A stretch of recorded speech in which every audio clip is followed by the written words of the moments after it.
with a new finance goal at its heart, with concessional terms and direct access to small island states. Because I tell you, in the Marshalls, our adaptation needs are overwhelming. For us and islanders alike, adaptation finance means investing in our survival in the face of hurricanes, wildfires, droughts, famine, and sea level rise. My people have already shown tremendous resilience. When the United States exploded 67 nuclear bombs over the Marshall Islands, we were bequeathed poisoned homes, cancerous growth, communities living in exile. Yet we endure. The fight for climate change is a fight to ensure that the history doesn't repeat itself. It is clear that the fossil fuel industry is not preparing for a just, orderly, and equitable transition. Instead, we see a future of supply shocks, conflict of resources, stranded assets, and the legacy of dangerous climate change being visited upon us to serve the interests of others. A legacy now visited on Caribbean shores. So I stand with President Lula and support his call for international community to come together to define a roadmap for the transition away from fossil fuel. I am equally inspired by the COP President's call for a spirit of Muri Trao, in which we work together to achieve more than we could ever possibly imagine doing alone. Every voice should be heard at this COP. Every nation needs to be part of the solution. The Marshall Islands has long called for Taiwan to be part of the UNFCCC process, and I repeat that call again today. When nations' voices are silenced, democracy dies. The behavior last month around the International Maritime Organization was shocking. It cannot happen again. It is time for those of us who believe in cooperation to stand together in this fight to tackle climate change. It is the spirit of Mutirao that we must employ to find the emitters or to find the emissions reductions that we have to make to get 1.5 back within reach. No government wants to be told that they didn't do enough, that they must go home and try harder. But that's what I'm asking us all to do. But this time, let's work together. Let's help one another. Learn from each other. Support one another and be ready for the next storm. Comoldada, obrigado. Thank you.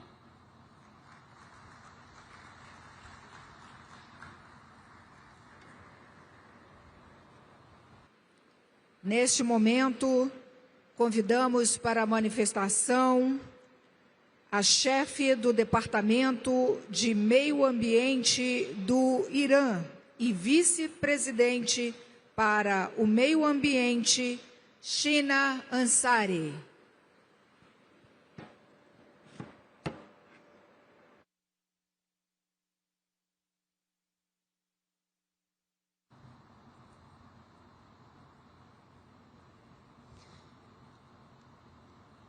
In the name of God, Mr. President, distinguished heads of state and representatives, Ladies and gentlemen, at the outset, I wish to express my sincere appreciation to the government and people of Brazil for hosting the COP30 in Belém. This gathering could provide nations with an invaluable opportunity to take realistic, equitable, and inclusive actions to address the environmental crisis and challenges facing our planet. In recent years, all countries present at this conference have pledged to protect the environment by reducing greenhouse gas emissions, adapting to climate change, and moving toward the use of renewable energy sources. Despite facing unilateral coercive measures as well as imposed restrictions on access to modern technologies, knowledge, financial support, and foreign investment, the Islamic Republic of Iran has achieved remarkable progress while considering further steps to take in the coming years. Over the past year alone, Iran has increased its solar energy capacity by 75%, expanded wind power generation, being added to a previous target to increase nuclear power capacity, join the BRICS carbon market, and reduce carbon emissions through efficient flare management in its oil and gas fields, such as a 10 billion cubic meters reduction and a further 12 billion cubic meter reduction plan for the next 4 years. Accordingly, transitional fuels and enhanced energy efficiency management projects are underway to enhance the country's resilience to the adverse impacts of climate change. These measures demonstrate Iran's firm commitment to environmental protection. It also emphasizes that despite the mentioned challenges, the Islamic Republic of Iran continues to strive to uphold the right of its people and others to a clean and healthy environment. This does not mean that we overlook major environmental challenges such as prolonged drought and rising temperature, approximately 1.8 centigrade, and a 50 millimeter decline in precipitation over the 50-year period. Rather, it emphasizes that despite all obstacles and being deprived of technology transfers envisioned in the Convention, the Islamic Republic of Iran continues its efforts. Mr. President, the United States, in coordination with its regional proxy, the Zionist regime, has launched military aggression against the Islamic Republic of Iran. This act not only violates international law and constitutes war crimes, but has also caused extensive and lasting environmental destruction. Among the most serious consequences was the release of over 50,000 tons of carbon emissions in Tehran alone. The reckless attacks on Iran's peaceful nuclear energy facilities represent a blatant and deliberate crime that could have led to one of the world's largest environmental catastrophes. This act of aggression is alongside with the 2 years ecocide and a variety of war crimes committed by this outlaw regime in Gaza. These crimes were not only a massacre of innocent people, women and children, but also caused deep environmental damage.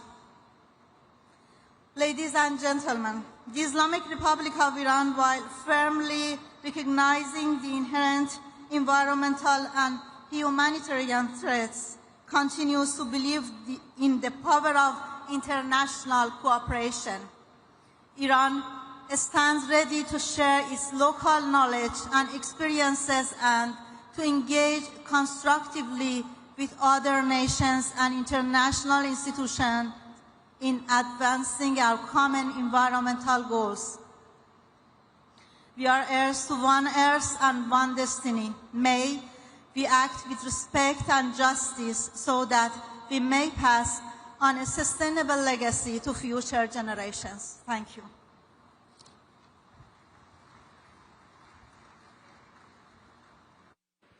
Neste momento, convidamos para a manifestação o ministro do Meio Ambiente do Iraque, Halo Mustafa Al-Askari.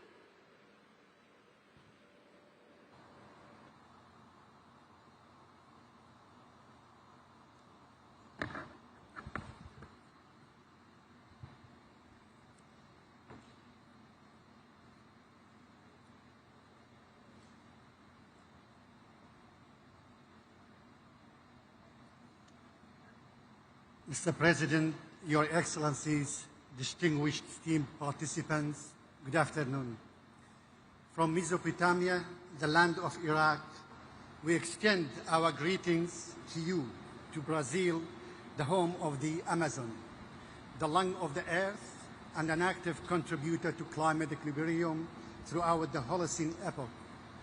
It's an honor for me today to represent my country, Iraq, and I'm pleased to convey the greetings of the Iraqi people and the government, along with their appreciation to the Republic of Brazil and the United Nations for organizing and hosting the COP30.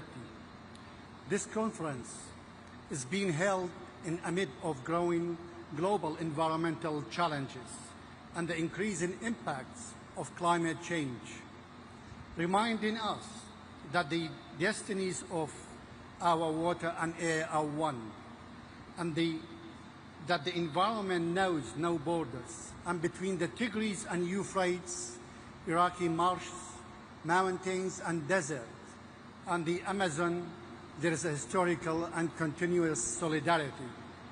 Ladies and gentlemen, we gather today at COP30, making the 10th anniversary of the adoption of the Paris Agreement, and at a time when the world faces an undeniable reality that the current trajectory of updated NDC does not place us on the right track toward achieving the goals of the Paris Climate Agreement. In the context, we call at the conference for a clear and measurable commitment to climate finance and for the equitable support to be directed toward vulnerable countries and communities with limited adaptive capacity as a fundamental human right. Today, Iraq announced tangible progress on its climate action pathway. We have submitted our second nationally determined contribution 2025 to 2030, which serves as the overarching framework and roadmap for climate action in the country. In this document, we have raised our level of ambition to reduce greenhouse gases emissions in full commitment to the Paris Agreement and its provisions. In addition, we have launched 6 other key documents related to climate action. On the other hand, Iraq has taken a significant institutional step by establishing the State of Company for Carbon Economics, aimed at operationalizing the mechanism of Article 6 of the Paris Climate Agreement, engaging with regional and global markets, and put the foundation for a national carbon market. In today's conference, we reaffirm that Iraq is among the world's key contributors to global energy supply and will continue to play this vital role in ensuring the stability of energy and oil markets. However, in parallel, Iraq is advancing the implementation of clear and comprehensive plan to reduce carbon footprint of the energy and of oil industry, as well as to reduce methane emissions. This plan includes ending routine flaring of associated gas by 2028 and improving the efficiency of oil industry operations, expanding renewable energy capacity to reach 12,000 megawatts, In terms of exposure to climate change and the challenges of adaptation and environmental resilience, water scarcity has become an extensional challenge in Iraq, alongside waves of drought, desertification, and sand and dust storms are intensifying. The marshes of the southern of Iraq are experiencing frequent droughts that have affected more than 90% of their historical area. Similarly, the mountains and forests of Kurdistan region, as well as the natural ecosystem in eastern and western Iraq, face the same problem. The crisis threatens biodiversity, agriculture, undermines the livelihoods of local communities, increases displacement and migration, and disrupts the routes of the migratory birds. In recognizing the needs of our people, after decades of suffering and to increase greater resilience, the government of Iraq placed climate action at the core of its national development plans. It also placed youth, women, academic researchers, civil society, and the private sector at the heart of decision-making and implementation. Because climate action requires the participation of all, and because local knowledge and innovation are the driving forces of sustainable solutions. Iraq is also working to open doors and opportunities for cooperation with the neighboring countries to adopt joint regional adaptation plans and cross-border mega projects in the fields of water, agriculture, nature-based solutions, energy, and sustainable transport within the framework of the Paris Agreement. Regional cooperation remains the most effective path to maximize impact, reduce cost, and strengthen stability and integration among the people of the region in the face of climate change. In conclusion, we confirm that our message today present a roadmap framed by clear timelines, measurable actions, and partnerships built on trust and transparency. What we have outlined in second nationally determined contribution, along with the institutional reforms and implementation projects we have launched, from ending routine gas flaring to expanding solar energy, representing a genuine commitment by Iraq that deserves recognition and support through financing, technology, and expertise. The success of this conference and the acceleration of the Paris Climate Agreement's implementation depends on strengthening climate funds and facilitating access to affordable and sustainable finance, supporting carbon markets with fair pricing mechanisms that stimulate and sustain green investment, and upholding commitments with the framework of common but differentiated responsibility. I thank you.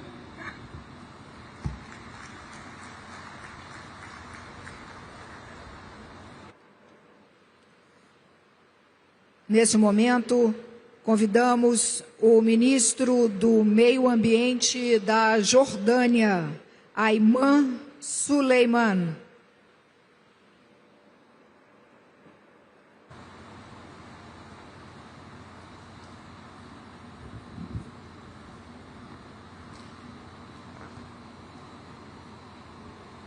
Bismillah ar-Rahman ar-Rahim. Mr. President Lola, Mr. Secretary General, Mr. President of COP30, Excellencies, distinguished guests, good afternoon. On behalf of His Majesty King Abdullah II and the Hashemite Kingdom of Jordan, I extend our sincere appreciation to the Republic of Brazil and to the people of Belém for hosting this important gathering in the heart of the Amazon, an emblem of nature's richness and fragile alike. We convene once again as soon as the global family, united by the shared duty of safeguarding the planet and to protect the generations that will inherit it. In our region, the Middle East, climate change is not a distant threat. Rising temperatures, shrinking water resources, and degraded systems threaten lives and livelihoods across the borders. Conflict only magnifies these risks, destroying land, marine life, and vital water resources, and displacing millions of people. Jordan has long carried the human consequences of regional crisis. This reality places the pressure on our scarce resources, particularly water, and intensifies our vulnerability to climate shocks. Yet, despite these challenges, Jordan has chosen a path of a proactive action and unwavering commitment. At COP27, His Majesty launched the Climate Refugees Nexus initiative, a call to link climate action with the realities of forced displacement of people. Today, that initiative continues to gain commitment, with dozens of nations joining to ensure that refugee hosting countries receives the recognition and the support they deserve. Jordan continues to advance ambitious climate policies anchored in justice and resilience. We are expanding renewable energies, supplying more than a quarter of our electricity from solar and wind. We are expanding water reuse and sustainable agriculture, and restoring ecosystems degraded by the drought and overuse. We are developing green hydrogen projects and regional partnerships to drive a just transition for our people. These efforts form the backbone of our updated nationally determined contributions, reflecting our vision for a climate resilience and low-carbon future. But ambition without solidarity will not suffice. We urge this COP to ensure that the new collective quantified goals on the climate finance reflects the principles of fairness, transparency, and accountability, and addresses the priority of the vulnerable, including host nations like Jordan, to carry a disproportionate share of global responsibility. The displacement and environmental degradation demand a holistic, inclusive approach, one that unites our efforts for climate peace and humanity dignity. Excellencies, Jordan stands ready to work with all partners on both regional and global levels to advocate practical, evidence-based solutions that empower communities, protect ecosystems, and secure a livable future for all. We call for renewed trust in a multilateral trust built on tangible results, equitable financing, and shared responsibilities. Because in the end, the fight against climate change is a fight for a life itself. And in that fight, no country can stand alone. Thank you.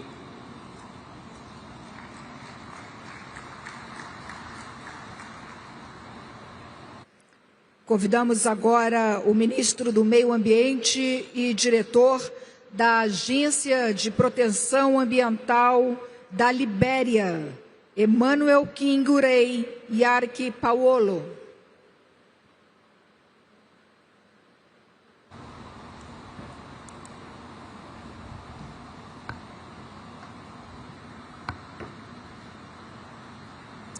Mr. President, Excellencies, distinguished ladies and gentlemen, on behalf of His Excellency Joseph Yuma Boakai, Senior President of the Republic of Liberia and the resilient, peace-loving people of Liberia, I extend our deepest appreciation to the government and people of Brazil for their hospitality and for hosting this landmark COP30 in Berlin. the heart of the Amazon. Brazil's leadership in forest stewardship serves as a global example of how nations rich in natural capital can also lead in climate diplomacy and environmental justice. The setting of Belém, where the Amazon breathes the planet, is a fitting reminder that tropical forests everywhere must be preserved if humanity is to sustain its future. Liberia, for its part, holds over 40% of the remaining forests in West Africa, one of the most critical biodiversity hotspots on Earth. The forests are not merely national treasures, they are global lungs, capturing carbon, regulating rainfall, and supporting food and water security across the sub-region. Within their canopy lies a network of life that binds rural communities, sustains endangered species, and provides ecological services vital to regional and global stability. The protection of these forests is therefore not merely the Liberian responsibility, it is a global imperative. Liberia has demonstrated strong national leadership through the implementation of the nationally determined contribution, which commit to cutting greenhouse gas emissions by 64% by 2035. Yet, the path to this target requires more than ambition, it demands investment. The gap between our vision and available climate finance remains wide, threatening progress we have made towards adaptation, renewable energy, and sustainable livelihood. That is why we strongly support innovative financing mechanisms such as the Tropical Forest Forever Facility. The TFFF provides a sustainable performance-based mechanism to reward countries that conserve and sustainably manage their forests.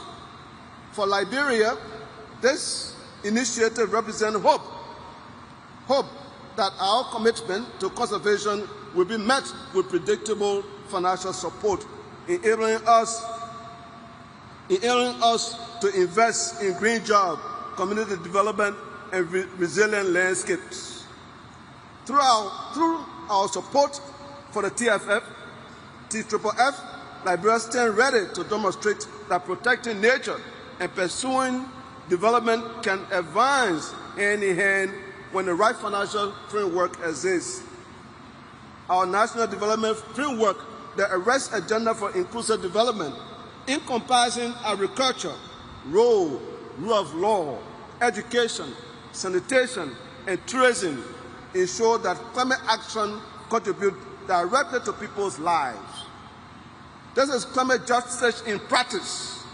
Liberian national carbon market policy follows guarantee that benefits from carbon trade are shared equitably with indigenous people and local communities, ensuring fairness, transparency, and sustainability at the heart of our climate governance. Excellencies, as we gather here in Berlin, let us not forget why we are here. The world forests, from the Amazon to the Congo to the Upper Guinean forests, are not merely landscape, they are lifelines. We must move beyond pledges and act with urgency and solidarity.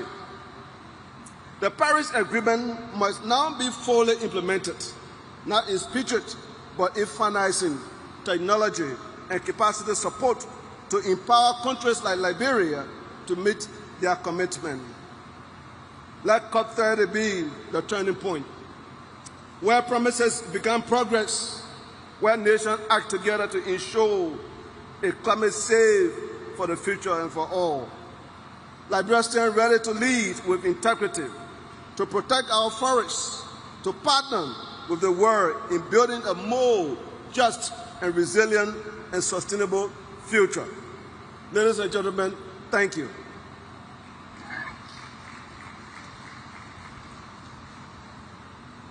Convidamos nesse momento o ministro do Meio Ambiente da Mauritânia, Messouda Barhan Mohamed.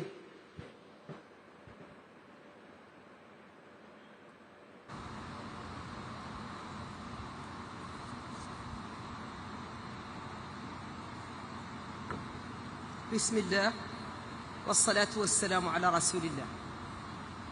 أصحاب الفخامة والسمو والمعالي والسعادة، أيها الحضور الكريم، يشرفني أن أتحدث إليكم اليوم باسم فخامة رئيس الجمهورية السيد محمد الشيخ القزواني رئيس الجمهورية الإسلامية الموريتانية بمناسبة انعقاد هذه القمة لقادة مؤتمر الأطراف الثلاثين.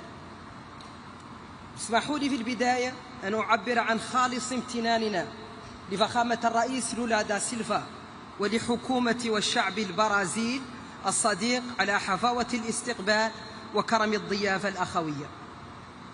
وأغتنم هذه الفرصة لأبلغ باسم فخامة رئيس الجمهورية السيد محمد الشيخ القزواني تحياته الودية والأخوية إلى نظيره الرئيس لولا، متمنيا له وللشعب البرازيلي دوام التقدم والنجاح لأعمال هذا المؤتمر التاريخي والتوفيق الكامل. أصحاب الفخامة، أيها السادة والسيدات، نجتمع اليوم في مدينة بلم في قلب الأمازون، هذا المكان الرمزي الذي يجسد ثرواتنا الطبيعية، يجسد جمال ثرواتنا الطبيعية وجمال كوكبنا وهجاشته في آن واحد. إنه مكان يدعونا جميعا إلى التحلي بالشجاعة والتضامن والمسؤولية في مواجهة التحديات البيئية التي تهدد مستقبل البشرية. ففي موريتانيا أصبحت آثار التغير المناخي واقعا ملموسا.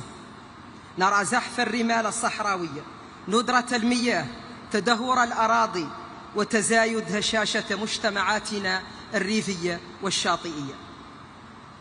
هذه التهديدات تلقي بظلالها على نظمنا البيئية ومواردنا الطبيعية وسكاننا. غير أن بلدي اختار طريق العمل بدلا من الانتظار.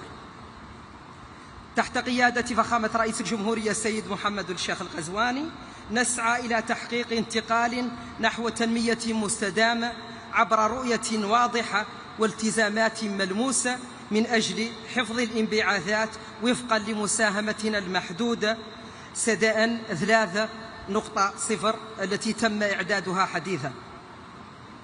تطوير الطاقات المتجددة من الطاقة الشمسية والريحية والهيدروجين الأخضر التي تمتلك موريتانيا فيها إمكانيات هائلة. كذلك حماية الأنظمة البيئية الطبيعية واستعادة المناطق الرطبة والساحلية، وتعزيز صمود المجتمعات الأكثر هشاشة في وجه التغيرات المناخية. إن هذه الجهود تنبع من رؤية أوسع قوامها بناء اقتصاد أخضر وشامل يشارك فيه كل مواطن موريتاني في حماية بيئتنا المشتركة وصون مستقبل أجيالنا. أصحاب الفخامة، أيها السادة والسيدات، لا يمكن لأي دولة أن تواجه أزمة المناخ بمفردها، فالدول النامية رغم مساهمتها المحدودة في الانبعاثات العالمية هي الأكثر تضرراً من آثار التغير المناخي. ومن هذا المنطلق تجدد موريتانيا دعوتها إلى تعزيز التضامن الدولي على أساس الإنصاف والعدالة، وندعو إلى تيسير الوصول العادل إلى التمويل المناخي والتنفيذ الفعال لصندوق الخسائر والأضرار ونقل التكنولوجيا الخضراء وتعزيز القدرات الوطنية في مجال التكيف والمواجهة. أصحاب الفخامة، أيها السادة والسيدات، لم يعد أمام العلم طرف للانتظار، فالعمل المناخي لم يعد خياراً، بل هو واجب أخلاقي ومسؤولية جماعية. وباسم فخامة الرئيس محمد الشيخ القزواني أؤكد التزام موريتانيا الراسخ بالعمل يداً بيد مع جميع الشركاء لبناء مستقبل مستدام مرن وعادل لكوكبنا. فلنجعل من هذه القمة COP 30 نقطة تحول نحو الأمل والعدالة والمسؤولية المشتركة، وأشكركم لحسن إصغائكم والسلام عليكم.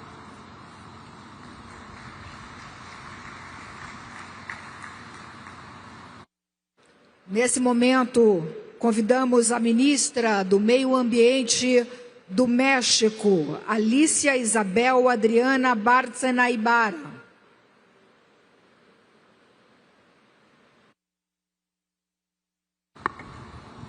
Excelencias, agradezco al Gobierno de Brasil y felicito al presidente Ignacio Lula da Silva por la organización de este evento. Gracias al ministro Mauro Vieira, gracias Andrea Correa del Lago, gracias Marina Silva. Devastadoras lluvias azotaron recientemente a México. 5 estados fueron gravemente afectados, cerca de 90 municipios incomunicados, más de 100,000 viviendas dañadas y 80 vidas perdidas. Una tragedia que trasciende fronteras y que nos recuerda con dolor, pero con claridad, que el cambio climático ya no es una advertencia, es una realidad que nos iguala como humanidad porque nos ha alcanzado a todos. La furia del clima no distingue territorio, ni ideología, ni estatus. Es una fuerza que golpea sin compasión y su verdad es simplemente incontestable. Lo inaceptable es la parálisis del mundo ante ella, la dilución de la voluntad política en discursos políticamente correctos y vacíos, la cobardía disfrazada de diplomacia, la negación ante la ciencia que anestesia la acción. Pero sin embargo, en medio de esta tormenta todavía encontramos un atisbo de esperanza. La esperanza no nace del optimismo ingenuo, nace de la conciencia del deber, porque esta acción climática no es independiente de nuestra condición humana, es una responsabilidad que nos une como naciones y una convicción que nos define como generación. Su fuerza, su efectividad y su ambición está en nuestras manos, entre estas paredes, aquí y ahora. Aquí y ahora, en Belén, en esta 30ª Conferencia de las Naciones Unidas sobre Cambio Climático, convocada por la hermana República de Brasil, en esta COP de la verdad, la COP de América Latina y el Caribe, y me atrevo a decir la COP de la esperanza. Me honra representar a la presidenta Claudia Sheinbaum Pardo, primera presidenta mujer, y transmitirles su saludo fraterno. De su mano como científica y a 10 años del Acuerdo de París, México reafirma su compromiso inquebrantable con la Convención Marco de las Naciones Unidas sobre Cambio Climático. Nuestro liderazgo en este proceso tiene nombre, se llama la Tercera Contribución Determinada a Nivel Nacional 3.0, la NDC 3.0, una hoja de ruta integral para acelerar nuestra descarbonización y avanzar hacia un modelo de desarrollo más justo, más incluyente, más sostenible y más innovador. En materia regional, con espíritu de cooperación y solidaridad, México y Brasil convocamos a una reunión en agosto de este año, por primera vez a 22 países de América Latina y el Caribe, para construir una posición común hacia la COP30. La prioridad de esta región fue clara: adaptación y soluciones basadas en la naturaleza. Una de las estrategias ya efectivas en nuestra región, porque nuestra región es responsable tan solo de 11% de las emisiones globales de gases de efecto invernadero, y sin embargo es una de las más vulnerables y además es una de las que tiene la mayor biodiversidad, tanto marina como terrestre. Estimamos, por ejemplo, que tan solo con recuperar 10% de los 1.450 kilómetros cuadrados de manglares mexicanos, podríamos reducir cerca de 19 millones de toneladas de carbono equivalente, que representan el 3% de nuestras emisiones nacionales del año 2024. El 15% de nuestro territorio está ocupado por selvas tropicales y manglares. Por eso reafirmamos nuestro compromiso por formar parte de la novedosa iniciativa Bosques Tropicales para Siempre, TFF. De hecho, recientemente, entre México, Guatemala y Belice, creamos la Gran Selva Maya, que contiene 5.7 millones de hectáreas de selva tropical y que une el Petén con la zona maya mexicana. En nuestra NDC, la meta de mitigación al 2035 se enmarca en una visión de largo plazo, una brújula que orienta nuestros esfuerzos para alcanzar emisiones netas cero a mediados del siglo. Por primera vez, México presenta sus metas en términos absolutos. Nos comprometemos a alcanzar un máximo de emisiones netas entre 364 y 404 millones de toneladas de carbono equivalente. De manera no condicionada, esto representa una reducción de más de 50% con respecto al escenario tendencial. México también asume una meta condicionada para no rebasar entre 332 y 363 millones de toneladas de carbono equivalente. La NDC 3 es una ruta para una nueva forma de industrialización en México, que se llama Plan México y que incluye a sectores estratégicos como el transporte, la generación eléctrica, la industria, la agricultura y ganadería, los residuos, petróleo y gas y construcción. Estamos además muy comprometidos a potenciar la economía circular para resolver el tema de residuos y plásticos por lo menos y reducir las emisiones de metano. La adaptación es uno de los principales elementos que contempla el Plan México, reforzando prevención, seguridad alimentaria y energética, conservación de biodiversidad, agua y protección de la infraestructura crítica. Tratamos el cambio climático como seguridad nacional. Ese será uno de los temas que estarán incluidos en la primera Política Nacional de Adaptación que se publicará en 2026. México está convencido de la importancia de las soluciones basadas en la naturaleza y que la compensación por mitigación con la naturaleza es una forma de alcanzar las metas de la NDC 2 y de la NDC 3. México está convencido además con gran conciencia que los impactos que sufrimos por las lluvias, sequías y los huracanes debemos entonces incorporar un componente de pérdidas y daños y otro dedicado a medios de implementación para garantizar recursos, la tecnología y las capacidades. Incluimos además un componente transversal que integra la perspectiva de género, derechos humanos, transición justa y la equidad intergeneracional. Reconoce a los pueblos indígenas, a los afromexicanos y mexicanas, a mujeres, infancias y jóvenes como víctimas por su alta vulnerabilidad al cambio climático, pero también como protagonistas para esta transformación. En resumen, la NDC 3.0 se estructura en 5 pilares: mitigación, adaptación, pérdidas y daños, medios de implementación, condiciones habilitadoras y temas transversales. Así, México contribuye al combate global al cambio climático con profundo sentido de responsabilidad, con ambición y con visión de Estado. Esta NDC 3.0 no es un documento solamente, es una hoja de ruta de toda una nación hacia el futuro que merecemos. Se construyó mediante un proceso muy participativo y deliberativo conforme al Acuerdo de Escazú y se basa en la mejor ciencia disponible. Enfatizamos también la importancia de fortalecer las sinergias entre la COP de biodiversidad y la de cambio climático y desertificación.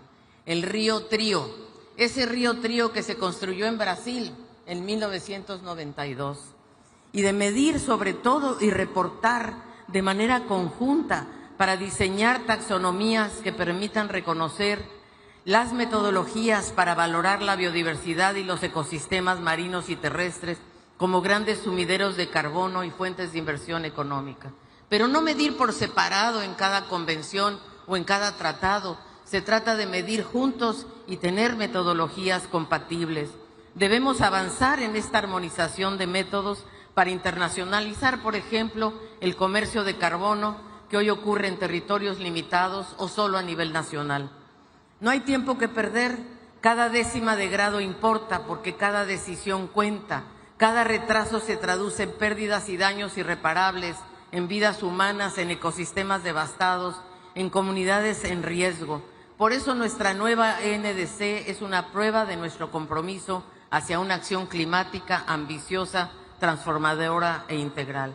Ninguna nación, ninguna, puede recorrer esta crisis sola. Aquí y ahora reafirmamos el valor del multilateralismo. Es imperativo actuar juntos y actuar simultáneamente y además hacerlo no solo con la sumatoria de las NDCs, sino también con una acción de financiamiento que cumpla con el artículo 9.1 del Acuerdo de París. Hoy en la COP30 no venimos a hablar del futuro que tememos, sino del futuro que aún podemos construir, porque hoy la esperanza no es una palabra vacía, es una acción colectiva que exige nuestra valentía, valentía de invertir en la vida y no en el carbono, valentía de mirar a nuestras hijas e hijos y decirles: hicimos todo lo que estaba en nuestras manos.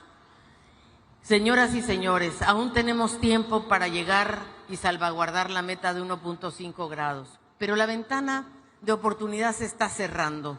Hoy, más importante que nunca, es imperativo que la COP concluya con una señal política clara de nuestra determinación por corregir el modelo de desarrollo y el rumbo. En términos gramscianos, es momento de dejar morir el viejo mundo para dejar uno nuevo, un mundo en el que podamos vivir en armonía con la naturaleza sin dejar a nadie atrás. Por eso quiero recordar, para finalizar, las palabras que el entonces presidente de Estados Unidos, Barack Obama, pronunció hace 10 años cuando se firmó el Acuerdo de París. Y Obama dijo: somos la primera generación en experimentar los efectos del cambio climático y la última que tendrá la oportunidad de revertirlos. Muchas gracias.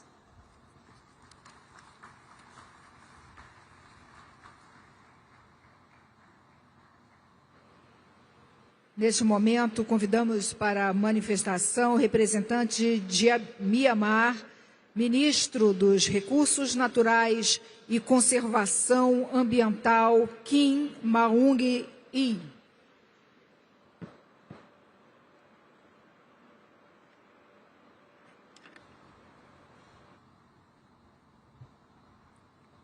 Mr. President, Excellency, distinguished delegates, it is my distinct honor to deliver these statements on behalf of the government of the Republic of the Union of Myanmar.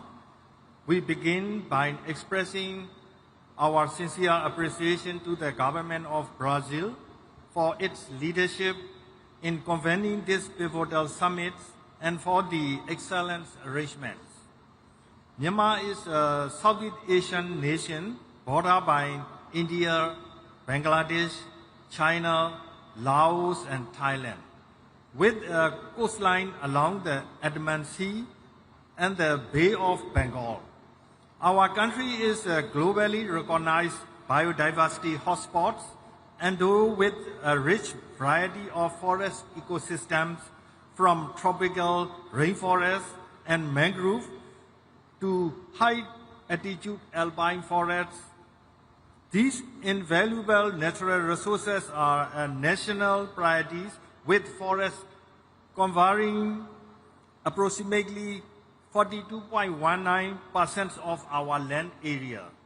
Excellency, ladies and gentlemen, the gravity of the climate crisis is felt acutely in Myanmar. As a nation endowed with significant forest cover and biodiversity, yet ranked among the most vulnerable to climate impacts, we recognize this summit not merely as a meeting, but as an indispensable forum for dialogue, partnership, and collective ambition. Guided by our Myanmar climate change strategy and our NDCs, we've placed the forestry sector at the core of our climate action. We are actively implementing measures to promote renewable energy, enhance energy efficiency, and advance climate-smart agriculture. Furthermore, we are scaling up adaptation activities across sectors, accelerating and scaling up climate finance, assessing pathway for technology transfer, and supporting robust capacity building are the crucial importance for the success of these endeavors, national ambitions, and implementations. It is this context of shared responsibility and opportunity that we warmly commend the President and government of Brazil for the visionary initiative launched at this summit. I am pleased to formally announce the government of Myanmar's support for endorsement of the declaration, call to action and pledge, including the launch of the Tropical Forest Forever Fund, the Belém Declaration on Hunger, Poverty and People-Centered Climate Action, and the call to action on integrated fire management. To conclude, climate change mitigation is a global issue that concerns all people on Earth, and it requires everyone to be involved, leaving no one behind. All human beings on Earth must participate in the efforts. We once again extend our heartfelt thanks to the government of Brazil for its invitation to join these meaningful efforts. Myanmar reaffirms its unwavering commitment to strengthening national, subnational, and local coordination. We will continue to work in closely partnership with the international community to realize our vision of a sustainable, inclusive, and climate resilient future for generations to come. Thank you, Mr. President.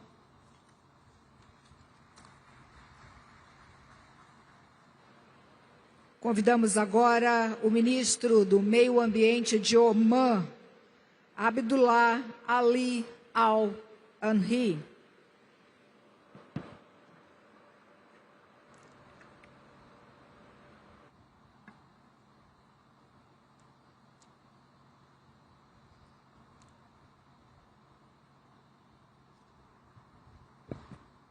بسم الله الرحمن الرحيم.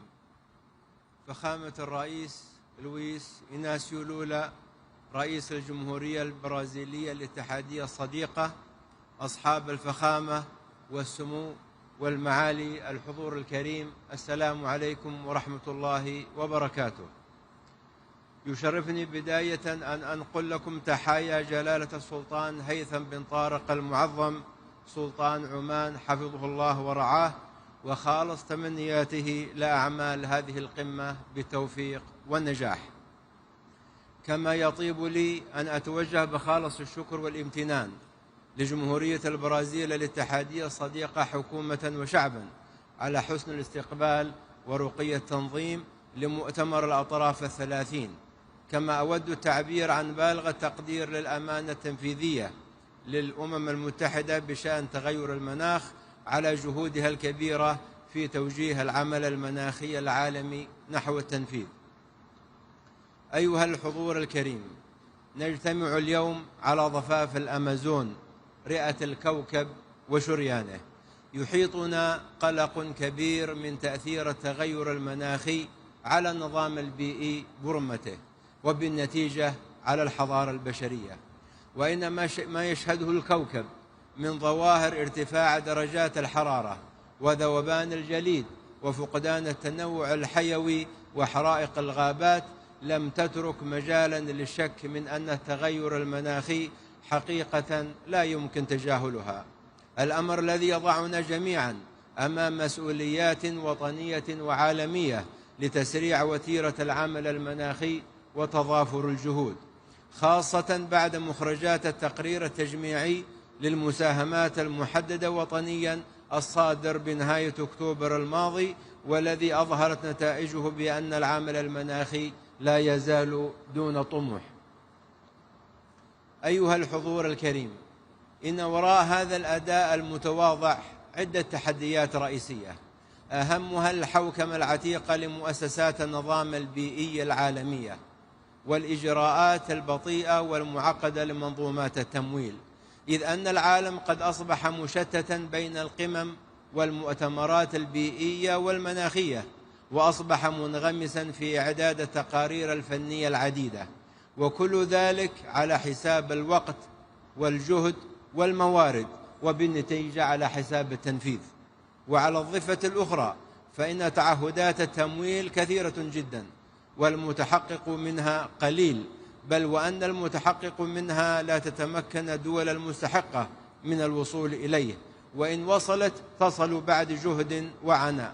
وهذا أمر طبيعي في ظل غياب المعايير وضبابية الإجراءات. أيها الحضور الكريم، طالما النظام البيئي للكوكب نظام واحد لا يتجزأ، وطالما الاتفاقيات البيئية الثلاثة التي أقرت هنا في البرازيل تعالج قضية واحدة وهي قضية النظام البيئي، فمن الضروري مراجعة المنظومة المؤسسية البيئية العالمية التي نعمل من خلالها، والتي تدير ملفات الحاضر والمستقبل بحوكمة الماضي، مما أدى إلى تشتت الجهود وبطء الإجراءات. فالحوكمة المؤسسية الكفءة هي الأساس في نجاح منظومات العمل وتوحيد الجهود ومجابهة التحديات. أيها الحضور الكريم، إن بلدي سلطنة عمان يمضي بثبات وإصرار نحو تحقيق أهدافه البيئية والمناخية، إيمانا منه بأن التحول المناخي ليس عبئا بل فرصة اقتصادية وتنموية كبرى، إذ أن الاستثمارات في الطاقة النظيفة والبنية التحتية المستدامة والذكاء المناخي قد أصبحت محركات النمو في القرن ال21. ولذا فقد وضعت رؤيتنا الوطنية عمان 2040 متطلبات الاتفاقيات البيئية الثلاثة كأجندة وطنية رئيسية، ومضت قدما في تطبيق الاستراتيجية الوطنية للحياد الصفري وتفعيل السجل الوطني للكربون وتطوير سياسات المادة 6 من اتفاق باريس. كما تعمل سلطنة عمان على تنفيذ العديد من مشاريع التكيف مع التغيرات المناخية، ومنها نظام الإنذار المبكر ومنظومات الحماية من الفيضانات وتشييد المدن المرنة والمستدامة، إضافة إلى التوسع في تبني الحلول القائمة على الطبيعة. ومن هذا المنطلق تؤكد سلطنة عمان على أن التنمية والاستدامة مساران متكاملان لا متعارضان، وأن تحقيق انتقال عادل ومنصف هو الطريق لضمان مستقبل آمن واقتصاد مزدهر ومستدام، وأن صون البيئة هو الاستثمار الأمثل في مستقبل الأجيال القادمة والركيزة الحقيقية لرفاه الشعوب. شكرا لكم والسلام عليكم ورحمة الله وبركاته.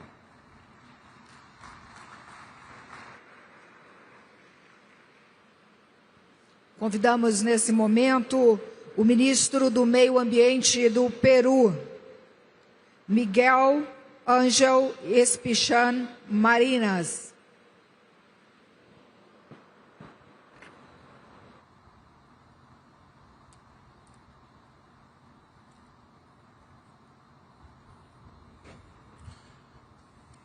Señor Presidente de la República Federativa de Brasil, Excelencias, distinguidos jefes de delegación, ministras y ministros, traigo el saludo de nuestro presidente José Gerí Oré. Somos el cuarto país con mayor superficie de bosques tropicales del mundo, con más de 68 millones de hectáreas de bosque amazónico, que cubre casi el 60% del territorio nacional. En esta área viven 51 pueblos indígenas que gestionan el bosque, demostrando que la conservación y el desarrollo de la Amazonía pueden y deben avanzar juntos. Si bien el Perú aporta menos del 0.5% de las emisiones globales, somos un país altamente vulnerable a los impactos del cambio climático, lo cual representa para nosotros un gran desafío. El Perú, como país andino-amazónico, llega a Belén a la COP30 implementando soluciones efectivas desde su territorio y con líneas de acción concretas con recursos públicos y de los países socios. Desde el 2011 se han entregado a 370 comunidades nativas y campesinas un incentivo económico denominado transferencias directas condicionadas por un monto total de más de 30 millones de dólares. Este apoyo ha logrado reforzar nuestro compromiso con la conservación de cerca de 5 millones de hectáreas de bosques en beneficio de más de 30.000 familias amazónicas. Hemos ejecutado 3 proyectos por más de 62 millones de dólares del Fondo Verde para el Clima, permitiendo fortalecer la conservación y el uso sostenible del bosque con actividades bajas en carbono. Trabajamos con varios socios y lo hacemos porque creemos y tenemos una firme convicción en el multilateralismo y en la cooperación internacional, también porque sabemos que sin un financiamiento justo, la acción climática de los países en desarrollo no será sostenible. Llegamos a Belén con compromisos concretos. Hemos actualizado nuestras NDC 3.0, que consolida una meta absoluta de no exceder 179 millones de toneladas de dióxido de carbono equivalente al 2035. En adaptación, incorporamos nuevas áreas como migraciones por clima y empleos verdes, junto con componentes de conservación de biodiversidad y lucha contra la desertificación. En mitigación, el Perú está consolidando un mercado de carbono de alta integridad. En el 2024 aprobamos nuestro Registro Nacional de Medidas de Mitigación, que va a garantizar trazabilidad y salvaguardas ambientales de los proyectos. Asimismo, presentaremos el primer proyecto bajo el Acuerdo de París con Suiza en temas de energía limpia. Perú tiene también una iniciativa de huella de carbono que integra a más de 1.800 organizaciones, entre ellas públicas y privadas, de las cuales 85 son del sector privado. También vamos a presentar nuestro centro de monitoreo multipropósito que produce información coherente y verificable sobre emisiones y bosques. Innovamos también como herramienta, la primera herramienta en América Latina que identifica los riesgos climáticos y acciones de adaptación en el sector privado. El ámbito forestal es una prioridad. El mercado de carbono es una de nuestras principales apuestas. Impulsamos el Programa Nacional Red Plus y el Programa Red Indígena Jurisdiccional, reconociendo la conservación de 7 millones de hectáreas amazónicas gestionada por pueblos indígenas. Sin embargo, también hay amenazas. Los incendios forestales se han convertido en una de las mayores amenazas para la Amazonía. En el 2024 se han registrado más de 10.000 incendios, generando alrededor del 15% de las emisiones del sector UTCUT. Perú asumió el liderazgo regional al presidir la Red Amazónica de Manejo Integral del Fuego y nos adherimos a la declaración impulsada por Brasil que se llama la acción sobre la acción de gestión integral del fuego y la resiliencia frente a los incendios forestales. Respaldamos con entusiasmo el Tropical Forest Forever Facility, que reconoce el valor global de los bosques.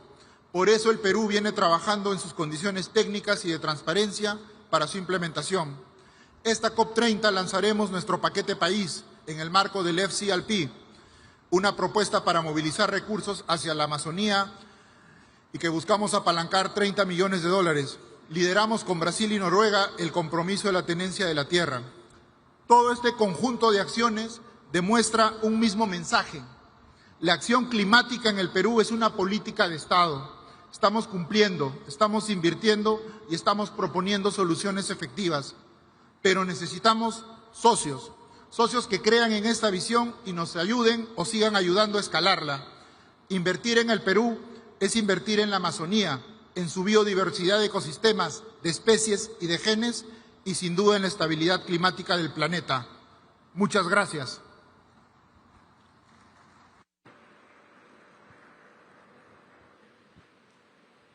Convidamos agora a ministra do Meio Ambiente de Ruanda, Bernadette Arakiwi.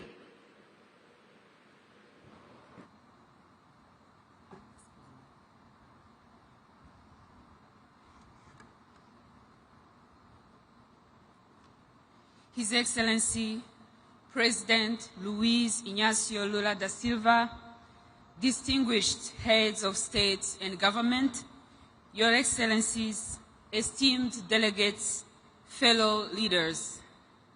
I take this moment to convey greetings from His Excellency Paul Kagame, the President of Rwanda, whom I have the honor of representing at this summit. And we express our gratitude to the Federative Republic of Brazil and the State of Para for a warm hospitality. Ladies and gentlemen, Rwanda arrives in Belém with both resolve and hope. We commend Brazil for centering COP30 on implementation, inclusion, and forests, and these are principles that mirror our own journey of turning vulnerability to action. In May 2023, Devastating floods across Rwanda claimed more than 130 lives and resulted in almost $200 million in damage, all in just 24 hours. Sadly, this was not an isolated tragedy, but another example of how much damage can be done in one single climatic event. However, Rwanda refuses to be defined solely by its vulnerability. Our climate action is coupled with economic empowerment while also placing women, youth, and children at the forefront. Through our landscape restoration initiatives, Rwanda is on its way to restoring 2 million hectares of degraded land, transforming barren hills into thriving forests and farmlands. Our forest cover has also grown to 30%, a testament to our commitment to restoring ecosystems. In Kigali, we are restoring 5 major wetlands into natural flood buffers to protect our capital while creating green spaces for the city's residents and visitors to enjoy. What was once seen as wastelands is becoming a living shield against climate shocks. With less than a decade to keep the 1.5 degrees Celsius goal within reach, Rwanda's updated nationally determined contributions, our NDC 3.0, has an economy-wide target of reducing emissions by 53% by 2035, while also strengthening resilience across every sector of our economy. Through this ambition, we aim to demonstrate that climate action and economic development are not opposing forces, but rather mutually reinforcing imperatives. As we move from Baku to Belém, Rwanda looks forward to agreeing on a clear roadmap to deliver the $3 billion annual commitment agreed up at COP29, while charting a path towards the more realistic goal of at least $1.3 trillion per year by 2030. Rwanda advocates for accessible, predictable, and equitable climate finance, as well as a loss and damage fund that meets the needs of the most vulnerable. Capacity building and technology transfer that empowers domestic climate action must also be prioritized. Rwanda will continue to work with partners to ensure the global goal on adaptation achieves its potential through indicators that measure both adaptation progress and the adequacy of adaptation finance. We commend Brazil for placing forests at the core of COP30, not merely as carbon sinks, but as living ecosystems that sustain biodiversity, livelihoods, and climate resilience. And yesterday's launch of the Tropical Forest Forever facility offers a transformative model for rewarding conservation at scale. Rwanda also supports Brazil's call for COP30 to be a moment to deliver real action and for all parties to submit enhanced NDCs that are aligned with the 1.5 degrees Celsius target. Your Excellencies, the choice before us is clear. We can continue with incremental progress while the planet burns, or we can rise to meet the scale of this crisis. The fossil fuel era is drawing to a close. We must now ensure the transition is just, inclusive, and equitable. Rwanda's message is clear. Climate vulnerability must not dictate our future. Ambitious climate actions grounded in restoration, inclusion, and green growth is not only possible, but essential for all nations. And the world must match such ambition with finance that is accessible, predictable, and just. Let Belém mark the moment when every nation, regardless of size or emissions, has the tools to thrive in a safe, equitable, and resilient world. I thank you.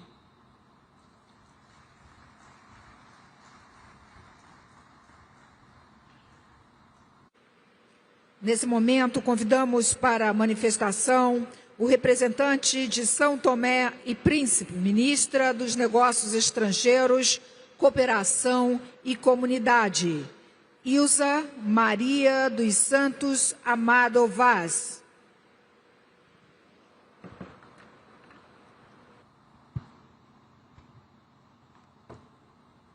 Sua Excelência, Senhor Presidente da República Federativa do Brasil, Lula da Silva, Suas Excelências, Senhores Presidentes, chefes dos governos e os representantes dos Estados-membros, Sua Excelência, Senhor Presidente da COP30, representantes das organizações internacionais, senhoras e senhores, é com profunda honra e elevado sentimento de responsabilidade que tomo palavra em nome da Sua Excelência, o Presidente da República Democrática de São Tomé e Príncipe, nesta Cimeira do Clima que nos reúne em Belém, cidade de encontros, de partidas e de esperança. Permitam-me, antes de mais, transmitir as fraternas saudações da Sua Excelência, Sr. Presidente da República Carlos Villanova, e expressar o nosso reconhecimento pela organização deste importante evento, no momento em que o mundo enfrenta, de forma cada vez mais evidente, os efeitos reais das mudanças climáticas. Hoje, Belém volta a ser o ponto de partida não para novas descobertas geográficas, mas para um novo pacto com o planeta. A humanidade chegou a um momento em que já não basta compreender a crise climática. É preciso agir com urgência, convicção, justiça e solidariedade. As alterações climáticas não conhecem fronteiras, mas atingem-nos de forma desigual. Os pequenos estados insulares, como São Tomé e Príncipe, enfrentam vulnerabilidades multidimensionais, agravadas pelas mudanças climáticas. A subida do nível do mar, a erosão costeira, os fenômenos meteorológicos extremos, as inundações, a destruição de infraestruturas básicas e a insegurança alimentar são realidades que afetam gravemente as nossas populações, comprometendo o desenvolvimento sustentável e o futuro das próximas gerações. O que para alguns é projeção científica, para nós é vida cotidiana. Mas São Tomé e Príncipe recusa o papel de vítima. Somos uma nação resiliente que acredita que a vulnerabilidade pode transformar-se em força, com cooperação, parcerias, inovação, vontade política global e investimentos. Excelências, perante os desafios, São Tomé e Príncipe assumiu, desde 2015, um compromisso firme no quadro do Acordo de Paris e, em 2021, reforçou as suas ambições com a submissão da NDC 2. Tornamo-nos o primeiro país do mundo reconhecido integralmente pela Unesco como Reserva Mundial da Biosfera. Um marco que honra o nosso património natural e reforça a nossa responsabilidade de proteger o equilíbrio entre o ser humano e a natureza. Estamos a implementar o Plano Nacional de Adaptação às Alterações Climáticas, centrado na gestão sustentável das zonas costeiras, nas energias renováveis, na proteção das florestas e na educação ambiental. A nossa visão é clara: crescer sem destruir e prosperar sem comprometer o futuro. Excelências, nenhum país pode enfrentar sozinho uma crise global. A justiça climática exige reconhecer que quem menos contribui é quem mais sofre. São Tomé e Príncipe junta a sua voz à dos pequenos estados insulares para pedir compromissos efetivos de financiamento para adaptação e mitigação. É essencial que os mecanismos como o Fundo Verde para o Clima e o Fundo de Perdas e Danos sejam plenamente operacionalizados e acessíveis aos países mais vulneráveis. Não pedimos caridade, pedimos parceria justa e solidária. Senhoras e senhores, o mar molda a nossa identidade e o nosso destino. Com uma vasta zona econômica exclusiva, o oceano é a nossa principal fonte de vida. Defendemos uma governação sustentável dos mares, baseada na ciência, conservação e uso racional dos recursos. Reforçamos também a cooperação com os países irmãos da comunidade dos países da língua portuguesa em programas sobre a biodiversidade marinha, transição energética, pesca sustentável e resistência costeira. A língua portuguesa é, assim, um elo de ação climática e compromisso partilhado. Excelências, a nossa responsabilidade climática também é geracional. A juventude de São Tomé está envolvida em projetos de reciclagem, agricultura sustentável e educação ambiental. Investir nos jovens é investir na soberania do futuro, porque eles não pedem discurso, pedem ações concretas. E têm razão. São Tomé e Príncipe acredita no multilateralismo e na cooperação Sul-Sul. Destacamos as parcerias, iniciativas e mecanismos promovidos pelo Brasil, país anfitrião desta cimeira, com resultados concretos em agricultura sustentável, inovação ambiental, proteção florestal. Um exemplo de solidariedade e de laços transformadores em soluções reais. Belém foi ponto de partida de grandes viagens. Hoje deve ser o ponto de partida de uma nova jornada da humanidade de reconciliação com a natureza e de justiça climática. O que está em causa não é apenas o ambiente, é a dignidade humana, o direito a existir com segurança e esperança. Senhoras e senhores, que façamos do combate às alterações climáticas um território de união. Que façamos da palavra compromisso um verbo de ação. No presente, implementamos. São Tomé e Príncipe reafirma com convicção o compromisso com o Acordo de Paris e com os Objetivos de Desenvolvimento Sustentável. Muito obrigada.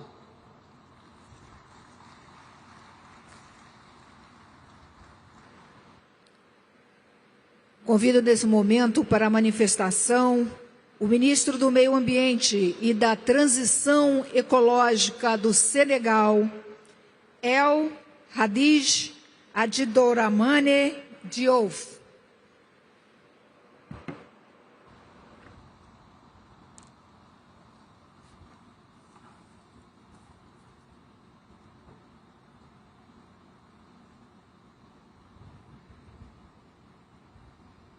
Monsieur le Président de la République fédérative du Brésil, Mesdames et Messieurs les chefs d'État et de gouvernement, Mesdames et Messieurs les ministres, Monsieur le Secrétaire général des Nations Unies, Monsieur le Président de la Conférence des partis, Monsieur le Secrétaire exécutif de la Convention cadre des Nations Unies sur les changements climatiques, Mesdames et Messieurs, Excellences, Monsieur le Président de la République fédérative du Brésil, Monsieur Luiz Ignacio Lula da Silva, je voudrais tout d'abord vous transmettre les salutations amicales de son Excellence, Monsieur Bassirou Diomaye Diakhar Faye, Président de la République du Sénégal.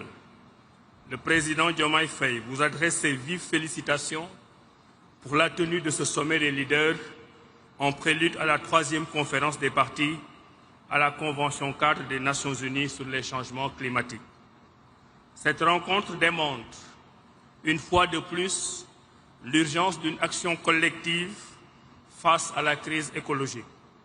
Dépassant légèrement l'année précédente, cette année 2025 est la plus chaude avec ses désastres climatiques de par le monde et dont la plus récente est l'ouragan Mélissa dans les Caraïbes avec son lot de destruction. Mesdames et messieurs, l'urgence climatique met en péril non seulement la vie humaine, mais elle impacte aussi négativement les infrastructures et les biens de survie. Aucun continent n'est épargné. Les pays les plus vulnérables, nos pays, sont en souffrance croissante. Notre responsabilité à tous est donc fortement engagée et la COP30 doit être l'occasion d'inverser la tendance et de renforcer les efforts mondiaux de réduction significative d'émissions de gaz à effet de serre. Nous devons, par notre solidarité commune, construire cette trajectoire globale de neutralité carbone d'ici 2050, car chaque dixième de degré compte afin de limiter la hausse de température à 1,5 degré Celsius. Mesdames et messieurs, à l'instar des autres pays, le Sénégal est également touché par les changements climatiques, exposant ainsi la vulnérabilité de nos populations. En plus d'être un enjeu environnemental, le changement climatique constitue également un risque économique pour nos pays. Bien souvent contraints de s'endetter pour y faire face, alors qu'ils sont très peu émetteurs de gaz à effet de serre. C'est pourquoi la question du financement de la crise climatique et d'une transition écologique juste et équitable mérite d'être au cœur des échanges ici à Belém. Le Sénégal, à l'image d'autres pays africains, entend pleinement jouer sa partition en élaborant et en mettant en œuvre sa contribution déterminée au niveau national. En effet, malgré un financement insuffisant de la CDN 2.0, le Sénégal a respecté son engagement inconditionnel de réduction de 7% de ses émissions depuis 2010. Plus de 4,5 milliards de dollars américains ont été investis dans 300 projets, à la fois d'atténuation et d'adaptation, et cela avec 40% du budget national. Par ailleurs, notre pays a entamé le développement de réseaux de transport durables et a atteint une utilisation de 30% des énergies renouvelables, car effectivement, dans le cadre de sa vision 2050, le gouvernement du Sénégal ambitionne d'atteindre d'ici 2035 plus de 40% de pénétration du renouvelable dans le réseau électrique. La transition énergétique requiert un réel accompagnement et c'est dans ce contexte que notre pays, qui a élaboré le plan d'investissement de son partenariat pour une transition énergétique juste, réitère son plaidoyer en faveur d'un financement plus soutenu et prévisible. Mesdames et messieurs, le Sénégal s'est résolument engagé dans la lutte contre la déforestation et la dégradation des terres, notamment dans le cadre du programme de la Grande Muraille Verte, sans omettre la lutte contre le trafic illicite de bois. À ce propos d'ailleurs, notre pays, le Sénégal, salue les initiatives lancées par le Brésil, pays hôte, pour lutter contre la déforestation. Je voudrais ainsi réaffirmer l'engagement du Sénégal en faveur de la Convention cadre et de l'accord de Paris. Je voudrais aussi confirmer ici l'élaboration par notre pays de la 3e génération de notre contribution déterminée au niveau national. Et je voudrais enfin réaffirmer ici l'élaboration de notre stratégie à long terme à l'horizon 2050. Mesdames et messieurs, pour terminer, je formule le vœu, au nom du président de la République, M. Bassirou Diomaye Diakhar Faye, que les résultats de cette COP30 consolident le partenariat global pour une action climatique juste, tournée vers un avenir prospère et durable, dans un esprit de solidarité pour la préservation de notre maison commune en faveur des générations futures. Je vous remercie de votre aimable attention.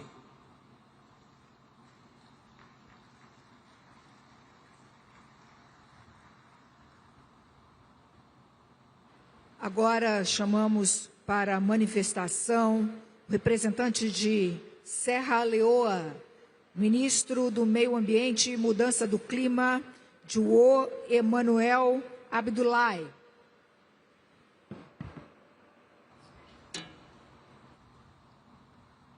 Thank you very much.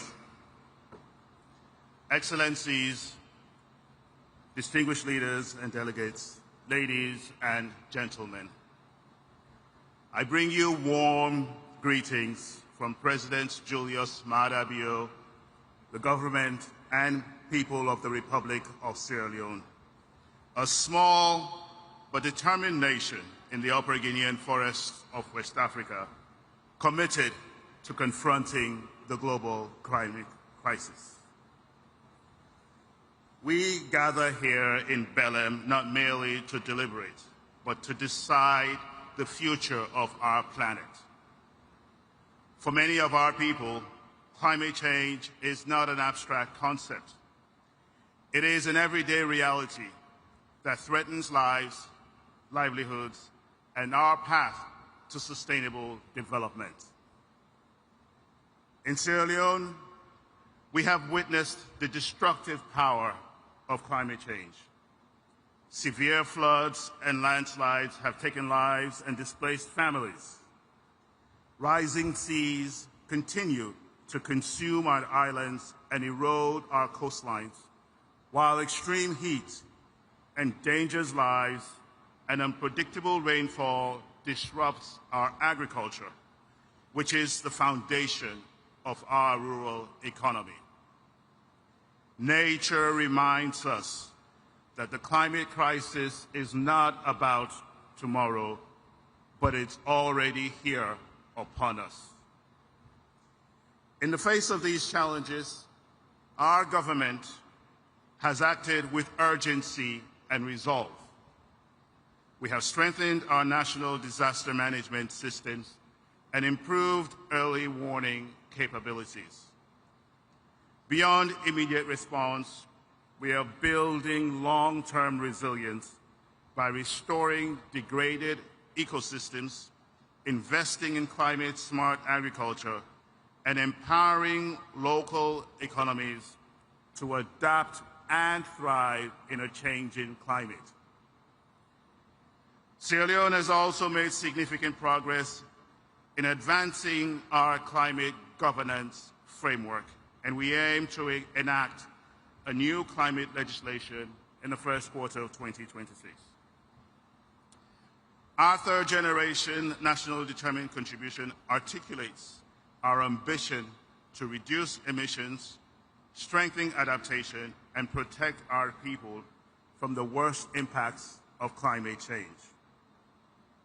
These commitments are being translated into real action, promoting renewable energy to power rural homes and schools, restoring mangrove forests and protecting our coast, and mainstreaming climate-smart practices into agriculture and water management.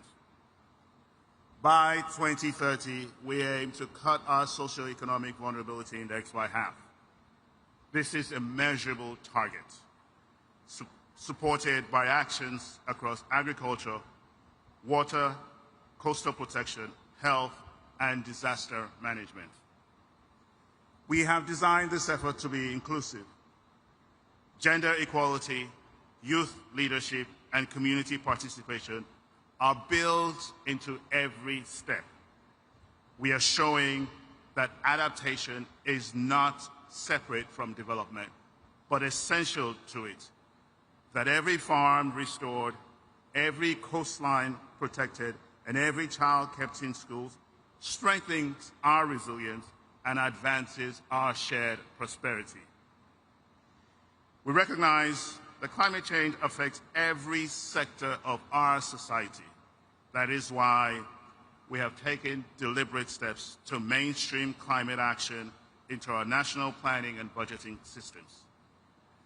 Climate action is no longer a side issue. It is now a central pillar in Sierra Leone's national development agenda. While our efforts are strong, they are not sufficient on their own. The fight against climate change demands collective and global response.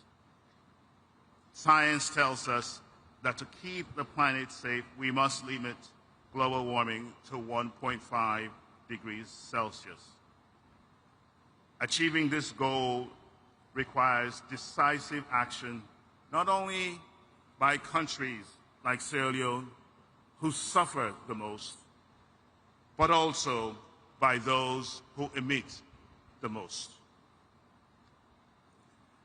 At this critical juncture, we must also reflect on the urgent need for adequate and predictable financing for adaptation. We therefore urge developed countries to honor their commitments on climate finance, technology transfer, and capacity support. The current allocation of global climate finance remains heavily skewed towards mitigation, while adaptation, which is vital to the survival of millions in vulnerable nations, receives far less. We're calling for significant rebalancing, where funds for climate action must prioritize adaptation, especially for the least developed countries. Adequate and predictable financing for adaptation must be channeled to where it is needed most in order to strengthen resilience, protect livelihoods, and secure a sustainable future for vulnerable communities. Technology transfer and capacity building must be greatly enhanced for LDCs, which contribute the least to global emissions, but bear the greatest burden of its impacts. Adequate provision of adaptation finance must not only be pledged, but also tracked and verified on the ground, ensuring that resources reach the communities most affected by extreme heat, floods, droughts, and rising seas. The climate negotiations must remain guided by science, equity, and justice, giving voice to those whose lives and futures are most at risk. At this defining moment, I urge all leaders to move from promises to performance. Let COP30 be remembered as the summit where ambition met action, where the world agreed not only to reduce emissions, but also to invest in resilience and adaptation for all. Sierra Leone stands ready to contribute, ready to partner, ready to lead by example. Together, let us secure a future of resilience, justice, and opportunity for ourselves and for generations on board. I thank you.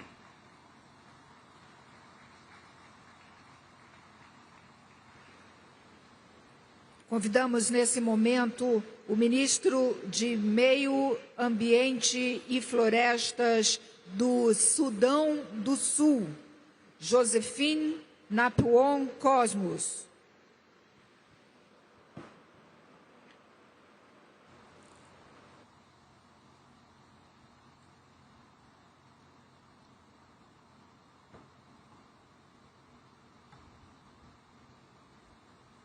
Mr. President, Excellencies, distinguished delegates, ladies and gentlemen, I bring you warm greetings and best wishes from His Excellency Salva Kiir Mayardit, the President of the Republic of South Sudan, the government and the people of South Sudan, and a message of peace, unity, development, and unwavering commitment to the global climate partnership.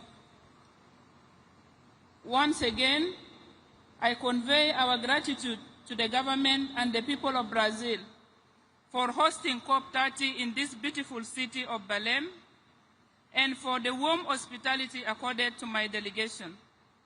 I extend our solidarity to all nations gathered here in the shared endeavor of protecting our common home. The climate crisis in South Sudan is worsening. Over recent years, our people have endured recurring floods, heat waves, droughts, and irregular rainfall patterns. These climate extremes are compounding the effects of conflict and fragility. Excellencies, we gather at this difficult time for the planet. As the United Nations Secretary General has warned in the lead-up to this summit, humanity is on the brink of overshooting the 1.5 degrees Celsius threshold, and in Secretary General recent intervention, he has said plainly that we are failing to avoid an overshoot, with devastating consequences for the most vulnerable. This is not an abstract projection for South Sudan. It is already our lived reality. We therefore urge all parties to treat the clarion call and the Secretary General's warning as a moral and political summons to act with agency and equity. COP29 produced a historic political outcome on finance by setting a new collective quantified goal, which explicitly calls for mobilizing at least USD 300 billion per year for developing countries by 2035. Further urges the international community to work towards mobilizing up to USD 1.3 billion per year by 2035. For countries such as South Sudan, reaching the new collective quantified goal, full ambition will determine whether we can protect lives, rebuild climate resilient livelihoods, and embark on low emissions development pathways. We therefore call all developed countries to deliver on the new collective quantified goal. South Sudan welcomes progress towards a dedicated global loss and damage mechanism. However, the fund remains critically undercapitalized relative to needs. We call for rapid, predictable, and adequate capitalization of the loss and damage fund. The fund must be able to issue calls and disperse at scale so that countries like South Sudan can rebuild lives, restore livelihoods, and safeguard essential services after disasters. South Sudan's pathway to resilience depends on urgent, sustained technology transfer and capacity building. We ask developed countries, multilateral development banks, and private actors to scale up capacity building and technology transfer and remove barriers to access finance. Excellencies, the operationalization of Article 6 offers new opportunities to mobilize finance while delivering real emissions reductions. But Article 6 mechanisms must be governed by integrity, transparency, and fairness. We urge parties to support inclusive rules and capacity support so that least developed and fragile states can participate meaningfully in Article 6 markets on fair terms. South Sudan stands ready to engage constructively at COP30. We reiterate our commitment to implementing our NDC, NAPA, NAPS priorities and to cooperate through Article 6 in ways that deliver finance, technology, and capacity for sustainable development. We conclude with an urgent appeal to deliver on the new collective quantified goal and the path to mobilize USD 1.3 trillion, fully capitalize the loss and damage fund, operationalize Article 6 and commit to technology transfer and capacity building that empower countries like South Sudan to protect their people and environment. Mr. President, South Sudan thanks all partners for solidarity, and we look to COP30 to turn commitments into tangible support and shared progress. Thank you.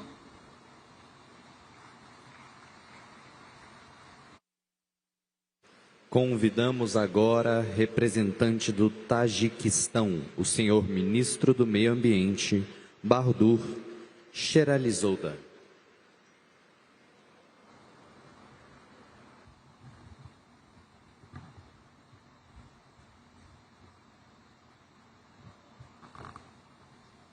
Excellencies, distinguished heads of delegations, dear friends, on behalf of the government of the Republic of Tajikistan, I would like to extend our sincere appreciation to the government of Brazil for warm hospitality and organization of the COP30. We commend Brazil's leadership in hosting this important global gathering here in Belém, a city that symbolizes both the richness and the fragility of our planet's ecosystem. Excellencies, climate change is no longer a distant concern. It is a present and escalating crisis that threatens the very foundation of life on Earth. Its devastating consequences, rising temperatures, melting glaciers, desertification, and the loss of biodiversity are affecting every community, the most vulnerable who have contributed least to global emissions continue to suffer the most. For Tajikistan, a mountainous and landlocked country located in the heart of Central Asia, climate change poses a particular grave threat to our water resources and to the livelihoods of our people. Our glaciers, which serve as a primary source of fresh water for the entire Central Asian region, are retreating at an alarming rate. Over the past several decades, we have lost more than 1/3 of our glacier area, a trend that endangers regional water issues, agriculture, energy production, and ecosystems across our shared basins. At the same time, Tajikistan's vast water resources hold enormous potential for clean and renewable hydropower generation. With over 60% of Central Asia's water resource and significant untapped hydropower potential, Tajikistan is well positioned to become a key producer and exporter of green energy. The development of renewable energy potential, particularly hydropower, serves as a main instrument to achieve our national climate ambitions and commitments under the Paris Agreement, while contributing to a low-carbon future for our neighboring countries by increasing the share of green energy in their economies. Excellencies, recognizing the urgency of preserving glaciers and protecting mountain ecosystems, the government of Tajikistan hosted the first international high-level conference on glacier preservation in Dushanbe earlier this year. The conference brought together heads of states, ministers, scientists, societies, and experts from around the world to discuss joint measures for preserving glaciers and strengthening resilience in mountainous regions. Distinguished delegates, in recognition of Tajikistan's long-standing global advocacy for water and climate issues, the United Nations General Assembly has declared 2025 as the International Year of Glaciers Preservation. One of the most significant elements of this resolution is the establishment of a trust fund for glacier preservation under the management of the United Nations. Tajikistan made its initial financial contribution to this trust fund, demonstrating our commitment to collective global action. We take this opportunity to invite all UN member states, international and financial organizations, and other partners to make financial contributions to this fund and support global initiatives dedicated to glacier research, monitoring, and preservation. Furthermore, Tajikistan, together with France, has co-initiated United Nations Decade of Action for Cryospheric Sciences, aimed at enhancing global understanding and cooperation in cryospheric research and policy. We invite all countries, research institutions, and development partners to contribute to its successful implementation. Excellencies, as we meet here in Belém at the decisive moment for our planet, Tajikistan wishes to underscore several key priorities for the global climate agenda. First, urgent action to limit global temperature rise. We must to redouble our collective efforts to keep the global temperature rise below 1.5 degrees Celsius. This requires ambitious science-based indices, the acceleration of renewable energy transition, and global commitment to the production and use of green energy. Second, strengthen the global adaptation framework. Adaptation must receive equal priority with mitigation. Greater support and including predictable climate finance, technology transfer, and capacity building is essential for countries most affected by climate impacts, particularly landlocked and mountainous developing countries. Third, protecting the world's water and cryosphere systems. Glaciers, snow covers, and permafrost are crucial components of the global water cycle and climate systems. Their preservation must be integrated into all future COP decisions, the global stocktake process, and the implementation of the Paris Agreement. Excellencies, the conclusion, Tajikistan remains firmly committed to working with all partners towards the goals of the Paris Agreement and ensure that our collective action today safeguard the well-being of future generations. The challenges before us are immense, but through solidarity, scientific cooperation, and shared responsibility, we can still shape a resilient and sustainable future for our planet. Obrigado. Thank you.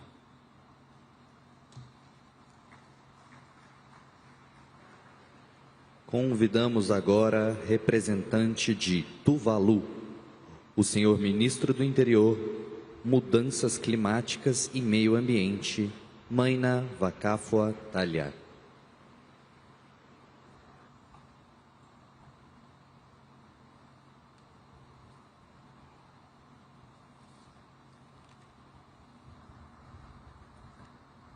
Honorable President, UN Secretary General, distinguished leaders, ministers, ladies and gentlemen. I have the honor to speak on behalf of the government and the people of Tuvalu. Tuvalu was very active in formulating the Paris Agreement. We had high hopes that this new agreement would give us the necessary legal measures to protect Tuvalu from the worst impact of climate change-related sea level rise.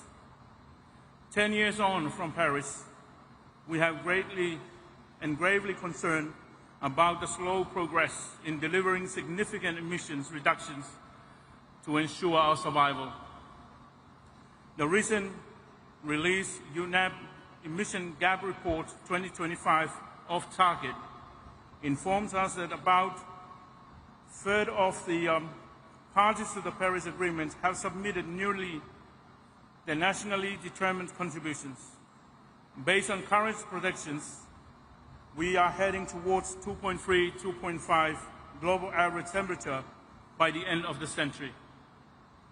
We are clearly not on track to keep the Paris Agreement's promise of stabilizing global temperature at 1.5 degrees Celsius relative to pre-industrial levels.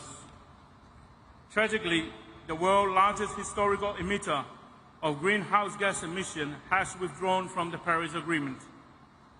I was at the UN General Assembly when President Trump spent a considerable amount of his address to world leaders disparaging renewable energy sources and challenging the scientific consensus on climate change. Mr. President, this is a shameful disregard for the rest of the world. We only need to reflect on the recent impact of Hurricane Melissa that wreaked havoc on Jamaica and Cuba, and Typhoon Tino that hit the Philippines, to understand that climate change is here. The more we warm our oceans, the more intense these severe weather events are becoming. There is no time in human history where the world has faced such an enormous threat to our future. We must act now, and we must do it urgently. Mr. President, there are clear messages that can be found in the International Court of Justice advisory opinion on climate change.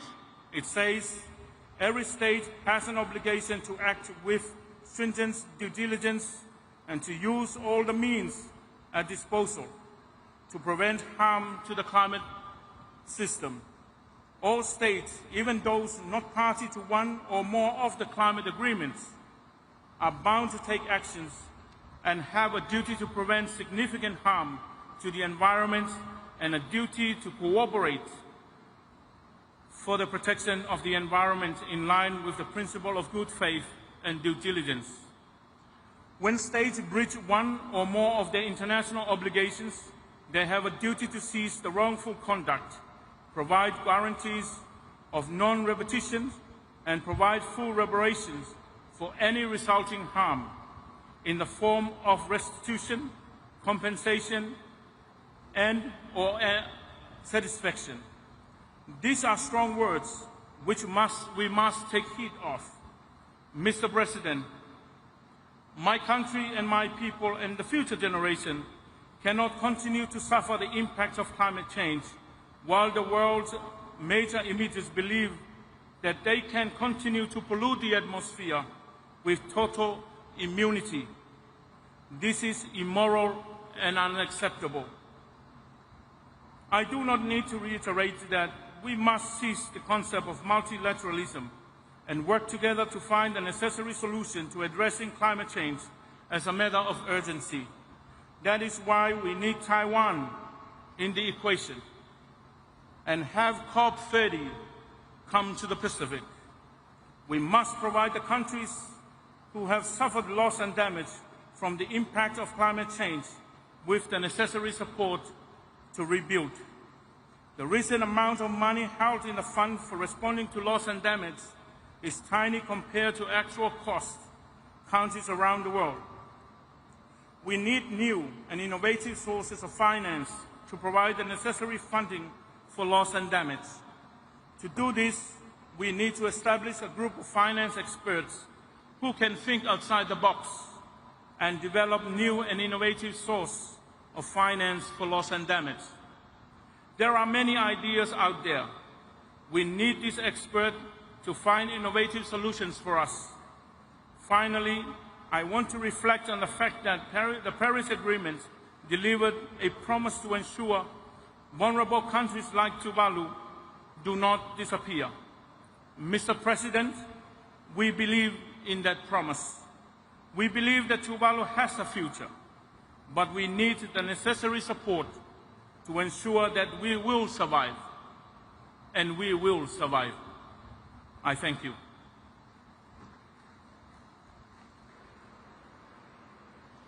Convidamos agora representante da Venezuela, o senhor ministro de Relações Exteriores, Ivan Gil.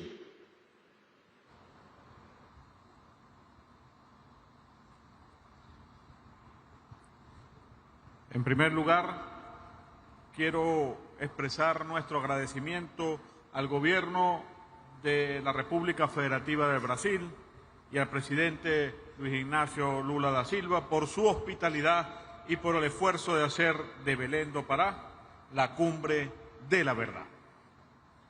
Basta de hipocresía, basta de tecnicismo vacío, basta de diplomacias que postergan las decisiones urgentes mientras el planeta arde. Lo que hace falta es compromiso real, acción concreta y cambios revolucionarios del sistema global, antes de que nuestra especie desaparezca, como lo advirtió el comandante Fidel Castro Ruz en el año 1992 en la Conferencia de Río de Janeiro. Hoy, 3 décadas después de aquella alerta, no estamos ante una amenaza futura, estamos viviendo el colapso ambiental en tiempo presente. Ya no hablamos de un aumento de un determinado número de grados en la temperatura promedio global. Estamos al borde del umbral que acabaría la vida como la conocemos. Y eso es, en sí mismo, un fracaso colectivo del sistema internacional. Más allá de los números fríos que se han discutido en esta sala, los efectos están a la vista. El deshielo, la desertificación, pérdida de suelos fértiles, olas de calor y de frío extremo, incendios forestales que devoran millones de hectáreas de selva y vida, lluvias torrenciales y huracanes que amenazan comunidades en el Caribe, la Amazonía, África y en el Pacífico. Todo esto tiene una causa: el modelo capitalista salvaje, un imperialismo voraz y hambriento de petróleo y recursos que, en lugar de corregirse para frenar el cambio climático, se ha vuelto más feroz e inhumano. Ese imperialismo no envía barcos al Caribe para ayudar a reparar los daños del cambio climático, sino para amenazar, asediar y saquear los recursos naturales de nuestras naciones soberanas, como el caso de Venezuela, que es asediada a diario con el único objetivo de robarles sus recursos.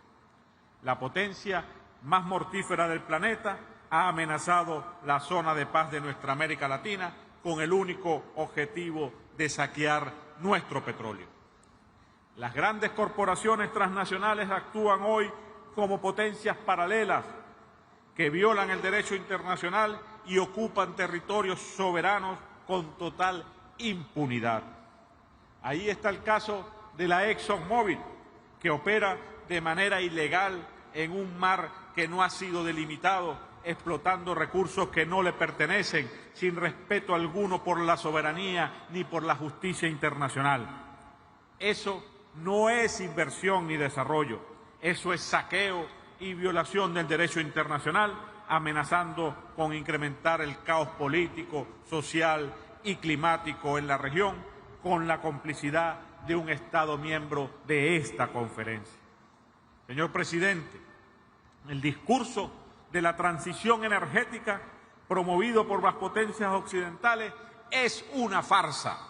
No se trata de una transición hacia la sostenibilidad, sino hacia una nueva forma de dominación. Una transición que concentra el control de la tecnología y excluye a los países del sur global, que les arrebata su conocimiento, su soberanía energética y su derecho al desarrollo. Porque en realidad esta transición no consume menos energía, sino más. El balance energético global es hoy más negativo que hace una década. Cada unidad de energía que se produce bajo este nuevo modelo demanda más energía fósil que antes y al mismo tiempo se imponen sanciones y restricciones tecnológicas a los países que no se someten a ese esquema de dependencia. Eso no es justicia climática, eso es neocolonialismo energético. Y si a esto le sumamos la manipulación del sistema financiero internacional, donde los fondos para la mitigación del cambio climático nunca llegan a los pueblos que más los necesitan, entonces debemos decirlo con claridad: la política ambiental multilateral ha fracasado.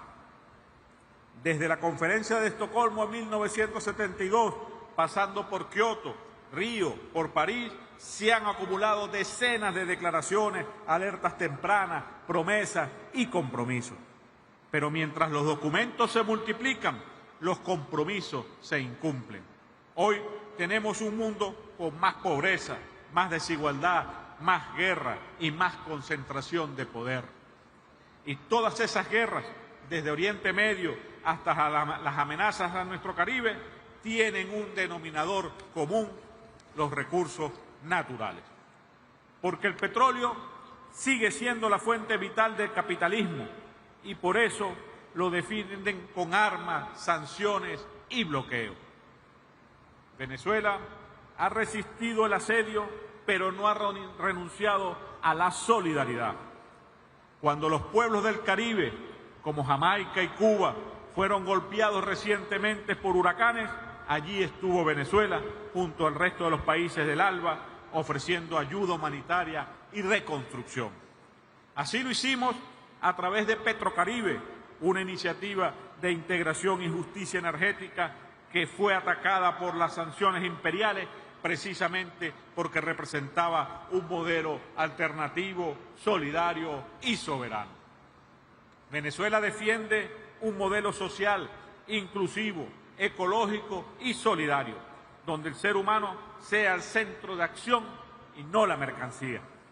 Un modelo que coloca el bienestar y la supervivencia de la humanidad por encima del lucro de las corporaciones. Un modelo donde el desarrollo vaya de la mano con la preservación del entorno natural y donde se respete el derecho de cada pueblo a decidir cómo gestionar sus recursos. Como bolivarianos, defendemos la vida y el equilibrio del universo. Hace 2 siglos, el libertador Simón Bolívar promulgó el decreto de Chuquisaca, protegiendo montañas, ríos y bosques, anticipando el principio de soberanía ambiental que hoy reivindicamos. Ese legado nos guía. Proteger la naturaleza no es un gesto simbólico, es un deber patriótico y moral. Hoy, desde Venezuela, hacemos un llamado al mundo a construir una verdadera transición energética justa, soberana y humana. Venezuela cree en una transición energética soberana, justa y solidaria. Cree en la cooperación sur-sur, en la ciencia abierta, en la agroecología, en la gestión sostenible de los recursos naturales y en un multilateralismo real, no subordinado al poder corporativo.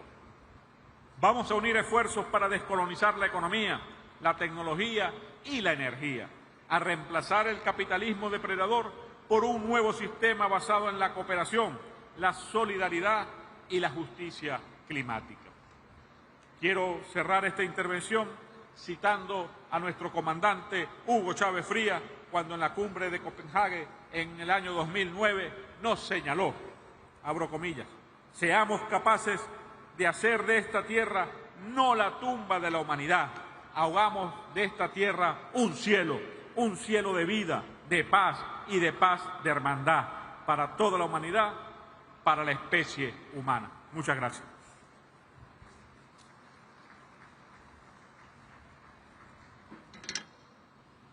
Convidamos agora representante da Zâmbia, o senhor ministro da Economia Verde e do Meio Ambiente, Mike Bosch.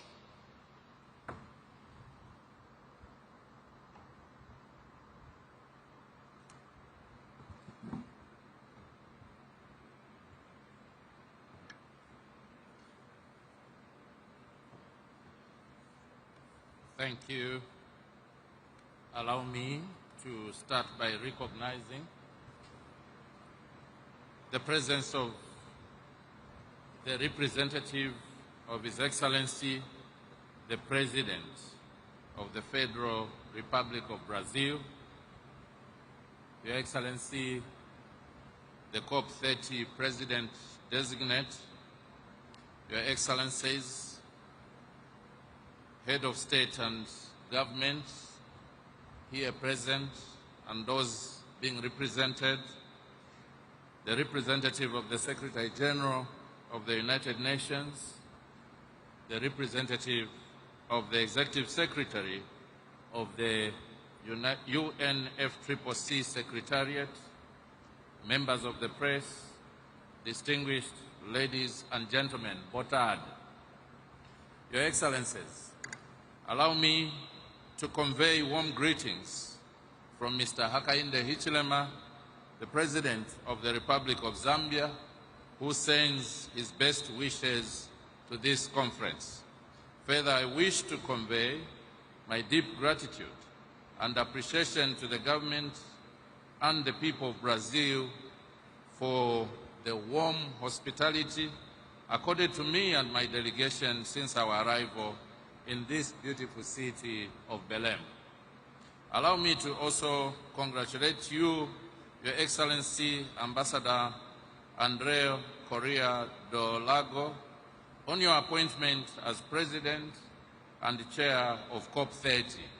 As Zambia, we have confidence in your leadership and we are looking forward to your formal election on Monday.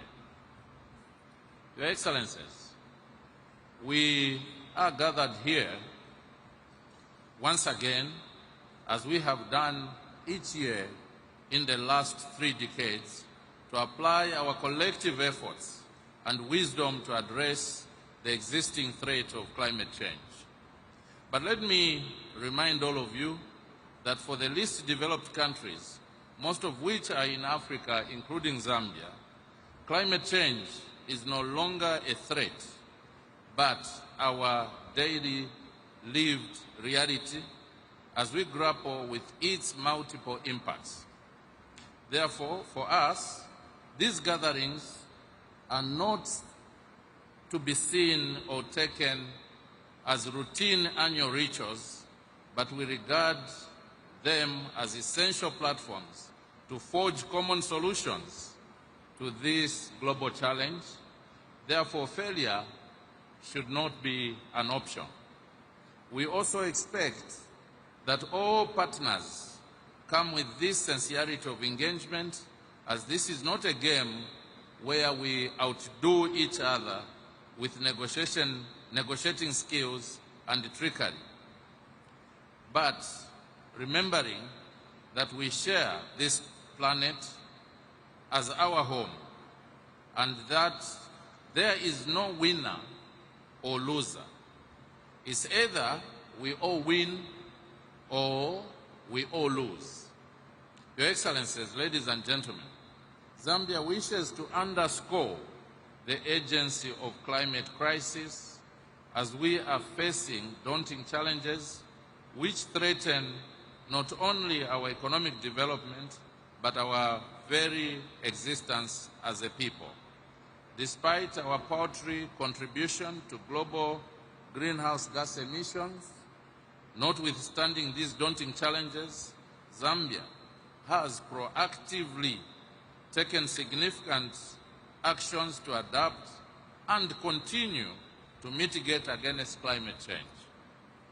In this regard, this year we have prepared and submitted our 3rd nationally determined contribution, NDC 3.0, in which we have kept our high ambitions of reducing our emissions by 25% based on our 2010 levels. We have indicated our commitment and willingness to raise this ambition to 47% if we received substantial external support in our climate action.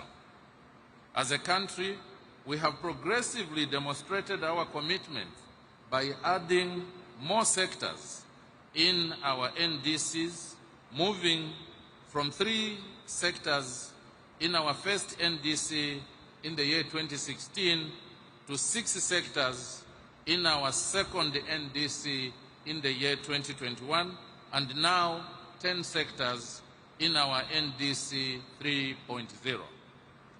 This steady progress is intended to bring Zambia's climate action to an economy-wide approach, and we are getting close to that goal. We have also submitted our first biannual technical report, as well as the 4th national communication, to ensure we strengthen our transparency. We thus expect nothing less from our partners, especially those who are more privileged economically than we are. Your Excellencies, on the negotiations front, adaptation remains a top priority for Zambia, like other vulnerable countries.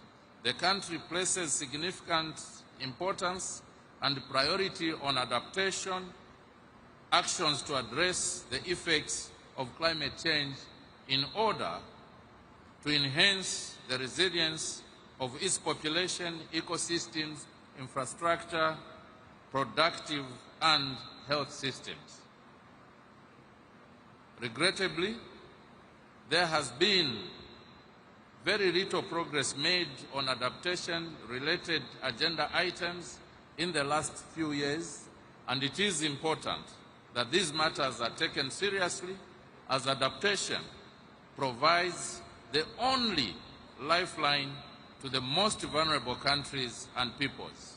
In this regard, Zambia calls for progress on the global goal on adaptation by adopting robust, comprehensive but manageable set of indicators for tracking progress in building resilience.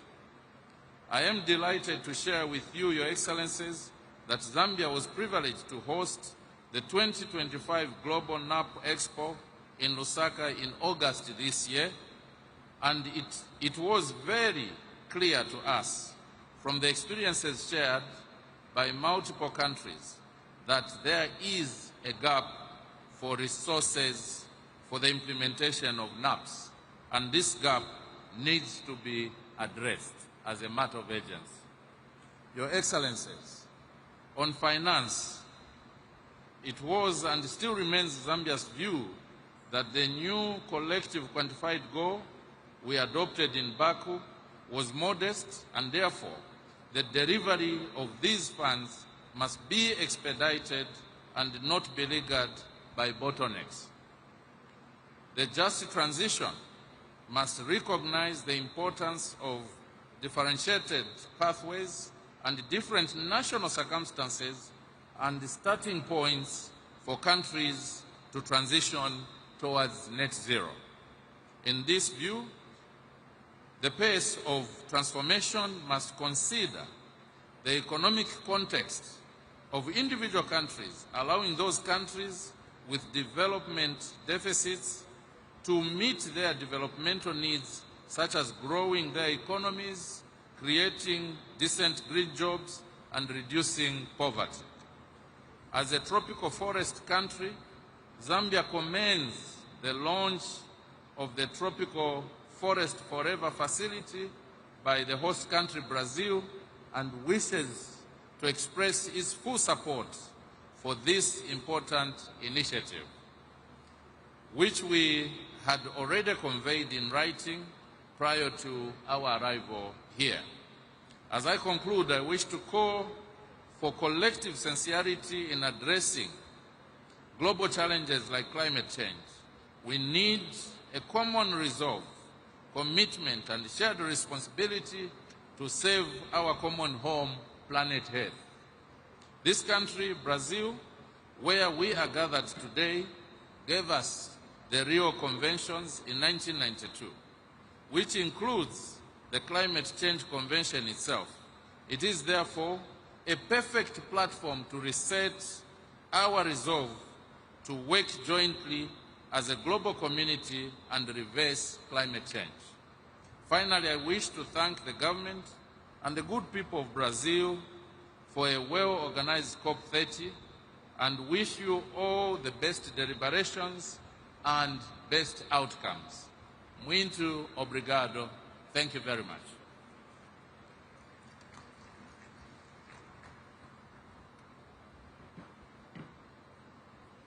Convidamos agora representante do Zimbábue, a ministra do Meio Ambiente, Evelyn Ndlovu.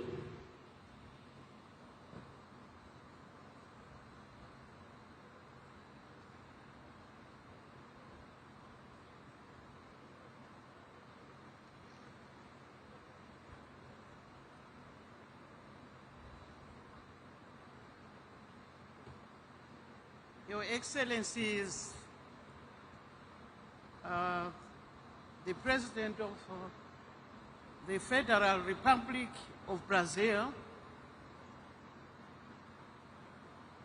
Your Excellencies, ladies and gentlemen, I am honored to address this August gathering in this scenic city of Belém, the gateway to the Amazon, this venue serves as a change, a powerful symbol of what is to shake our future generations in terms of climate change, ecological balance, and well-being of present and future generations.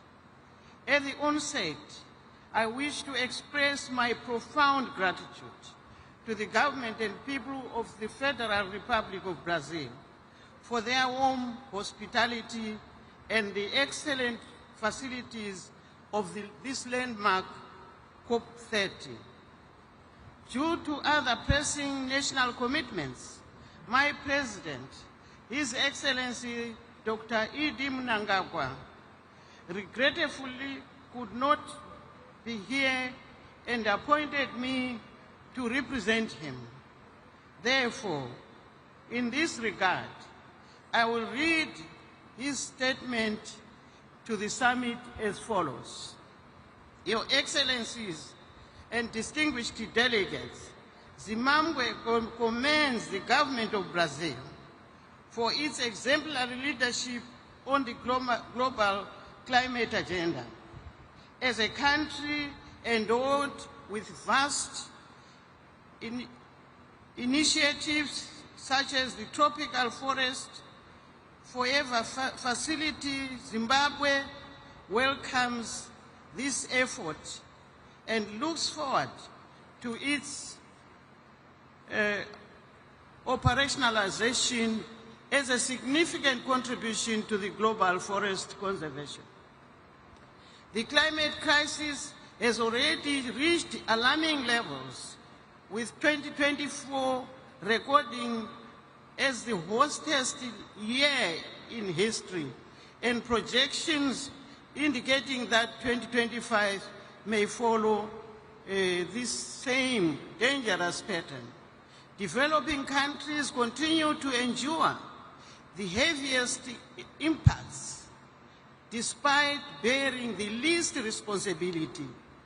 Droughts, floods, cyclones, and other extreme weather events continue to erode development gains, threatening food security, damaging infrastructure, and destroying livelihoods. For small islands developing states, this crisis poses an existential threat.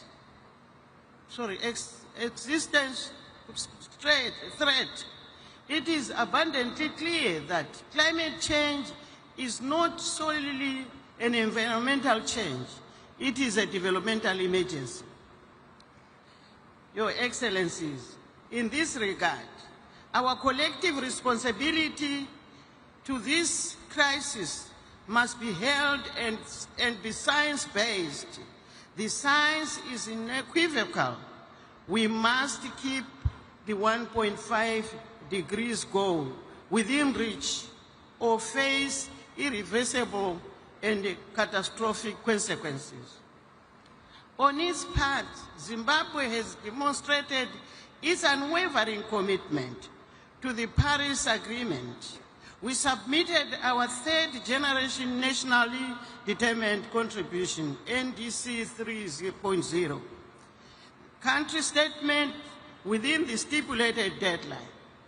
Our NDC 3.0 is a product of inclusive multi-stakeholder consultations, as well as a thorough assessment of the implementation of our 2021 revised NDC. Through NDC 3.0, Zimbabwe commits to reducing greenhouse gases emissions by 40% per capita by 2035, relative to the business as usual trajectory. We increased our mitigation measures from 17 to 27 across all sectors of the economy. We are determined to accelerate a just transition towards renewable energy, climate-smart agriculture, forest conservation, methane capture, and green industrialization. Your Excellencies, the level of ambition, however, requires adequate, predictable, and accessible climate finance. Zimbabwe requires at least US 19 billion to finance its NDC 3.0, as well as technical support to build national capabilities. In parallel, Zimbabwe has raised its ambition in the adaptation agenda. Guided by the Zimbabwe Climate Change National Adaptation Plan, we are integrating climate resilience across key sectors, communities, and development planning processes to protect lives and livelihoods and ecosystems. Your Excellencies, landlocked developing countries face unique climate change. Our geographic remoteness, high transport costs, dependency on transition routes, and energy constraints increase our vulnerability and hinder our capacity to transition to sustainable economies. Recognizing this, we completed the national registration of least developing countries as a negotiating group under the UNFCCC. This will enable us to advocate for climate justice tailored to our specific circumstances. However, ladies and gentlemen, ambition without the means of implementation is insufficient. The real impact will depend on access to predictable and accessible finance at scale. At COP29 in Baku, we agreed on the new collective quantified goal of 300 billion per year in climate financing by 2035. While this is welcome, we must now focus on the full and immediate implementation of the Baku to Berlin roadmap, which aims at mobilizing at least 1.3 trillion annually by 2035.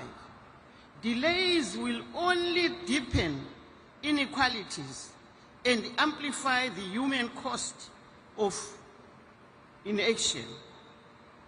Your Excellencies, we also underscore the urgent need to increase adaptation finance and the full operationalization of the fund for responding to loss and damage. Vulnerable communities are already paying a high price for the crisis they did not create. For developing countries, climate change is neither charity nor benevolence. It is a matter of equality, historical responsibility, and climate justice.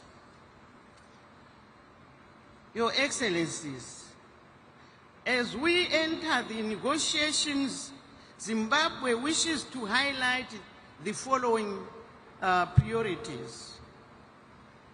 A concrete Baku to Berlin roadmap to scale up climate finance with clear milestones and monitoring mechanisms, strengthening the global goal on adaptation with clear indicators to measure progress. The full and effective operationalization of the fund for responding to loss and damage to address irreversible climate change impacts. Enhance the financial and technical support for NDC 3.0 implementation in developing countries and fulfillment of unmet climate finance commitments consistent with national priorities and development strategies. Your Excellencies, in conclusion, Zimbabwe approaches COP30 with renewed ambition and determination to contribute to global climate action. The decision we make in Belem today will echo across generations and make us work together. Let us work together to turn commitments that we are committing ourselves today into real action and safeguard this planet we call our home. I thank you, Your Excellencies.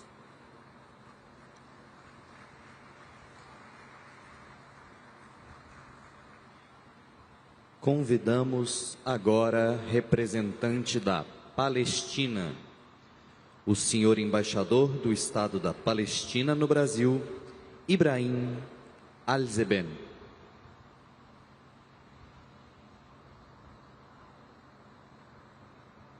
مساء الخير للجميع. بريسيدنسيا بوا تاردي. معالي السيد أندريه كوريا دولاغو رئيس الدورة 30 لكوب 30، معالي السيد أنطونيو غوتيريس الأمين العام للأمم المتحدة، أصحاب المعالي والسعادة السيدات والسادة، بالنيابة عن دولة فلسطين قيادتها الشرعية وشعبها، أود أولاً أن أعرب عن خالص امتناننا وتقديرنا لفخامة الرئيس لويس إناسيو لولا دا سيلفا وحكومة وشعب البرازيل على استضافتهم الكريمة والتنظيم المميز لهذه الدورة. كما أعبر عن تقديرنا الكبير لفخامة ولسيادة الأمين العام للأمم المتحدة السيد أنطونيو غوتيريس على التزامه الثابت بمواجهة الآثار السلبية لتغير المناخ، وعلى دفاعه أيضاً عن قضايا البشرية العادلة. السيد الرئيس، الحضور الكريم، إن أزمة المناخ ليست أمراً نظرياً أو مفهوماً مجرداً، إنها واقع ملموس ومترابط يؤثر مباشرة على حياة ومستقبل شعوبنا ونظمنا البيئية.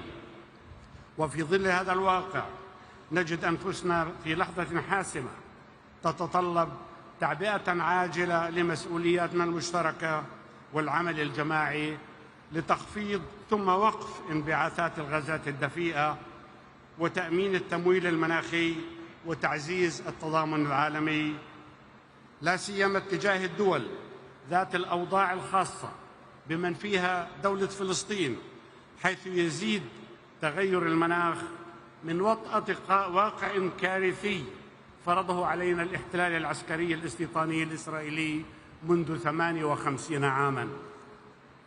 إن دولة فلسطين شأنها شأن العديد من الدول الأكثر تضرراً لم تسهم إلا بقدر ضئيل في الانبعاثات العالمية، ومع ذلك فهي تواجه بشكل متزايد نتائج مناخية قاسية تفاقمت بسبب الاحتلال الذي حرم الشعب الفلسطيني لعقود من حقه غير قابل للتصرف في السيطرة على أراضيه وممارسة سيادته على موارده الطبيعية. هذا الأمر الذي ألحق بشعبنا خلال العامين الماضيين كارثة إنسانية وبيئية غير مسبوقة في التاريخ الحديث، وليس بخاف على أحد ما تعانيه غزة نتيجة لحرب الإبادة التي تشنها إسرائيل حتى الآن، تلك التي خلفت قرابة 250,000 ضحية وتراكم أكثر من 61 مليون طن من الأنقاض، بعضها ملوث بمواد خطرة، إلى جانب تدمير متعمد لشبكات الصرف الصحي والمياه، مما أدى إلى تلوث المياه الجوفية، المياه الساحلية. السيدات والسادة، غزة الآن تواجه مخاطر جسيمة على الصحة العامة وتهديد البيئة في ازدياد، كما دمرت الإبادة الجماعية الأراضي الزراعية والغطاء النباتي، مما ترك السكان في حالة انعدام حاد للأمن الغذائي والمجاعة، وقد تم استخدام الجوع كسلاح. في الوقت نفسه تواصل باقي أجزاء فلسطين المحتلة في الضفة الغربية والقدس معاناة من التوسع الاستيطاني الإسرائيلي ومصادرة الأراضي وندرة المياه وتحويلها والتدهور البيئي مما يهدد سبل العيش والأمنين الغذائي والمائي. السيدات والسادة، يشكل الوضع الكارثي للبيئة في فلسطين عاملاً مهماً في تغيير المناخ العالمي، وهذا يبرز الحاجة الملحة إلى تحرك دولي عاجل نحو تحقيق العدالة المناخية لحماية الإنسان والبيئة على حد سواء. السيدة الرئيسة، رغم التحديات والعقبات الجسيمة التي يفرضها الاحتلال غير القانوني، تظل دولة فلسطين ثابتة في التزامها بالعمل إلى جانب جميع الدول من أجل خفض الانبعاثات، ويتم تجسيد هذا الالتزام في سياسات وإجراءات ملموسة، منها أولاً على سبيل الذكر إطلاق عملية تحديث المساهمات المحددة وطنياً والأولويات حتى عام 2040. ثانياً دمج تغير المناخ في التخطيط الوطني والقطاعي. ثالثاً تطوير استراتيجية طويلة الأمد لاقتصاد منخفض الكربون بهدف تحقيق نمو مستدام. رابعاً إنشاء إطار معزز للشفافية فيما يتعلق بتغير المناخ. خامساً تعزيز الشراكات بين القطاعين العام والخاص في مجالي الطاقة المتجددة وإدارة النفايات من أجل ترسيخ مساهمة القطاع الخاص بشكل فاعل.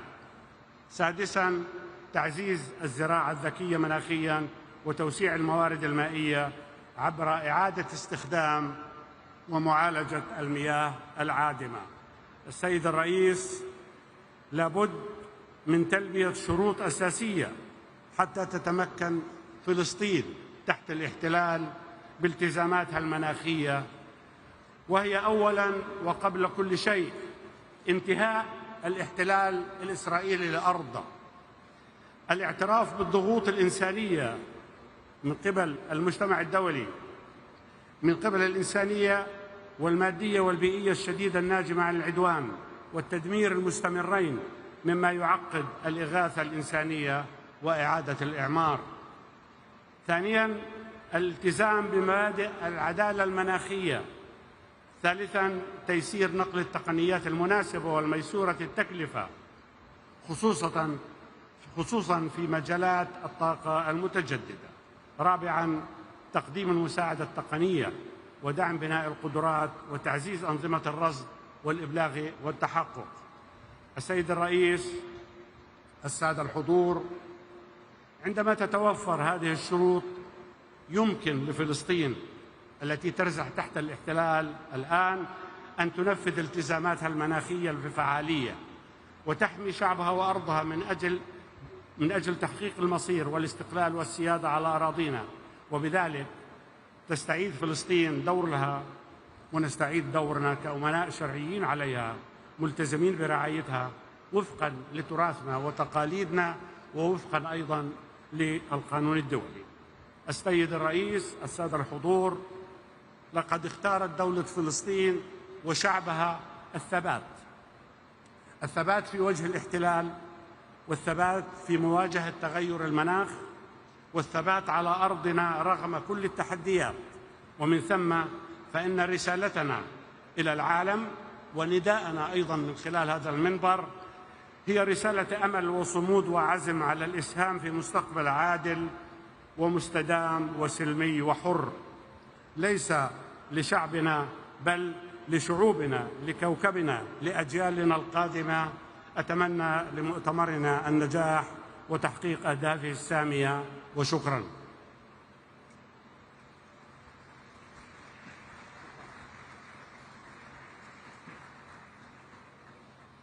Convidamos agora representante da Rússia, o enviado especial da Presidência para a Mudança do Clima, Ruslan Edelgeriev.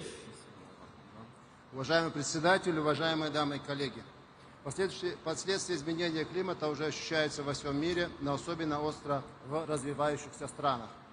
Мы видим опасный перекос, когда глобальная повестка почти полностью сфокусирована на митигации. Адаптация – это не второстепенная задача, а наша общая необходимость. Мы должны восстановить баланс между адаптацией и митигацией, в том числе в вопросах финансирования данных мер. Именно поэтому на предстоящей 30-й сессии конференции сторон в Белене нам критически важно согласовать набор показателей для глобальной цели по адаптации. Мы предлагаем прагматичный подход, давайте согласуем тот минимальный набор, который устраивает всех сейчас, и зафиксируем план по доработке остальных показателей. Это позволит нам начать их апробацию и получить ценные данные уже для второго глобального подведения итогов. И, конечно, любой прогресс в адаптации невозможен без адекватных средств осуществления, прежде всего, финансирования. Подчеркну, что путь каждой страны к низкоуглеродному будущему уникален. По этой причине рабочая программа по справедливому переходу должна оставаться площадкой для диалога и обмена опытом, а не инструментом для навязывания новых обязательств. Нам нужны практические результаты, развитие навыков, передача технологий, доступное финансирование для переходных проектов, а не новые цели, которые могут подорвать социально-экономическое развитие. На КС-28 мы достигли исторического результата, завершили первое глобальное подведение итогов.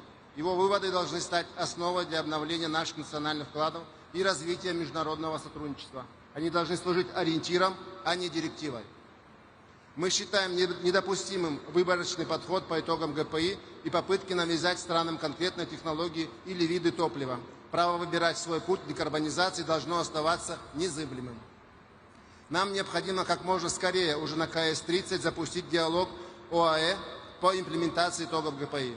Этот диалог должен быть конструктивным, не предписывающим и, крайне важно, должен уделить внимание односторонним мерам, которые подрывают международное сотрудничество и дух Парижского соглашения.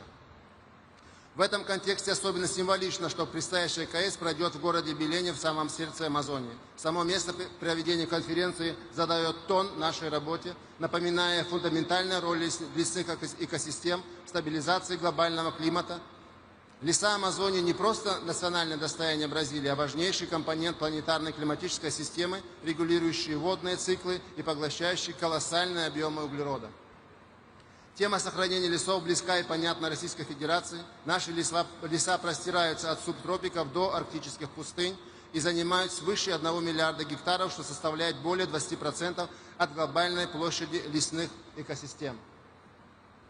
Научные данные, полученные с использованием современных технологий дистанционного зондирования, подтверждают их колоссальный вклад. Средний годовой объем поглощения парниковых газов российскими экосистемами в секторе землепользования и лесного хозяйства превышает 1 миллиард тонн СО2 эквивалента. Однако этот важнейший ресурс находится под угрозой, и изменение климата ставит перед нами новые вызовы, прежде всего рост числа и интенсивности природных пожаров. В России работа по борьбе с лесными пожарами ведется на системной основе. В рамках национального проекта по обеспечению технологического лидерства беспилотной авиационной системы мы активно внедряем технологии дистанционного зондирования Земли и беспилотные летательные аппараты для оперативного мониторинга и ликвидации очагов возгорания пожаров.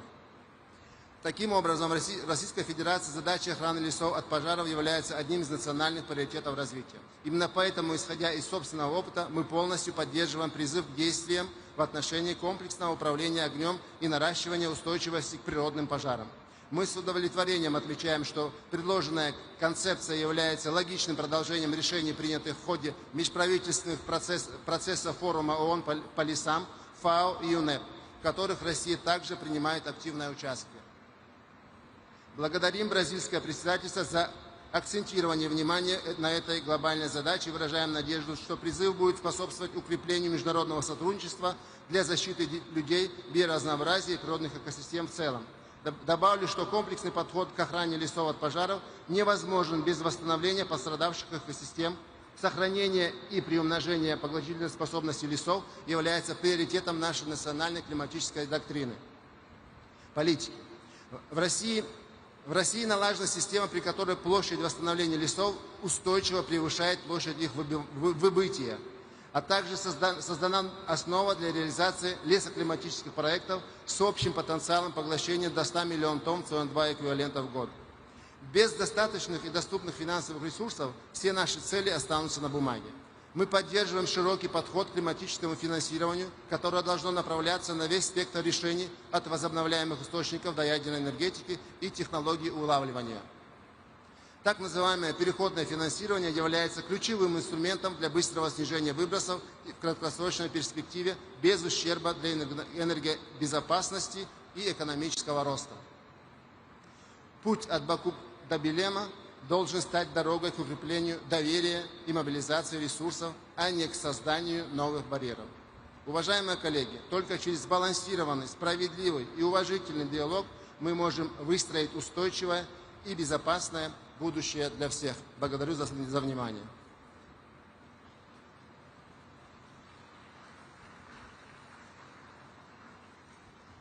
Convidamos agora representante da Argélia, a senhora diretora de Meio Ambiente e Desenvolvimento Sustentável, El Ayoubi Manel.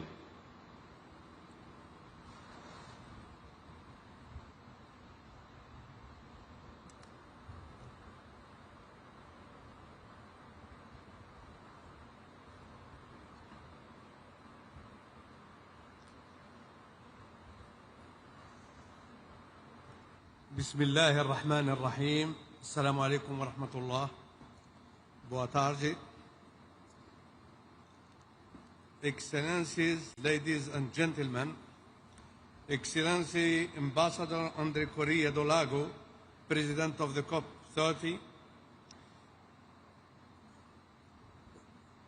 First, I would like to thank the Brazilian government for its warm welcome, for all the efforts made so that this global event is a success, and for the generosity with which we were hosted in this beautiful Amazonian city of Belém. Distinguished guest of the COP30, as a representative of His Excellency the President of the People's Democratic Republic of Algeria, His Excellency Abdelmajid Tebboune, I am honored to speak today at this critical gathering as we confront huge climate challenges that affect us all. Algeria is facing major environmental challenges, is engaged in an ambitious, dynamic, articulated, solid strategic plans such as the National Action Plan for Environment and Sustainable Development, the National Plan and the National Plan of Adaptation to Climate Change. These initiatives, supported by strong political will, aim to restore degraded soils, stop the advance of the desert sands, reduce the pollution, manage natural resources, and build climate resilience in order to participate in the common efforts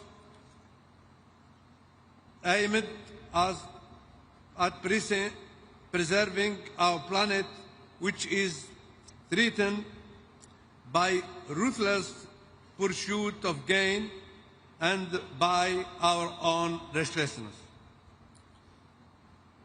In this way, Algerian national efforts aim also to guarantee a better quality of life for our people and for future generations.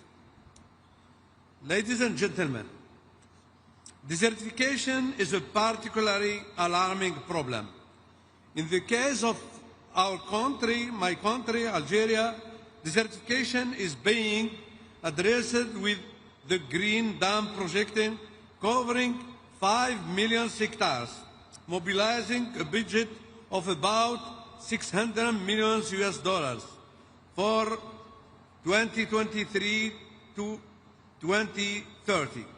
This program has completed 64% of the plantations and created thousands of direct jobs. It also includes hundreds of water collection with the units to secure the supply. The national strategy aims at the sustainable rehabilitation of soils, the management of resources, and the active participation of local populations. As many countries, Algeria is facing another pressing challenge: plastic pollution. To counter this problem, my country, or the Algerian government, launched a few months ago the development of national plan to fight against plastic pollution, stressing that this pollution has serious consequences on ecosystems, biodiversity, and public health. The plan is part of a broader strategy for integrated waste management reinforced by Law 2502 on waste management control and disposal. Also, to face climate and environmental challenges, Algeria presented a national climate change adaptation plan, a strategic tool to strengthen the country's resilience. In the same time, we are developing a national hydrogen strategy to become a major global producer and exporter of both green and blue hydrogen, primarily targeting the international market.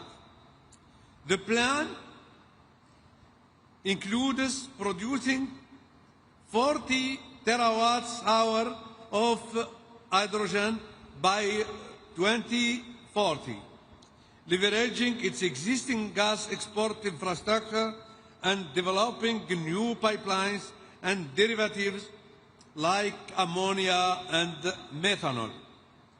Key initiatives involve feasibility studies for large-scale projects and partnerships to build domestic expertise and infrastructure. The aim is to supply 10% of Europe's clean hydrogen demand by the year 2040. The strategy includes both blue hydrogen from natural gas with carbon capture and green hydrogen from renewable energy.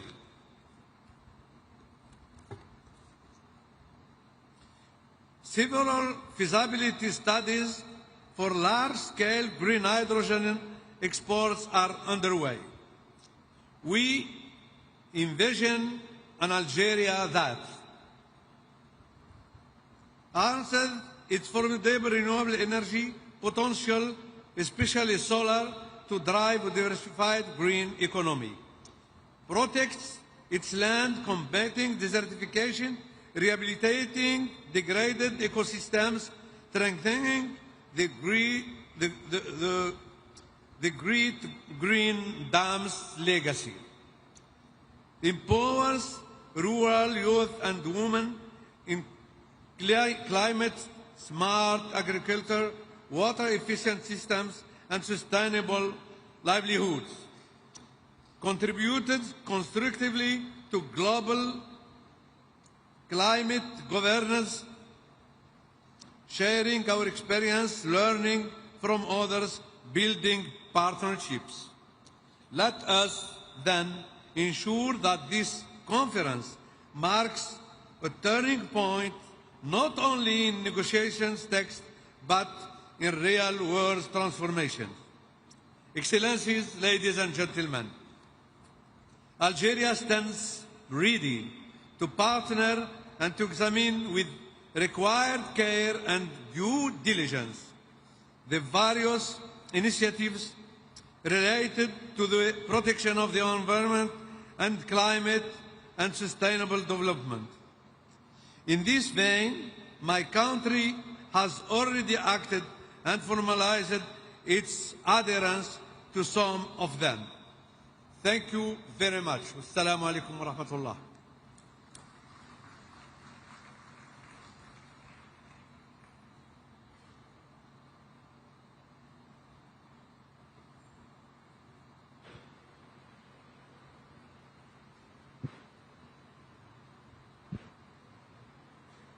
Convidamos agora representante da Armênia, o senhor vice-ministro das Relações Exteriores, Robert Abizov Gomonian.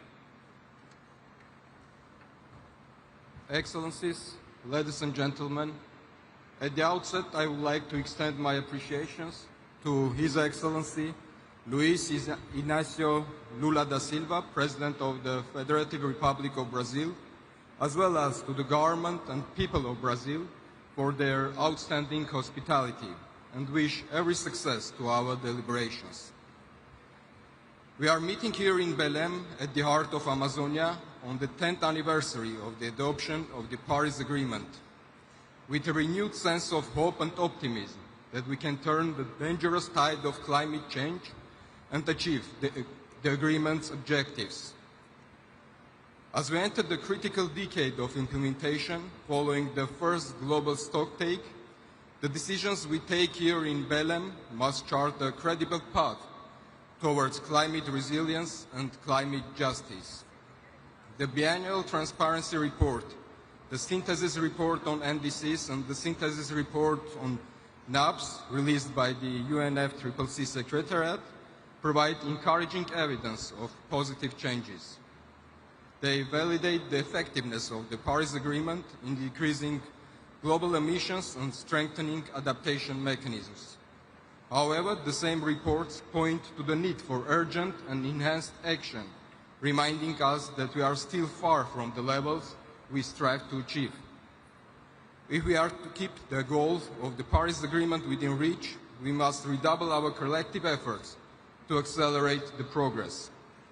COP30 in Belém must therefore become a milestone, transforming global ambition into concrete action on climate change mitigation, adaptation, as well as loss and damage, guided by equity and the common but differentiated responsibilities and respective capabilities. Distinguished delegates, Armenia is firmly committed to contributing to collective efforts to mitigate and adapt to the impact of climate change. Despite Armenia's negligible share of global emissions, we strive for active participation in international undertakings to limit temperature rise to 1.5 Celsius through comprehensive, economy-wide mitigation measures. As a landlocked developing country, Armenia seeks to demonstrate that even small states can lead by examples through ambitious national actions. Armenia's updated NDCs for 2026-2035 under the Paris Agreement, informed by science and national circumstances, will represent an enhanced commitment to addressing climate change-related challenges. They aim to climate-proof our ecosystems, biodiversity, agriculture, and livelihoods. Our efforts are underpinned by the adoption of a comprehensive climate law, establishing a robust legal foundation for long-term economy-wide action and the integration of climate priorities into all sectors.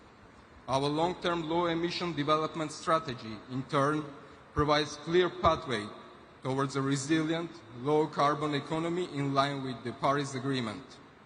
Energy transformation lies at the core of our climate strategy. We are expanding renewable energy generation at an unprecedented pace to substantially increase the share of green energy in our national mix. At the same time, we continue to rely on nuclear energy as a safe and stable component of our clear energy mix, providing real carbon-neutral electricity and enhanced energy security.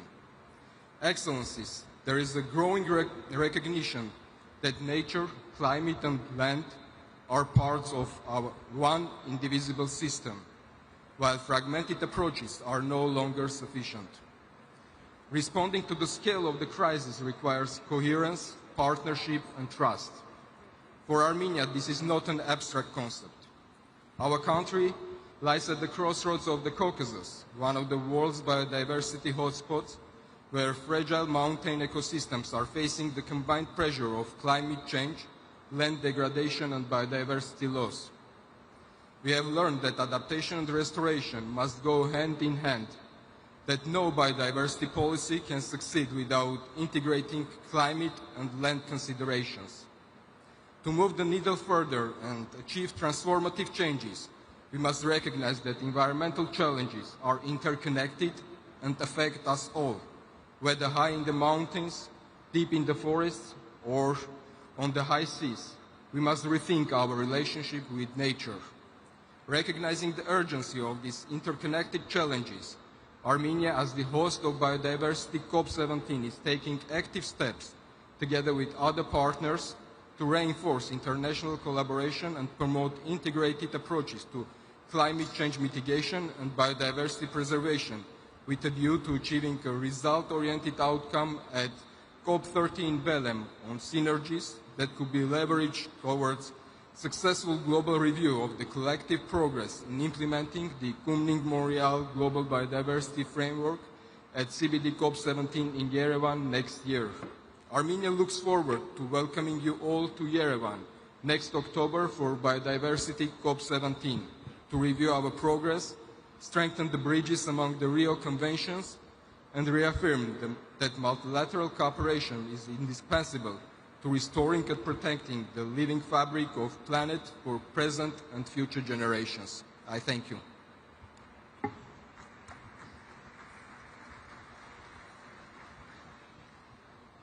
Convidamos agora representante da Dinamarca, o senhor embaixador climático e subsecretário de Política de Desenvolvimento, Ole Tonke. Thank you so much. Excellencies, ladies and gentlemen, in a time of political competition, geopolitical competition, and economic uncertainty, it might seem tempting to postpone climate action, but that would be unwise. The consequences of climate changes are here, and they are very clear. It is reshaping lives for our citizens. Extreme weather, droughts, rising sea levels are no longer warnings of a distant future, but it's the reality of today. Climate change is disrupting lives and communities, fueling conflicts, and forcing people to leave their homes. If we don't act, these challenges will only intensify.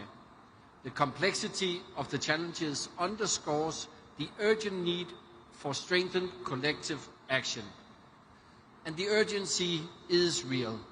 Ambition must increase, and our actions must be scaled up.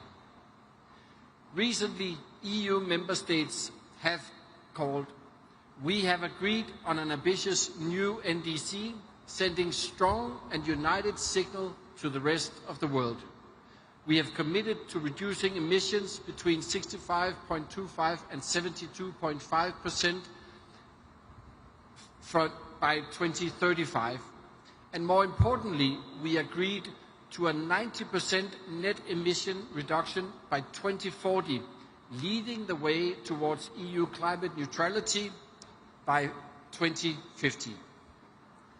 It has been 10 years since the Paris Agreement was adopted, and Denmark remains steadfast in our commitment to the Paris Agreement, and as we will do everything we can do, leading by example, both in increasing our ambitions and delivering on implementation.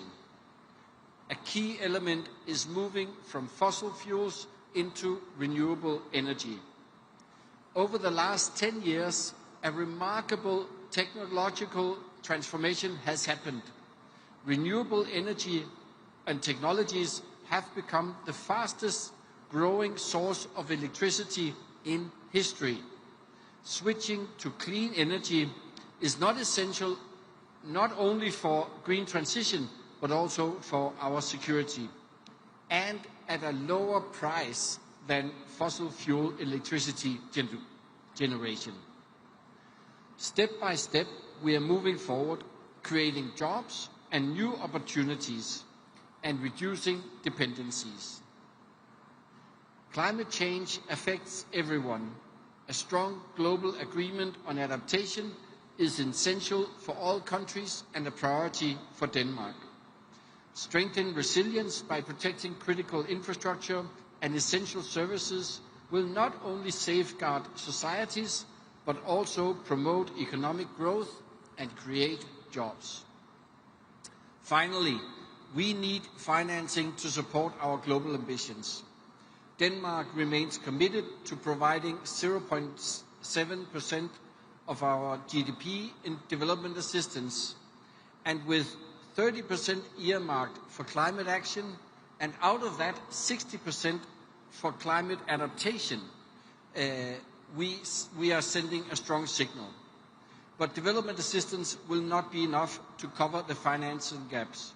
We must scale up all innovative financial solutions. As a concrete first step, I'm announcing at this COP today that Denmark will issue $100 million in a state-backed guarantee to the Inter-American Development Bank. This will help mobilize $400 million in new concessional lending for countries in the region towards accelerating energy transition in the Amazon areas. We cannot allow ourselves to do the easy thing alone, nor to postpone climate action. Denmark's ambitions and actions underline that we are determined to go the extra mile. Thank you.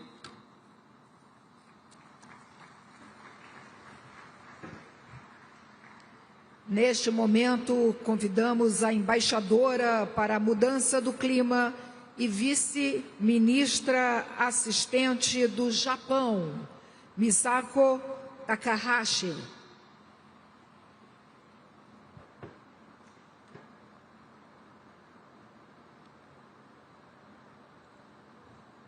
Distinguished guests, thank you for this opportunity to speak about Japan's climate actions at this excellently organized session today. Being committed to reducing greenhouse gas emission, or namely mitigation, is one of the most critical aspects of addressing climate change. Japan reaffirms its unwavering commitment to achieve net zero by 2050.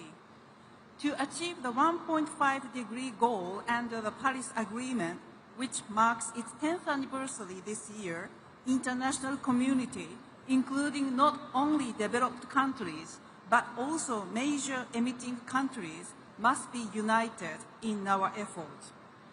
2025 is the year for each party to submit our nationally determined contributions, NDCs.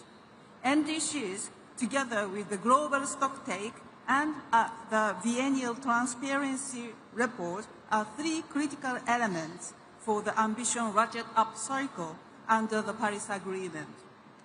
In February this year, Japan submitted its NDC, which aims to reduce its greenhouse gas emissions by 60% in fiscal year 2035 and by 73% in 2014 compared to 2013 levels. Japan's reduction pathway is ambitious as it is consistent with the Paris Agreement 1.5-degree goal. In fact, we have already achieved approximately 27% reduction by fiscal year 2023, and Japan is committed to making steady progress. In this context, we welcome fellow countries that have submitted new NDCs this year toward achieving global net zero. At the same time, we call on parties that have not yet submitted NDCs to submit them as soon as possible with the highest possible level of ambition. In our view, it is crucial that all countries, regardless of being a developed or a developing country, submit their NDCs with the highest possible ambition at the earliest opportunity and advance actions aligned with them. We need to keep the ambition ratchet-up cycle rolling in order to move forward with green gas emission reduction. Our expectation is extremely high that discussions will be held from next week based on the NDCs and biennial transparency report submitted by countries around the world, and that a strong political message for further mitigation will be delivered as an outcome. Strengthening adaptation efforts is urgently needed for developing countries, in particular LDCs and CIS. Japan is leveraging its public and private sector expertise in disaster prevention to provide wide-ranging support across Asia, the Pacific, Africa, and other regions, covering flood and drought countermeasures, agricultural support, and beyond. We will continue these efforts. Climate finance is also crucial for advancing developing countries' mitigation and adaptation efforts. Under the Paris Agreement, Japan will continue providing financial support as a developed country. Simultaneously, as outlined in last year's new collective quantified goal, NCQG, meeting developing countries' climate finance needs requires not only public finance from developed countries, but also support from capable non-developed countries and the mobilization of private finance. Whether for mitigation or adaptation, needs and circumstances of each country differ significantly. Last year, under Azerbaijan's highly appreciated presidency, the NCQG was agreed after difficult negotiations. Going forward, we should avoid repeating similar negotiations. What we wish to see is practical discussion and efforts grounded in reality, focusing on how to respond to the diverse needs of each country to advance their actions and achieve the objectives of the Paris Agreement. Japan has proposed the Asia Zero Emission Community, so-called AZEC platform, which promotes energy transition through various pathways, taking into account each country's circumstances. Tangible cooperation with Southeast Asian countries and Australia is well underway through this platform.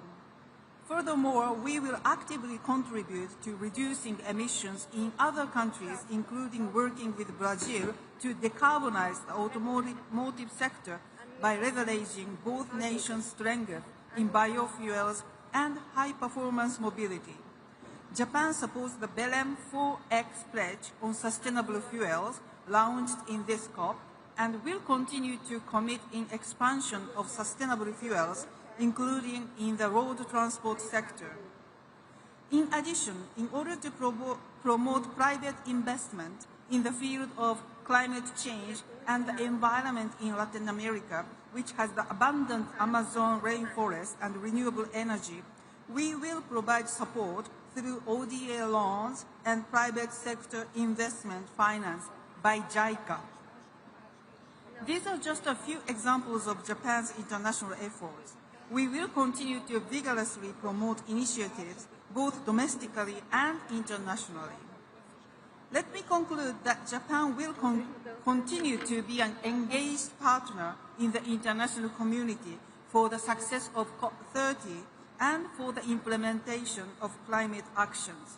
Thank you very much for your kind attention. Muito obrigada.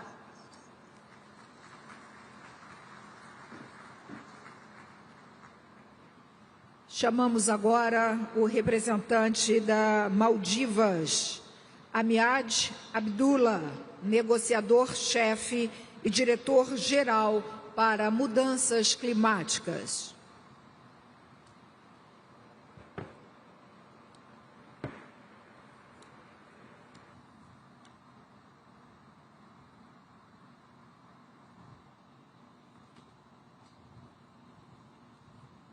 Presidency, Excellencies, friends, ladies and gentlemen, the Maldives extends its warm appreciation to the government of Brazil for its leadership in hosting COP30 here in Amazon, a reminder of the natural systems that sustains all life. We gather at a moment of deep geopolitical uncertainty. Yet, on the 10th anniversary of the Paris Agreement, we must demonstrate that multilateralism can and must still deliver. We also commend Azerbaijan for its leadership at COP29, express our full support in ensuring the success of this conference. Excellencies, science has never spoken more deeply. We are living through an accelerating crisis, and the gap between what must do and what we are doing continues to widen. The NDC 2.0 synthesis report exposed an ambition and implementation gap. Yet NDC 3 synthesis report reveals something more stark, that the gap is widening further and faster. We are not catching up with the climate change, we are falling behind it. For the Maldives and other seats, this is not a future scenario. The inequalities in climate impacts is already here. And every year that passes without action widens the injustice. Our communities are losing land, fresh water, heritage, dignity, and opportunity. For us, implementation is not a political aspiration. The gap we speak is not just financial. It is a gap in our survival. Excellencies, let's be honest about what this decade represents. The last 10 years, the first decade of the Paris Agreement, has left a climate debt owed to the most vulnerable. A debt defined not in accounting terms, but in lives, land, and livelihoods. Under the principle of common but differentiated responsibilities and respective capabilities, delivery must match responsibility. Capacity and urgency imposed on those least responsible for creating this crisis. Despite our structural vulnerabilities, the Maldives has shown remarkable determination to build resilience and seize opportunities where we can. This February, we submitted our most ambitious contribution yet, the third NDC, aligned with low-emission, climate-resilient development pathway through 2035.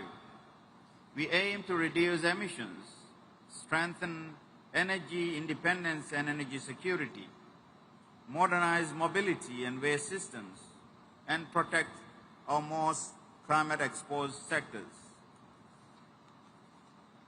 We did this not because it's easy, but it is necessary. Yet our contributions, like many seats, is conditional upon the provision of adequate, predictable, and sustainable finance, technology and capacity building, and equal means of implementation. The NDC synthesis report estimates that achieving national climate targets will require nearly $2 trillion. For SIDS, this is not a number. It is a question of existence. Our people are not asking for charity. We are asking for structural fairness to protect lives and livelihoods where national capacity is stretched to its limits. Excellencies, friends, this COP must reaffirm that adaptation is a global priority, equal to mitigation. We need climate finance that is scale up to match the crisis, access and predictable for planning, primarily grant-based in recognition of our vulnerabilities. Today, access remains slow, fragmented, and heavy bureaucratic, widening inequalities and delaying action where every year counts.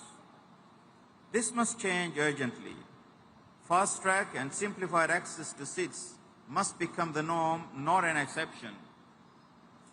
Excellencies, friends, despite the shortcomings, we reaffirm that the Paris Agreement remains our only viable pathway for collective climate action. What we need now is implementation at scale in every region, across every sector, for every community. The Maldives arrives in Balim in the spirit of cooperation, determined to restore trust and accelerate delivery. We call on all parties to have not yet submitted their NDCs to do so to align with the 1.5-degree pathways. Let COP30 be remembered not as another milestone of promises, but as the moment we begin to make good on them. For the most vulnerable among us, the stakes could not be higher.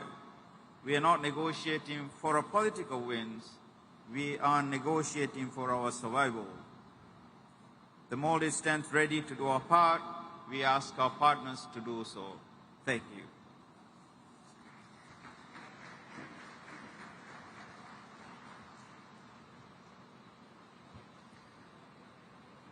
Neste momento, chamamos o secretário de Estado do MRE da Mongólia, Munkitusi Lanajav.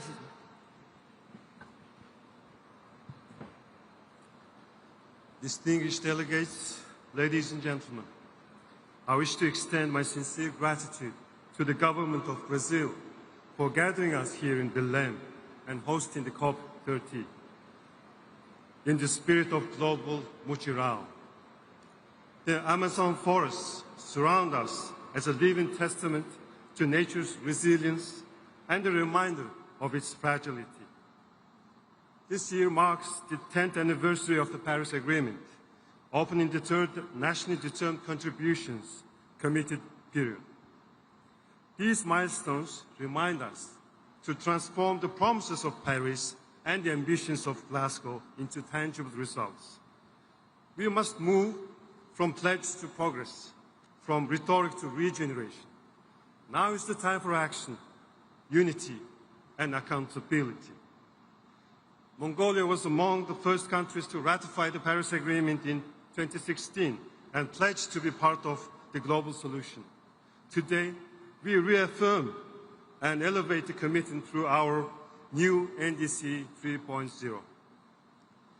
By 2035, we aim to reduce our greenhouse gas emissions by over 30%, and we further aim to push that reduction to more than 50% by concrete commitments in the energy, transportation, construction, food and agriculture sectors.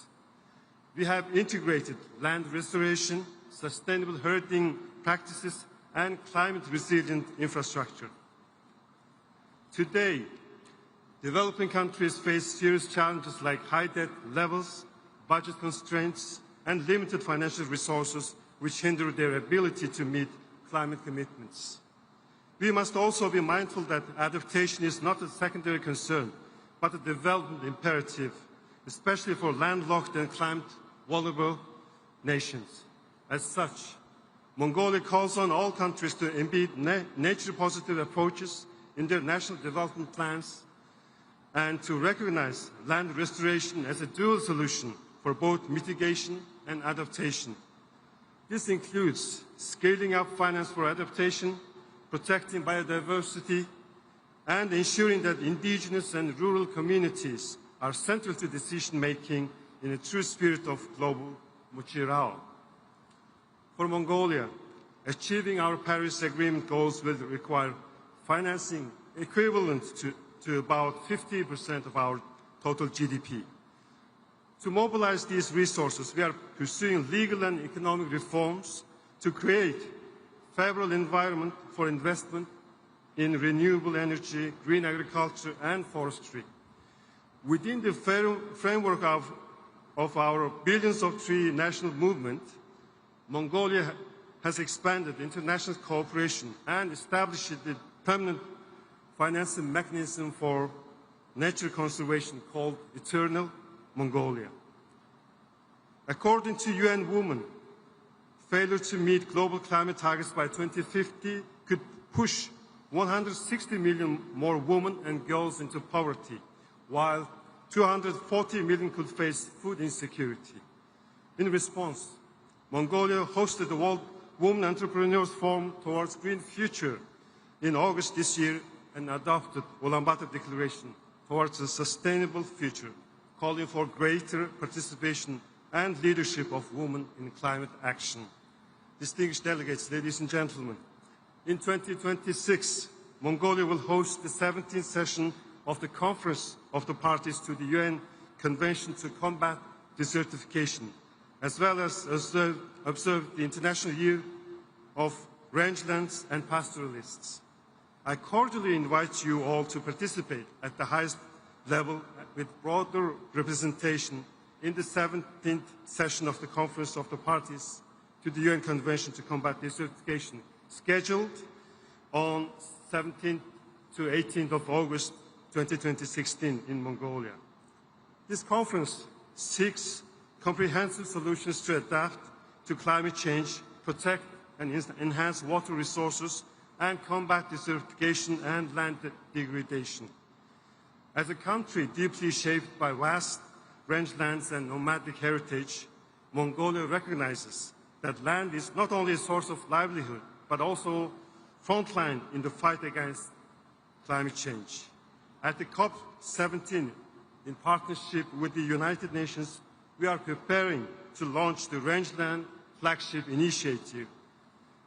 This initiative will unite knowledge, investment, and technology, including AI-powered monitoring, to unlock the carbon sequestration potential of our landscapes. This initiative will also promote investment and livelihoods in over 100 pastoral nations, benefiting nearly 500 million people. We warmly invite you to join us in supporting and collaborating on this important endeavor. Distinguished delegates, Mongolia calls all nations to embed nature-positive approaches in national development plans, drawing from its own leadership in climate adaptation and the momentum of this COP30 in Belém. Let us act with courage and unity to protect our planet and work together for a future of harmony, resilience, and peace. Let the sacred Bayomi of Belém inspire our resolve and action. I thank you. Obrigado.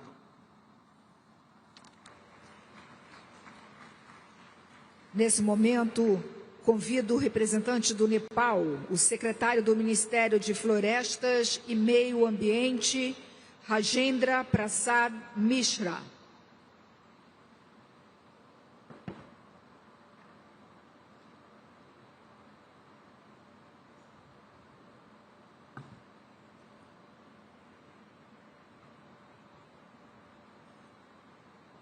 Mr. President, Excellencies, distinguished Head of the States and delegates. At the outset, allow me to express my sincere appreciation to the government and the people of Brazil for your remarkable leadership and warm hospitality in the heart of the Amazon. It is truly symbolic that we gather here exactly 30 years after the Rio Summit and 10th anniversary of Paris Agreement to advance the same global agenda now with urgency for humanity, solidarity, and shared prosperity. Excellencies, Nepal has long been a front runner in upholding nature-friendly systems, advancing climate actions, and environmental stewardship. Nearly 46% of our land remains under forest cover, protected in close partnership with local communities and indigenous people. Nepal is home to Mount Everest, Sagarmatha, mountain and Himalayas hold existential services, support systems, and provide rich biodiversity, clean air, and fresh water to the billions of downstream people. This makes Nepal a vital contributor to sustaining the global climate system. Despite our negligible carbon footprint, Nepal continues to lead through strong policy and action. Our NDC-3 and National Adaptation Plan exemplify our commitment to the Paris Agreement. We are rapidly transitioning toward electric mobility and clean energy, prioritizing the phase out of fossil fuels. Earlier this year, Nepal convened Sagarmatha Samvad, a global dialogue that reaffirmed our shared commitment to the strengthened multilateralism, and to keep global temperature rise below 1.5 degree. This Samvad echoed the COP30 presidency vision of multilateral unity in purpose for all and forever. Excellencies, despite these efforts, Nepal faces escalating climatic crisis in recent years. This year alone, over 300 lives were lost to floods, landslides, droughts, glacial lake outbursts, and forest fires triggered by the temperature extremes. For vulnerable mountain countries like Nepal, the climate crisis is not a longer threat, rather it is a daily reality for all. Excellencies, a decade after Paris Agreement, the evidence is clear. It is delivering, but not at the pace and scale needed. For countries like Nepal, access to finance and technology remains costly and complex. It should be easier and accessible to all. Therefore, COP30 must deliver tangible outcomes, delivering on the roadmap for keeping 1.5 degree on track. The Baku-Belém roadmap for mobilizing $1.3 trillion in climate finance must be realized. Adaptation finance must be tripled and the loss and damage fund must be fully authorized with simplified and direct access for vulnerable countries and alignment with national systems. Excellencies, we no longer have the luxury for delay, and Nepal is committed to align itself with global initiatives to address this urgency. Let us act now together to safeguard our people, their livelihoods, and our planet. Thank you. I thank you.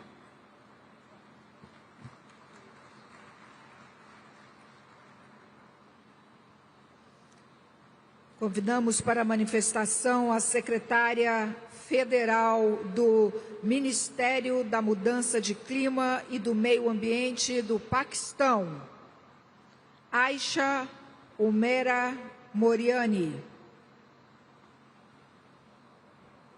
Mr. President, Excellencies, distinguished delegates, good afternoon and Assalamu alaikum. I begin by thanking the government and the people of Brazil for their warm hospitality in the beautiful city of Belém and for hosting this critical gathering. Pakistan has continuously drawn attention and spoken of living on the front line of the unfolding climate disaster. We have consistently highlighted climate injustice that constitutes the gravest human rights violation of our time. Tragically, our words were not a prediction but a premonition. In 2022, a super flood submerged a third of our country, causing over $30 billion in losses and damages. We thought it was once in a century calamity. We were wrong.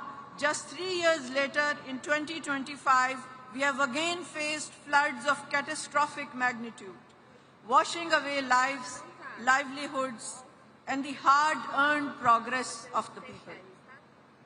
Our mountains in the Hindu Kush Karakoram Himalayas region, forming part of the world's third pole, hold more than 13,000 glaciers now melting at unprecedented rates. Recurring glacial lake outburst floods have become an annual nightmare, threatening lives, infrastructure, and fragile ecosystems. This is not a cycle of disaster. This is an accelerating cascade, and we, who contribute less than 1% to global emissions, are being asked to pay a price we did not incur. This is the stark reality of climate injustice. Yet, Pakistan is not here only to lament this injustice. We are here to lead by example. Guided by our Prime Minister's clear vision, Pakistan is translating ambition into action. We are already on a path of climate resilient development. In NDCs 3.0, we now voluntarily aim to reduce greenhouse gas emissions by up to 50% by 2035. Of this ambitious target, 17% will be achieved unconditionally through domestic resources and policy measures as compared to 15% in NDCs 2.0, while 33% remain conditional on receiving adequate, primarily grant-based international climate finance, supported by technology transfer and capacity building. The total investment required for NDC implementation stands at $565 billion. For Pakistan, adaptation, resilience, and enhancing the coping capacities of its communities remains the priority. The country has outlined major investment needs across critical areas, including disaster risk preparedness and response, universal water and sanitation, and modernization of irrigation system. Here I would recall what my Prime Minister highlighted in New York Climate Summit, that climate finance is the key to NDC implementation. I reiterate that NDC 3.0 represents our solemn commitment to climate action, and we now call upon industrialized nations to honor their historical responsibility and uphold the principles of equity and common but differentiated responsibilities. The outcome on the new collective quantified goal in Baku, though not sufficient, could be a first step to meet the trillions required. Therefore, from the front line of this crisis, we demand that we operationalize the loss and damage fund with billions, not millions, and make it immediately accessible to countries like Pakistan without creating a new debt trap. The framework for the global goal on adaptation must include clear indicators for means of implementation, because a goal without finance is merely a wish list. The discussion on just transition at this COP must recognize that for developing nations like Pakistan, it is a pathway to development, not a detour from it. Our transition must be nationally defined, ensuring it lifts our people out of poverty, provide energy crisis, and create sustainable livelihoods, all while aligning with our climate goals. A just transition cannot be just a slogan. It must be a vehicle for equitable development, fully supported by the means of implementation. Baku to Belém roadmap for the 1.3 trillion climate finance goal must prioritize public finance as its core component, ensuring it is easy to access and primarily grant-based, and devoid of any conditionalities that create debt traps for climate-vulnerable countries like Pakistan, which are already drowning in liabilities they did not create.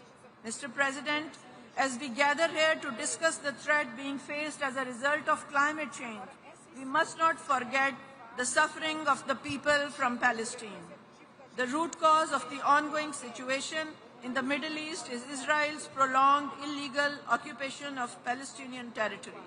Pakistan supports all efforts aimed at ensuring lasting peace and stability in the region. We reiterate the need for the full implementation of the ceasefire, leading to a permanent cessation of hostilities, Israeli withdrawal from Gaza, unfettered humanitarian assistance, and reconstruction of Gaza. Mr. President, the pursuit of climate justice can no longer be deferred. It must be realized through fair finance, technology access, and shared responsibility. Pakistan stands ready to lead by example.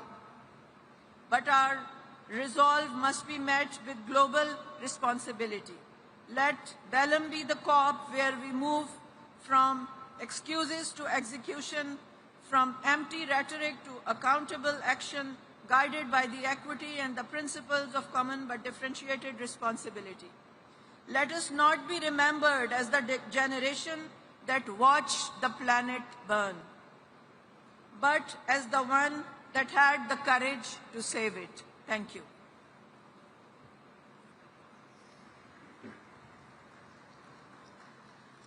Neste momento, vamos ouvir a manifestação do vice-ministro do Meio Ambiente do Uruguai, Oscar Capucci.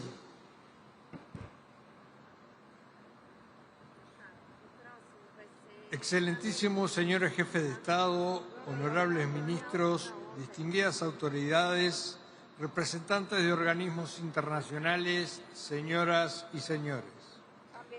En nombre de la República Oriental del Uruguay, deseo expresar nuestro sincero reconocimiento al Gobierno de la República Federativa de Brasil por la hospitalidad brindada y por la organización de esta trascendental reunión de líderes de la COP30 en Belém, corazón de la Amazonia.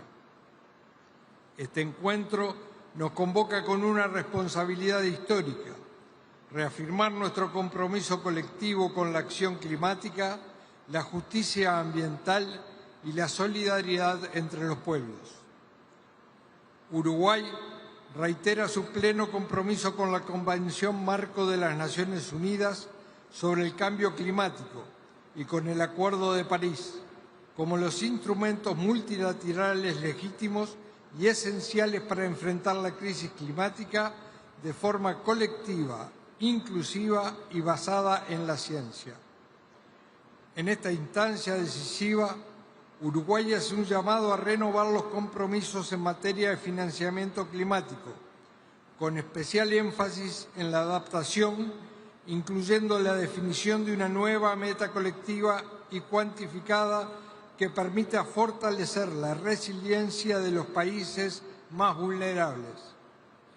Asimismo, es fundamental brindar claridad y previsibilidad sobre el cumplimiento efectivo de los compromisos financieros de los países desarrollados hacia los países en desarrollo.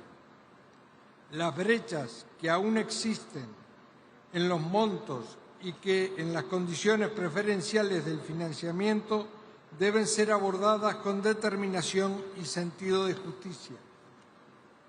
Uruguay aboga por decisiones firmes y concretas en materia de adaptación, particularmente en lo que respecta al financiamiento y a la implementación de los planes nacionales de adaptación. Estos instrumentos son esenciales para fortalecer la capacidad de los países frente a los impactos del cambio climático y constituyen una expresión tangible de la voluntad política y la solidaridad internacional.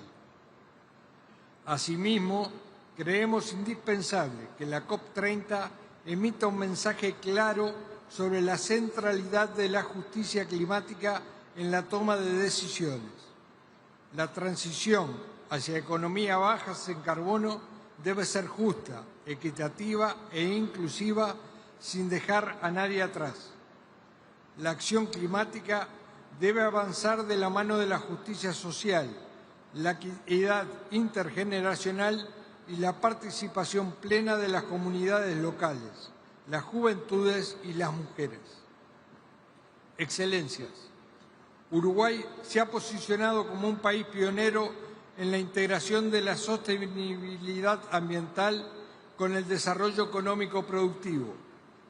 En el ámbito energético, culminamos con éxito una primera transición energética, transformando la matriz eléctrica gracias a la incorporación temprana y estratégica de energías renovables no convencionales que hoy constituyen la base de un sistema limpio, autóctono y resiliente.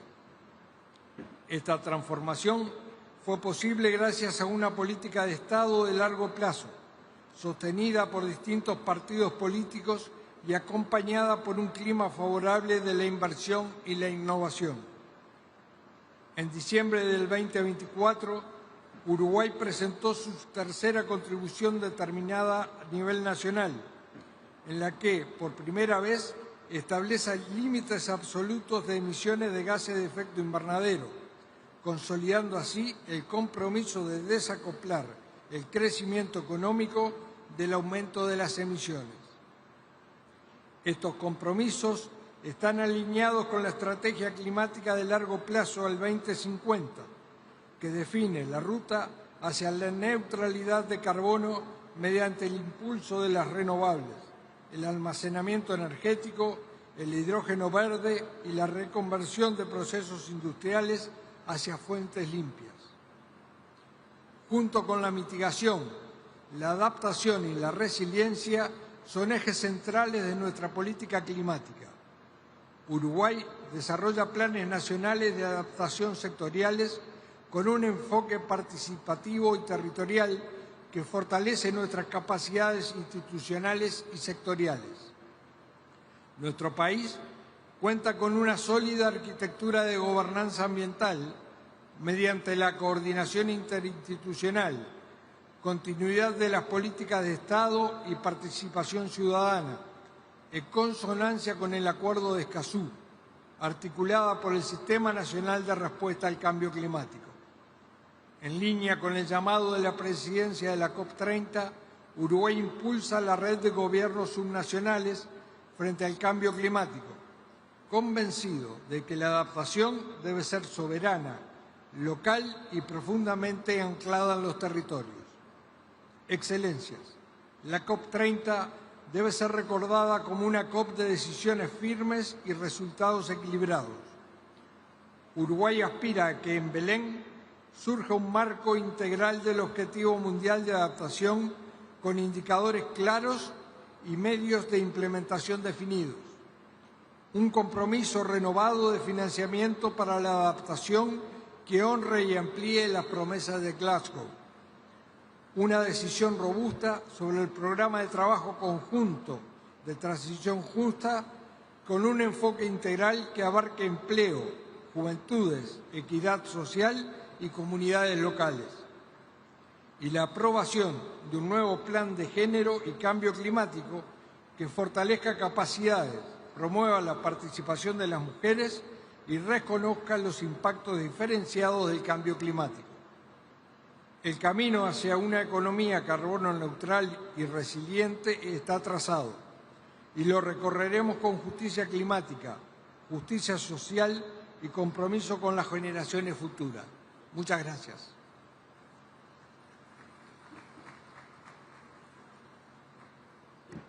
Nesse momento, convidamos o representante do Canadá, embaixador Emmanuel Camara-Riarnax.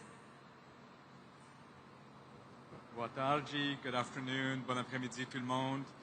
President, Excellencies, guests, I am pleased to deliver this statement on behalf of the Right Honourable Mark Carney, Prime Minister of Canada. We're meeting in Belém at a crucial moment. These past 10 years, we've come a long way together. In Paris, we agreed that our shared future depended on our shared ambition, and that we could confront the climate crisis through a cooperation, trust, and a common vision. Since then, we have collectively made further strides towards a low-carbon and climate-resilient future. But there is still much to do. The benefits of climate action and the profound impacts of climate inaction are becoming more clear every day for the well-being and health of citizens across the globe, for biodiversity, for food and energy security, and for economic security. We know that effective action starts with detailed planning.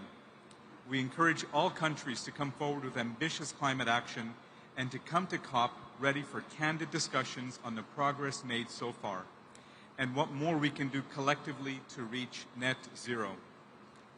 We commend Brazil for making multilateralism a priority for COP30. We must signal that climate action remains a common priority and that we will work together relentlessly to address climate change. But planning is only the first step. As governments, we must harness the ideas, the expertise, and the resources of all of our partners to deliver results. At home, the Government of Canada laid out this week its key priorities in its federal budget. These priorities include a new climate competitiveness strategy, positioning our economy to be more competitive by investing in deep decarbonization. Under this strategy, Canada is driving emissions down while investing in clean technology, innovation, and creating good-paying jobs. We are creating the right environment for Canada's industry and private sector to innovate and invest in a low-carbon future. We are reskilling and preparing Canadian workers. And we are teeing up the whole economy for the low-carbon transition. Canada comes to COP30 in the spirit of collaboration, to learn from and partner up with countries and institutions around the world to accelerate the global transition. Nous sommes déterminés à faire notre part pour mobiliser les 300 milliards de dollars convenus à la COP29 et soutenir les actions vers l'objectif élargi de 1,3 trillion de dollars. Nous examinons actuellement notre prochaine enveloppe de financement climat pour la période après 2025. Pour le Canada, le soutien aux mesures d'atténuation et d'adaptation dans les pays et les communautés pauvres et vulnérables restera une priorité absolue. Et nous examinons également comment le financement climat du Canada servira à mobiliser des ressources bien au-delà des fonds publics et contribuera ainsi à accroître la finance climatique mondiale à des niveaux et à des vitesses sans précédent. Ici à Berlin, nous avons hâte d'explorer des solutions concrètes pour atteindre l'objectif de 1,3 milliard de dollars américains provenant de toutes les sources d'ici 2035. Nous voulons aussi parler des autres défis liés au financement, comme les barrières à l'accès, en particulier pour les pays les moins avancés et les petits États insulaires en développement, le coût élevé du capital et le manque de cohérence dans le paysage financier mondial. Alors que nous nous rassemblons à la COP30 avec une énergie renouvelée, notre objectif ultime est clair. Il faut maintenir les hausses des températures en deçà de 1,5 degré et accélérer la résilience mondiale. Il s'agit non seulement d'un impératif moral et environnemental, mais aussi d'un investissement judicieux dans notre avenir collectif. La Convention cadre des Nations Unies sur les changements climatiques ne détient pas tous les leviers ni toutes les solutions pour mobiliser le financement de la lutte contre les changements climatiques et accélérer l'action climatique. Mais ici, nous pouvons créer de nouvelles connexions et lancer des nouvelles conversations et des nouvelles idées pour réduire l'écart entre nos ambitions et nos résultats actuels. Nous saisissons déjà cette opportunité lorsque nous parlons de climat et biodiversité, d'égalité des sexes et d'inclusion, des droits des peuples autochtones, de transition équitable et des droits des travailleurs, et bien sûr de finances climat. Le Canada est fier de faire partie de cette nouvelle forme de multilatéralisme qui apportera des résultats concrets pour tout le monde sur la planète. Merci beaucoup. Thank you very much. Muito obrigado.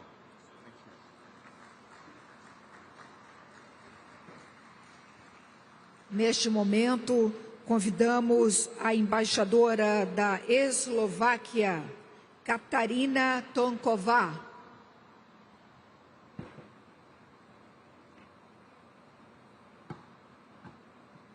Excelências, distintas delegações, senhoras e senhores, é uma grande honra representar a República Eslovaca nesta cúpula dos líderes da COP30.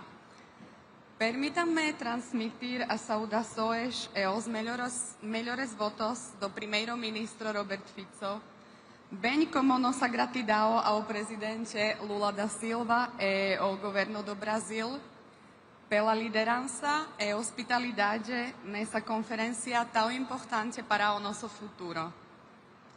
Excellencies, distinguished delegates, ladies and gentlemen, the climate emergency is no longer a distant threat. It is a daily reality for millions, and especially for the most vulnerable. COP30 is more than a conference. It is a test of political will, of moral responsibility, and of our shared humanity. The first global stocktake makes the path clear to reduce global emissions by 60% in 10 years and reach net zero by 2050. Slovakia is fully committed to climate action and to the implementation of the Paris Agreement. Since 1990, my country has reduced its emissions by more than 50%, and we want to do more. Today, Slovakia operates one of the lowest emission energy systems in the European Union, mainly powered by nuclear and hydropower. The share of low-emission energy will soon reach almost 90%, a result that speaks louder than words. But ambition and economic reality must go hand in hand. Our policies must protect jobs, competitiveness, and people's well-being. A successful green transition is one that strengthens both the environment and the economy, leaving no sector or community behind. No country can succeed alone. We need inclusive global partnership. Supporting developing countries is a moral duty. Slovakia stands by this principle, contributing 2.2 million euros to the Green Climate Fund and sharing our climate expertise through climate finance and development cooperation. Excellencies, climate change is the defining challenge of our time. Our response must be collective, coherent, and sustainable. Just transition must unite climate and social justice. Agora é o momento de agir com coragem, sabedoria e compaixão. Muito obrigada pela atenção.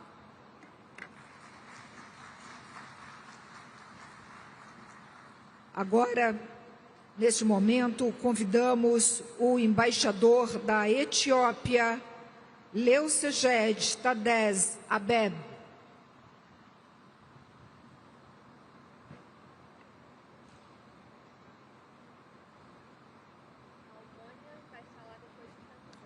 Excellencies, heads of state and government, distinguished delegates. At the outset, I thank the government and people of Brazil for welcoming the world to Belém, a beautiful city in the Brazilian Amazon and symbolically important location for global climate action. The 10th anniversary of the Paris Agreement being commemorated at the heart of Amazon, the planet's carbon vault, should propel us to meaningful climate actions. This is the time to take climate actions with a sense of urgency and renewed political commitment. While gravely concerned by the gaps in delivering commitments in climate action by some developed countries, we remain hopeful of a notable progress in achieving the Paris Agreement goals.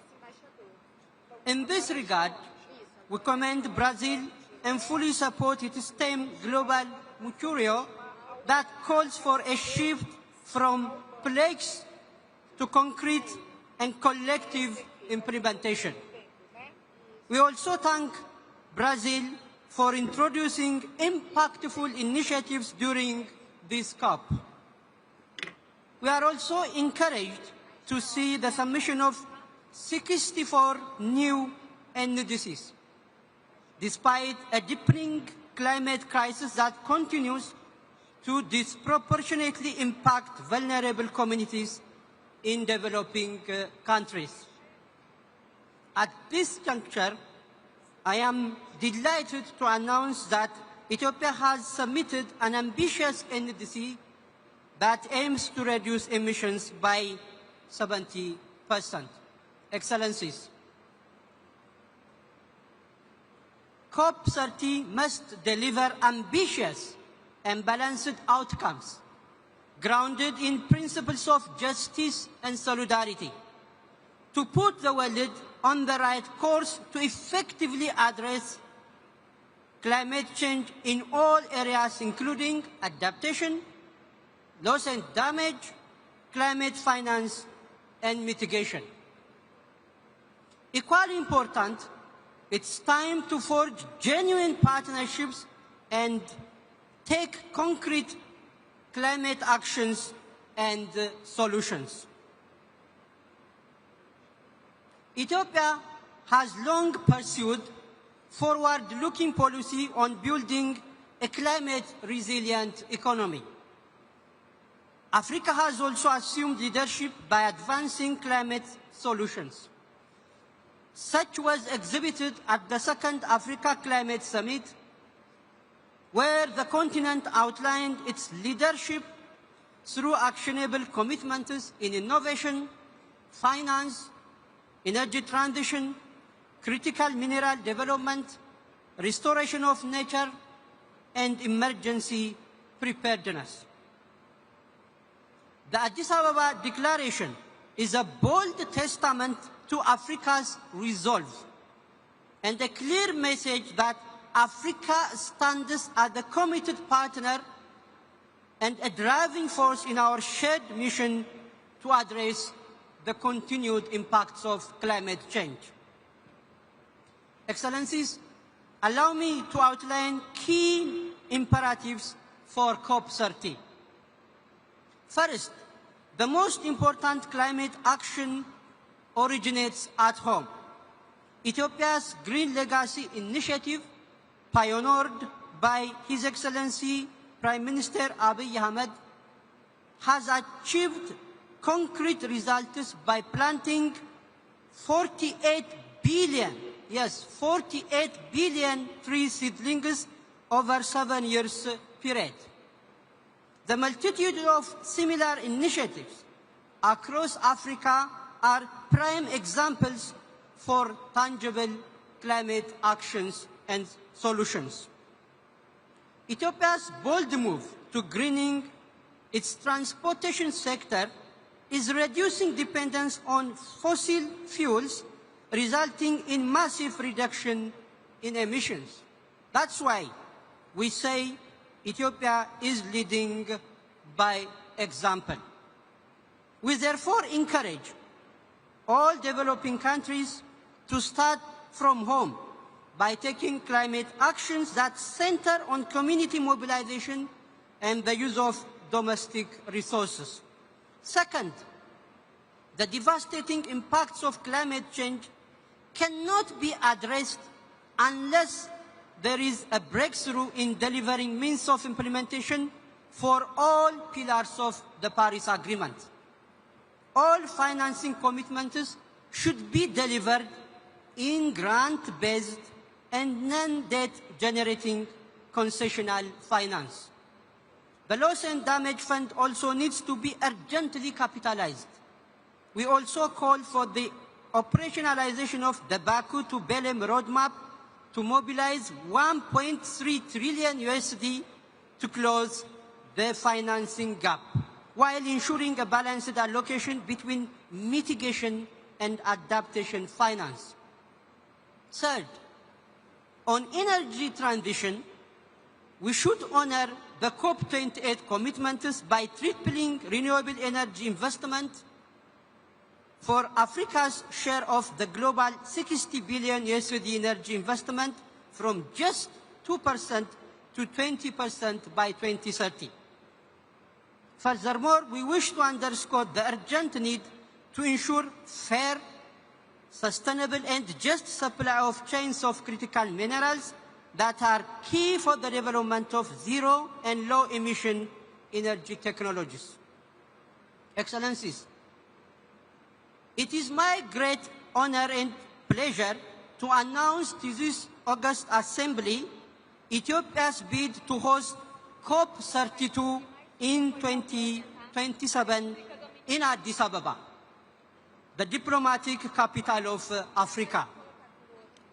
The government of Ethiopia has already begun preparations, mobilizing leadership, institutions and partnerships to ensure a successful and historic summit in Addis Ababa.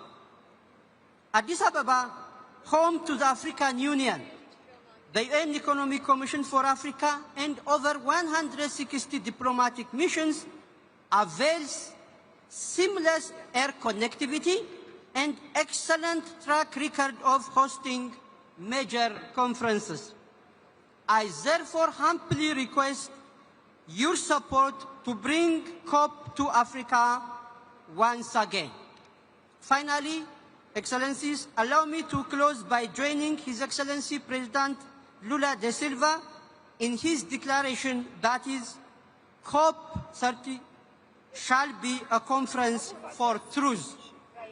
Truth that should lead us to realize our commitment is measured not by the promises we make, but by the actions we take to address the devastating consequences of climate change.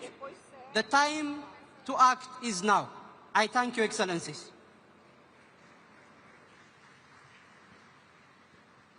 Nesse momento, convido para a manifestação o embaixador da Geórgia, Zurabi Mishedlishvili.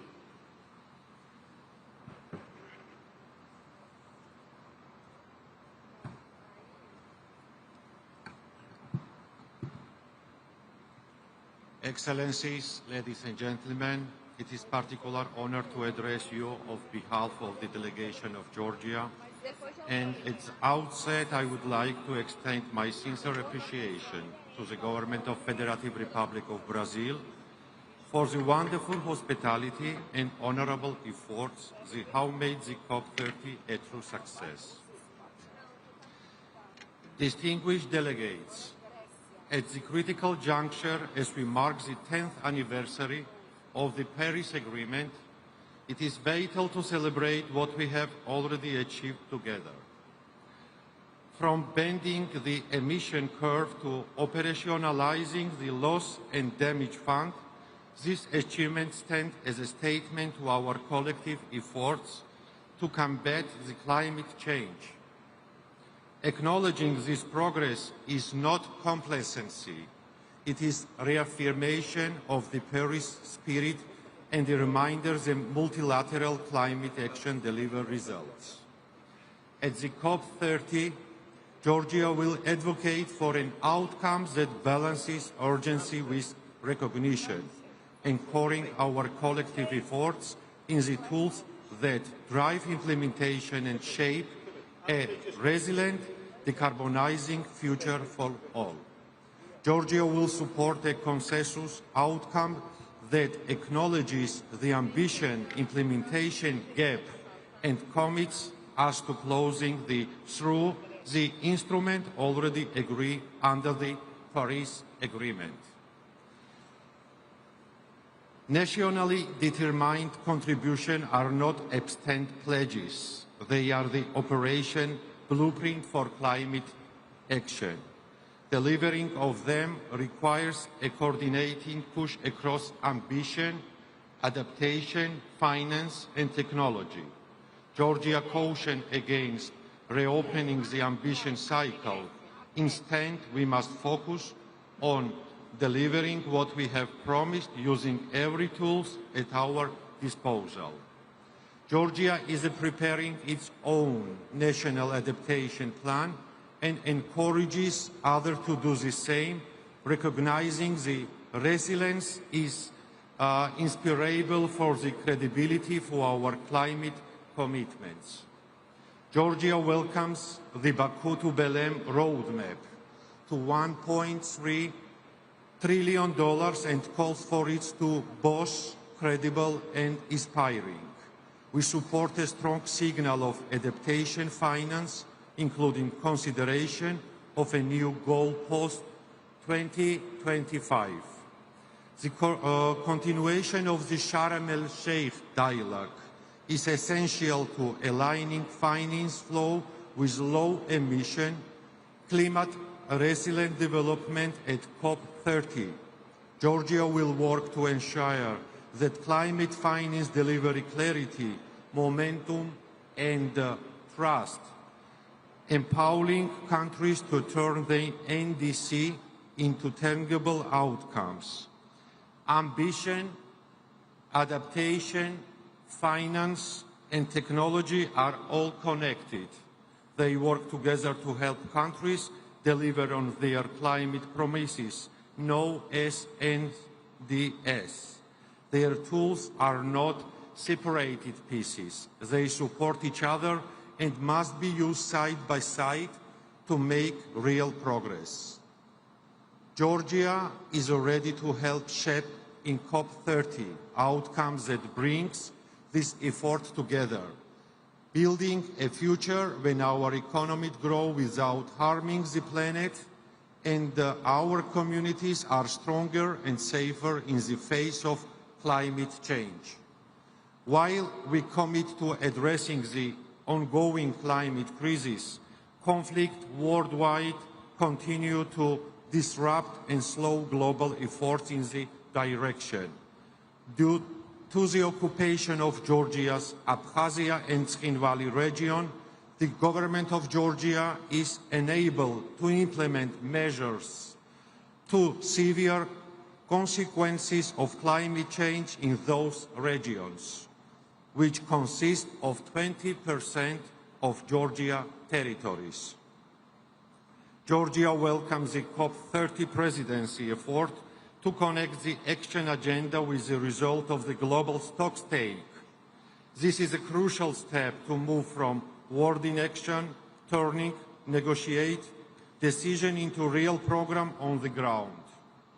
We believe these 6 thematic axes should lead to a clear and unified signal of how far we have come and where we need to go. For Georgia, the action agenda is not a side activity. It is a powerful tool to boost ambition and make climate effort more effective. We stand ready to contribute to a result-driven, inclusive, and forward-looking outcome of the COP30. Thank you very much. Obrigado.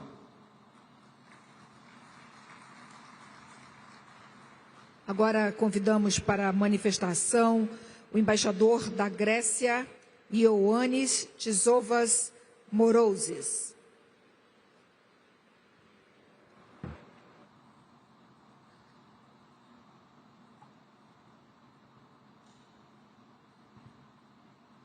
Boa tarde a todos e a todas, excelências, autoridades, colegas, amigas y amigos todos.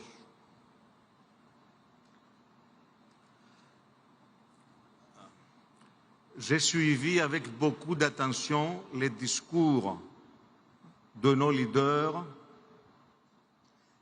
et des présidents et des premiers ministres.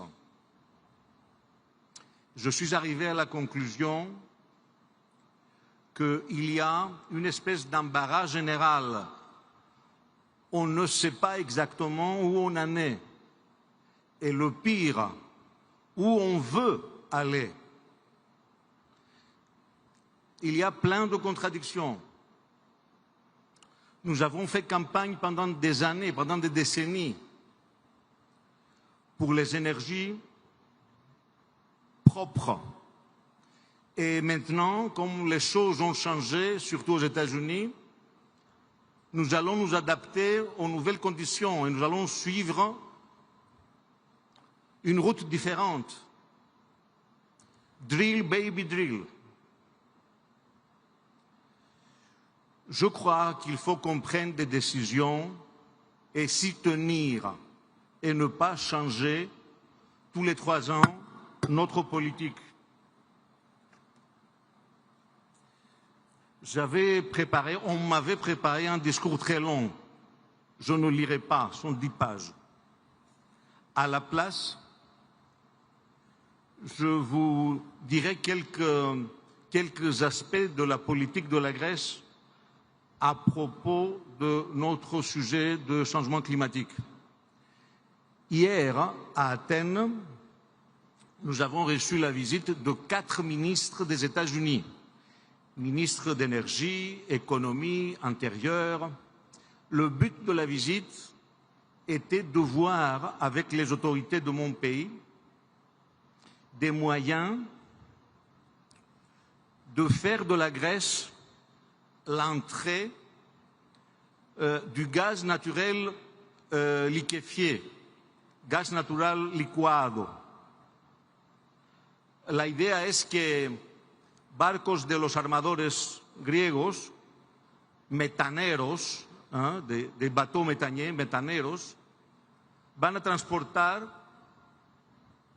el gas licuado de Estados Unidos para Grecia, 2 puertos adaptados, y después desde la Grecia para toda Europa orientale. Et nous avons signé des contrats dans ce sens avec les autorités des États-Unis. Alors le LNG, c'est un combustible qui est un combustible de transition. Ce n'est pas définitif. C'est pour passer avec aisance à l'usage des énergies propres. Donc la politique de mon pays, c'est une transition juste, graduelle et efficace, qui ne met pas en cause les équilibres sociaux et géopolitiques.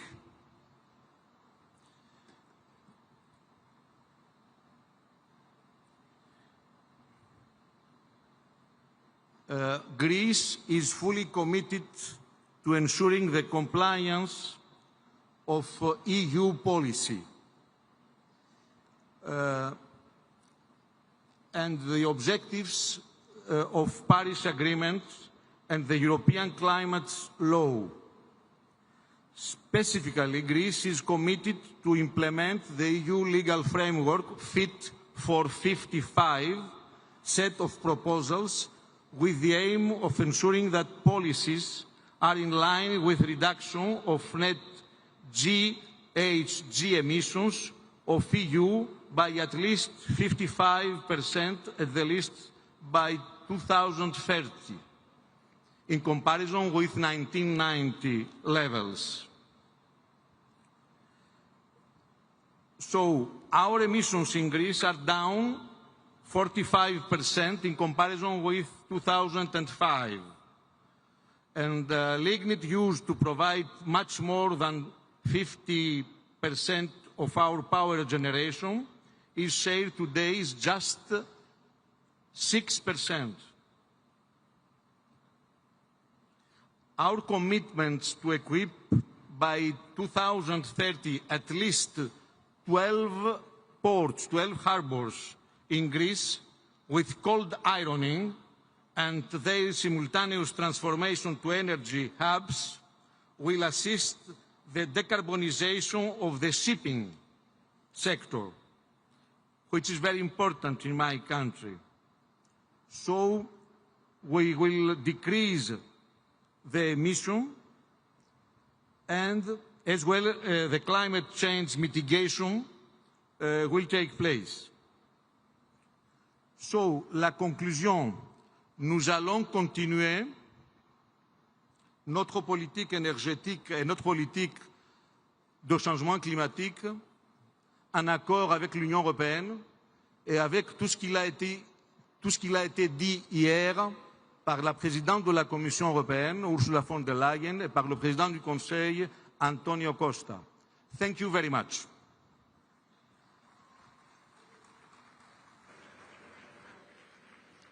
Chamamos agora o embaixador Mibala Alfredo Fernandes de Guiné-Bissau.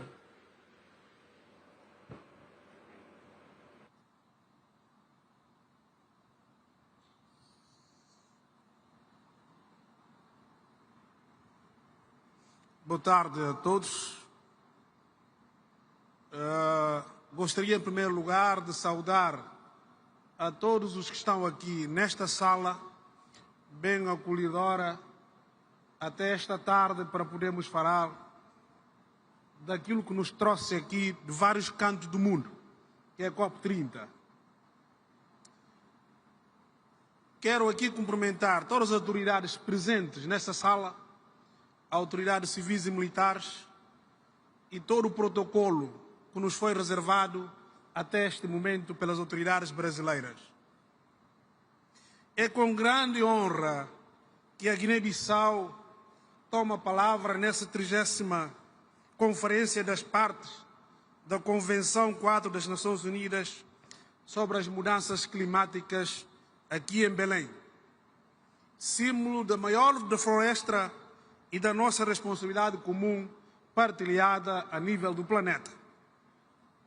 Em nome da Sua Excelência, Senhor Presidente da República da Guiné-Bissau, General Umar Sissoko Embalo, que não pode estar aqui neste momento por agenda nacional, gostaria, eu e a minha delegação aqui presente, de expressar o nosso profundo agradecimento ao Estado brasileiro e ao povo brasileiro pela hospitalidade e pela forma como paraenses nos acolheram aqui nesta cidade, que vai marcar uma viragem da política climática no mundo. Muito obrigado ao povo de Pará, muito obrigado, Amazônia. Minhas senhoras e meus senhores, a Guiné-Bissau é um país costeiro, situado na África Ocidental, mas enfrenta grandes vulnerabilidades: a subida do nível do mar, a erosão costeira, a perda de biodiversidade e o impacto das secas e inundações nas comunidades rurais.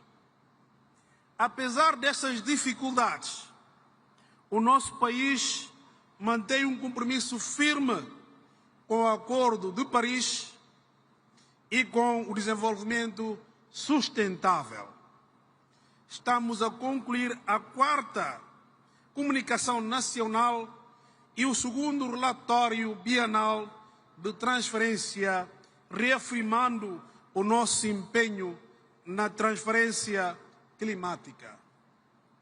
Executamos projetos estruturantes, como o projeto Coastal, o Aqua e o projeto de reforço de capacidade e de adaptação de resiliência, que fortalecem a proteção das zonas costeiras nacionais e melhoram a vida das nossas populações.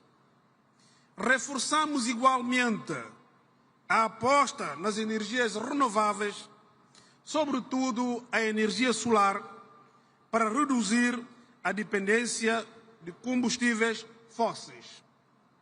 Excelências, estes esforços nacionais exigem apoio financeiro previsível e justo. A Guiné-Bissau apela para que a COP30 seja um marco na implementação efetiva do novo Objetivo Global de Financiamento Climático, com recursos adequados, acessíveis aos países mais vulneráveis. Defendemos também o reconhecimento dos serviços ecossistêmicos prestados pelos nossos ecossistemas, florestas, mangás e zonas úmidas, verdadeiros pulmões de carbono do planeta. Acreditamos firmemente no papel da juventude e das mulheres como agentes centrais da ação climática e reafirmamos a nossa determinação em construir uma transição ecológica justa, inclusiva e solidária. Senhoras e senhores, que a COP30 em Belém, aqui no Pará, seja um ponto de viragem, um momento em que a comunidade internacional transforma promessas em ações concretas e a justiça climática seja uma realidade. Muito obrigado a todos.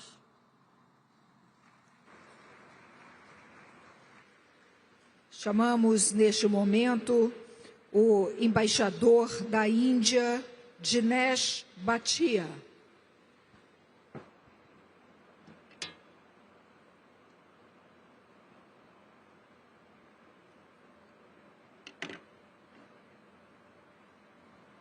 Namaskar, boa tarde. Let me begin by complimenting Brazil for hosting COP30, coinciding with the 10th anniversary of Paris Agreement, a crucial milestone. This is an opportunity to reflect on our response to the challenge of global warming. It is also an opportunity to celebrate the 33-year legacy of the Rio Summit, where the UNFCCC Convention Principles of Equity and Common but Differentiated Responsibilities and respective capabilities were adopted, laying the foundation for the international climate regime, including the Paris Agreement that continues to guide our collective action. Over the past decade, India has consistently striven to drive its development along a low-carbon pathway. Under the leadership of Prime Minister Shri Narendra Modi, India has steadily met its climate targets ahead of schedule. Between 2005 and 2020, we reduced the emission intensity of GDP by 36%, and this trend continues. Non-fossil power installed capacity now accounts for over 50% of our total installed capacity, enabling us to reach our revised NDC target 5 years ahead of schedule.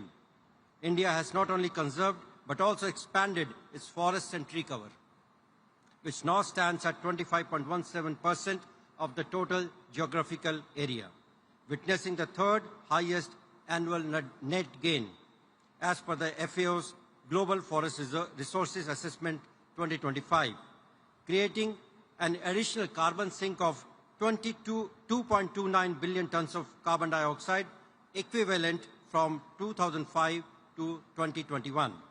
With around 200 gigawatt of renewable energy, India is now the world's third largest producer of renewable energy, while ambitious programs in solar, wind, green hydrogen, and biofuels are transforming its energy landscape.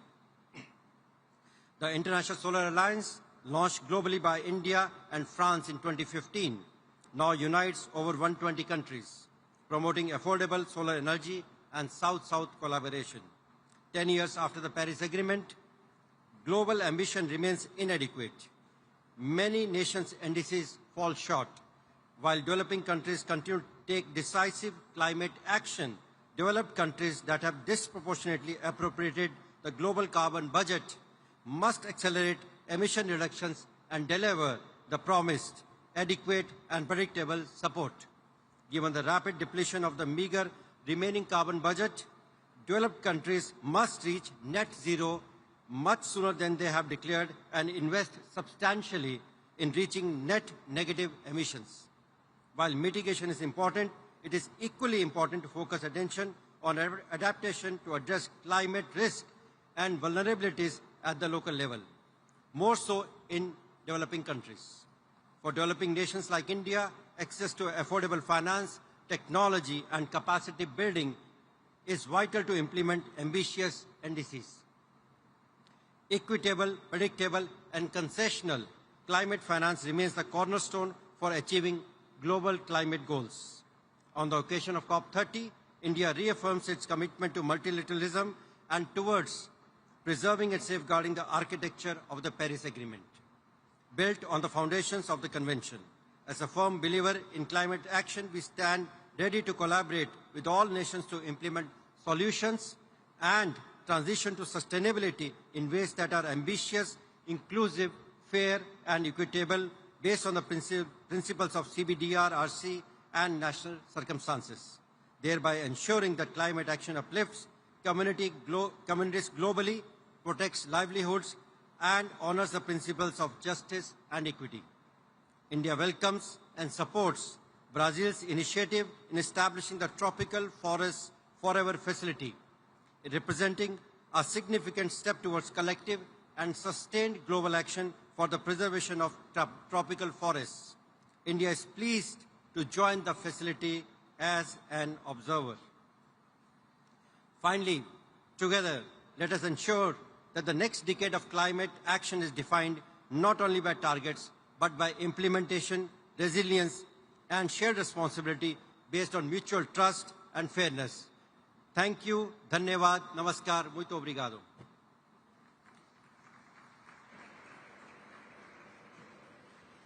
Convidamos neste momento o embaixador do Líbano, Elias Nicolá.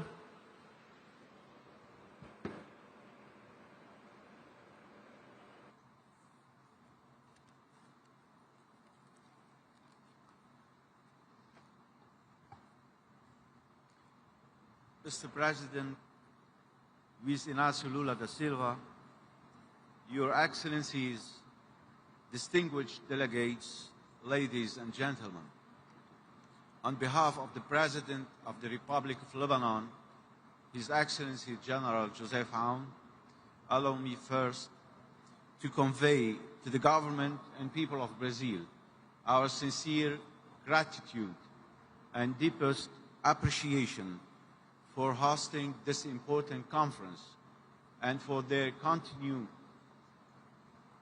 commitment to advancing the goals we collectively set a decade ago in Paris.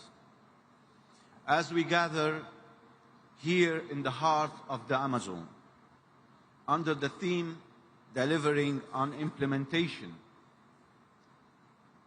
this scope marks an important milestone in our shared journey. It's a moment to move from promises to practice, from ambition to delivery. As our common challenges are getting more pressing,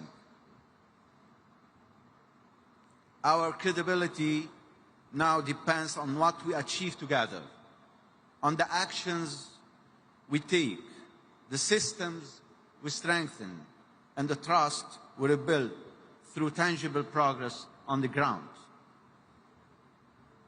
Our summit today is a clear testimony that multilateralism is still standing and attuned to the necessity of scaling up the efforts towards the UN SDGs.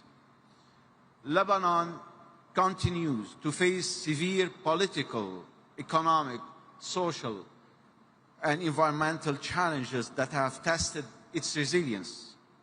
Yet, despite these hardships, Lebanon has not wavered in its climate commitments. Over the past year, we finalized our newest national determined contribution, our National Adaptation Plan, and our long-term low-emission development strategy, a comprehensive policy package that aligns climate ambition with recovery and sustainable development. In our updated NDC, Lebanon has increased its ambition, committing to reducing national greenhouse gas emissions by 22% unconditionally and 33% conditionally, compared to a business-as-usual scenario by 2035. It also commits to meeting 25% of national electricity demand from renewable energy sources unconditionally and 30% conditionally by 2035. On adaptation, Lebanon has identified 8 priority sectors, that is agriculture, forestry, water, biodiversity, urban infrastructure, public health, disaster risk reduction, and tourism, thus emphasizing protection of lives and livelihoods, the strengthening of institutions, and the mainstreaming of climate action across all key sectors. Lebanon progress, however, has been overshadowed by the dire consequences of chronic instability, hostility, and repeated aggressions against its territory and its sovereignty. The economy has contracted by over 40% since 2018, let alone the most recent aggression that inflicted an estimated $6.8 billion in direct damage and up to $11 billion in reconstruction and recovery needs, according to the World Bank Rapid Damage and Needs Assessment report this year. These crises have also caused extensive environmental degradation, reversing years of effort to safeguard biodiversity, forests, and productive lands. Environmental losses amount to around 720 million, primarily driven by the conflict's impact on natural ecosystems, with recovery and reconstruction needs for environmental damage alone estimated at $444 million by 2030.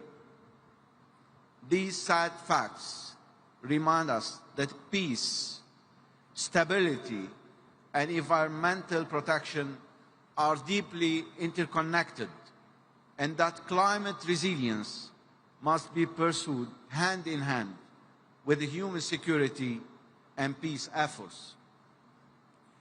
To enable countries under strain not to lag behind when it comes to realizing the objectives we all aim at. Predictable and accessible climate finance remains indispensable. The Loss and Damage Fund must become fully operational with direct access for vulnerable countries, and the new global finance goal beyond 2025 must guarantee equitable and transparent support for developing nations. Such mechanisms are essential for rebuilding resilience, scaling renewable energy, and advancing adaptation efforts on the ground. At the same time, the global goal on adaptation must move beyond dialogue to delivery. For Lebanon, this means securing the means of implementation to act on our national priorities and operationalize our LD-LATs through cleaner energy, sustainable transport, and waste-to-energy transitions, all while ensuring that our path toward decarbonization remains just and inclusive. Excellencies, ladies and gentlemen, Lebanon's message today is clear. Lebanon's message today is clear. Despite all the constraints we face, we continue to plan, to reform, and to act. Climate action for Lebanon is not separate from recovery. It is at the heart of it. As we deliberate in Belém, let us make COP30 the moment when ambition is matched by implementation and solidarity by action. The world expects results, and it's our collective duty to deliver on them. Thank you. Obrigado.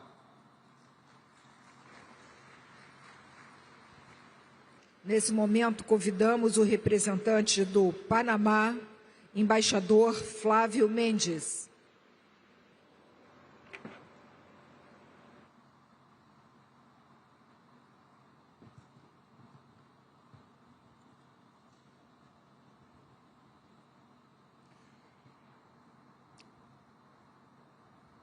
Buenas tardes.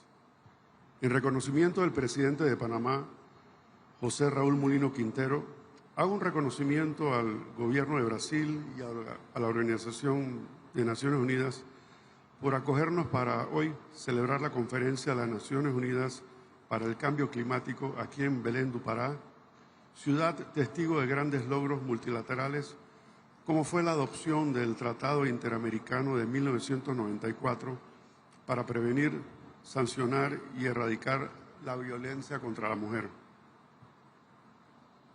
Aprovechando que tuve la oportunidad en la infancia, por ser hijo de diplomáticos, de aprender el idioma portugués y luego estudios posteriores, me motiva a interpretar el discurso en portugués para poder compartir con la mayor fidelidad posible el mensaje del pueblo panameño al pueblo belenense y brasileño que nos ha acogido con tanta afección.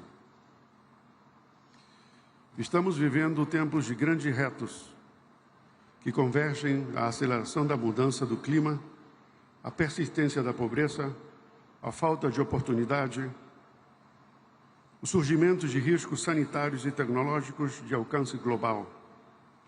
Estes fenômenos transacionais, por natureza, nos obrigam a reconhecer que nenhum Estado, por si só, está em capacidade de dar resposta a estes retos.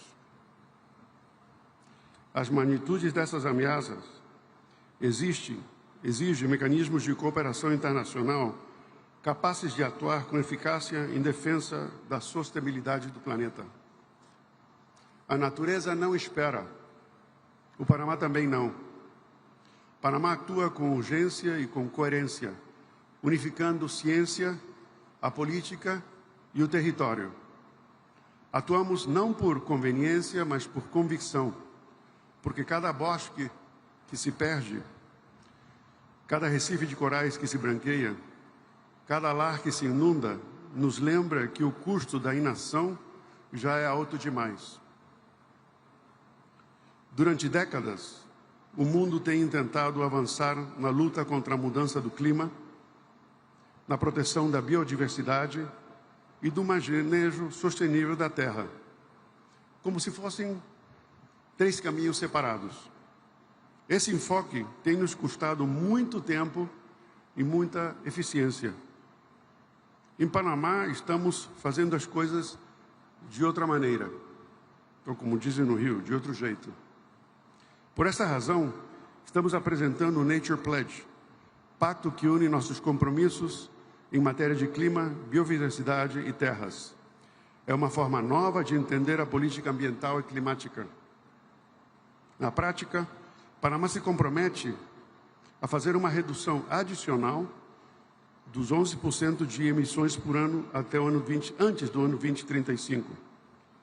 Nos orgulhece informar que Panamá chegou e superou 9 anos antes o que foi acordado nas metas 30 por 30. Hoje em dia, 35% do nosso território está protegido. 54% dos nossos mares estão protegidos. Porém, nós não vamos nos deter aí. Nós nos comprometemos a restaurar 100 mil hectares adicionais de ecossistemas prioritários. Para conseguir isto, estamos alinhando nossos fluxos financeiros para ações coordenadas aos temas do clima, da biodiversidade e da terra. Vamos fortalecer corredores biológicos, garantir a conservação das nossas áreas protegidas e assegurar a conservação de espécies em perigo de extinção. Queremos também reconhecer que isto não seria possível sem quem não são os que protegeram a nossa natureza muito antes que existissem tratados e convenções. Os povos indígenas do Panamá.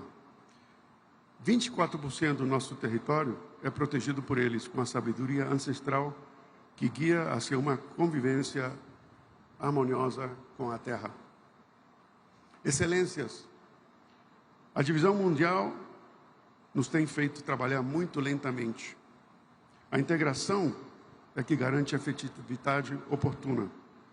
Com o Nature Pledge, o projeto que estamos promovendo, queremos demonstrar que é possível unir compromissos internacionais com uma ação nacional efetiva e imediata, para que seja a base de um desenvolvimento mais justo e próspero. A verdadeira ambição climática não está em acumular documentos dispersos, está em ter a valentia de construir uma agenda comum. Por isso, para esta COP, impulsaremos um documento único, cujo formato facilite aos países em desenvolvimento a acceder aos principais fundos multilaterais e ambientais. Também por um mecanismo de perdas e danos com uma coordenação efetiva e por um plano de ação interseccional onde ninguém vai ficar atrás. Quero fechar este discurso com uma anedota pessoal. Quando eu estava preparando a visita da nossa delegação para a COP em Glasgow, eu recebi uma ligação do Ministério de Ambiente indicando que nós éramos carbono negativo, coisa que não entendi nesse momento, porque sempre estava ouvindo do carbono neutro. Quando eu perguntei como é que tínhamos chegado a isso, a esse patamar, eles responderam: bom, não foi uma decisão só, tem sido um comportamento natural do povo panamenho ao longo do século. É no dia a dia, decisões de políticos, de pessoas comuns, sociedade civil, de que cada vez que tomava uma decisão, sempre pensava no bem comum ou no meio ambiente. Aliás, essa pessoa me lembrou que eu tinha começado, depois de me formar aqui no Brasil, quando cheguei ao Panamá, meu primeiro trabalho foi na ONG que se chamava Associação Nacional para a Conservação da Natureza. Ou seja, que como diplomata, antes de ser diplomata, comecei a trabalhar como conservação. Mas isso é só para poder dar uma dica que o panamenho, por natureza, é assim. Nós pensamos que é normal proteger o ambiente. Então, a mensagem com esta anécdota é que eu acho que não é só fazer todas as coisas que, como governo, estamos tentando fazer, mas também homologar o cidadão panamenho comum com essas decisões de dia a dia que tem feito que o Panamá tenha essa posição tão privilegiada com o resto do mundo. E eu convido a vocês a pensar como nós, como o Panamá. Muito obrigado.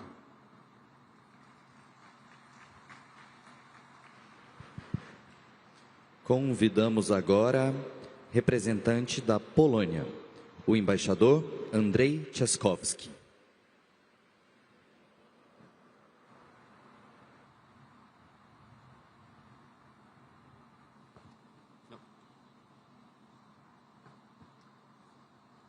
Your Excellencies, distinguished heads of state and government, ministers, esteemed delegates, honored guests. First of all, allow me to express my sincere appreciation to Brazil for hosting this summit and for leading the Conference of the Parties this year. Poland wishes you every success and stands ready to work closely with you to achieve it. Poland knows this process very well. We hosted 3 conferences of the parties, in 2008 in Poznan, 2013 in Warsaw, and 2018 in Katowice, each time striving to make negotiations practical, transparent, and connected to real life. Our work has been and remains at the very heart of this system. Climate change remains one of the defining challenges of our time. We agree on the fundamental importance of multilateral cooperation and recognize the undeniable value of the Paris Agreement. That agreement provided us with a universal framework for climate action. It brought us instruments designed to guide implementation.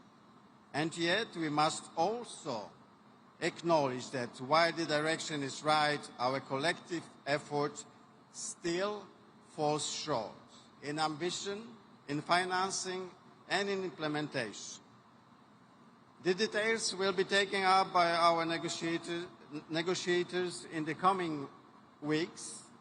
We may differ in our approaches, but Poland believes that as long as we continue to listen to each other and to compromise, we will find a way forward. Global progress, still insufficient, is visible. In 2025, renewables overtook coal as the world's main source of electricity. That milestone is not symbolic, it is historic. There are projections that global demand for coal, oil, and gas may start falling in this decade. Such results came from rules, institutions, policies, and cooperation, from the essence of multilateralism. This process is working, and our collective work is making a difference. Clearly, the Paris Agreement delivers, and so does Poland. Poland takes the challenge of climate change very seriously. Our favorite word is pragmatism, and in this spirit, we consequently and responsibly deliver on our commitments.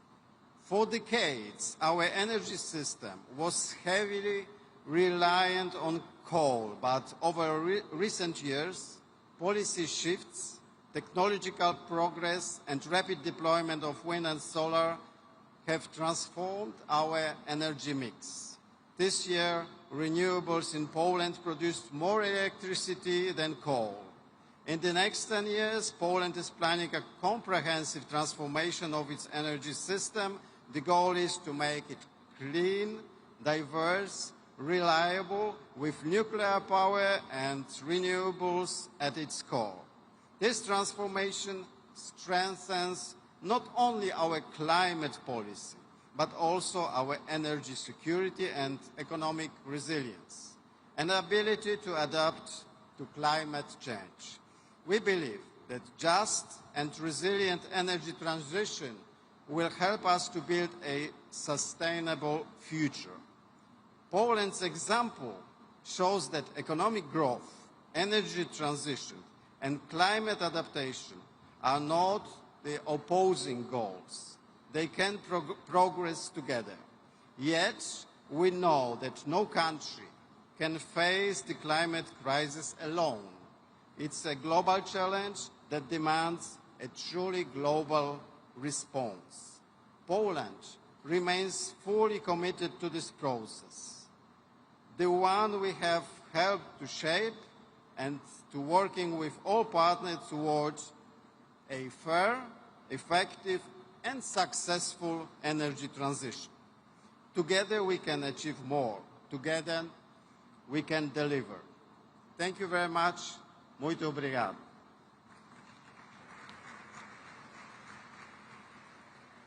Convidamos agora representante da República da Coreia, o embaixador Yong-han Choi.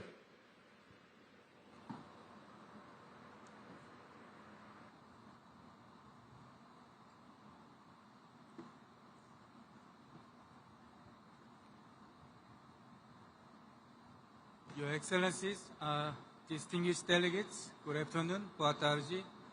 It is a great honor to attend the Belém Climate Summit at COP30 and to speak on behalf of the government of the Republic of Korea. Today, we gather at a critical moment as the climate crisis accelerates.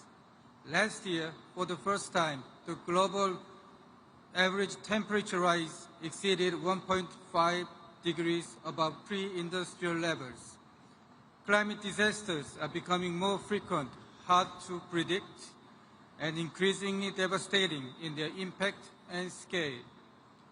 Faced with these realities, our collective response and cooperation have never been more crucial. The Republic of Korea expresses its deep appreciation to the COP30 presidency for its leadership and dedication in preparing for today's summit. As we mark the 10th anniversary of the Paris Agreement, the coming 2 weeks represent a defining moment to reaffirm our shared resolve to strengthen global climate action. In particular, COP30 should serve as the bridge where ambition transforms into implementation.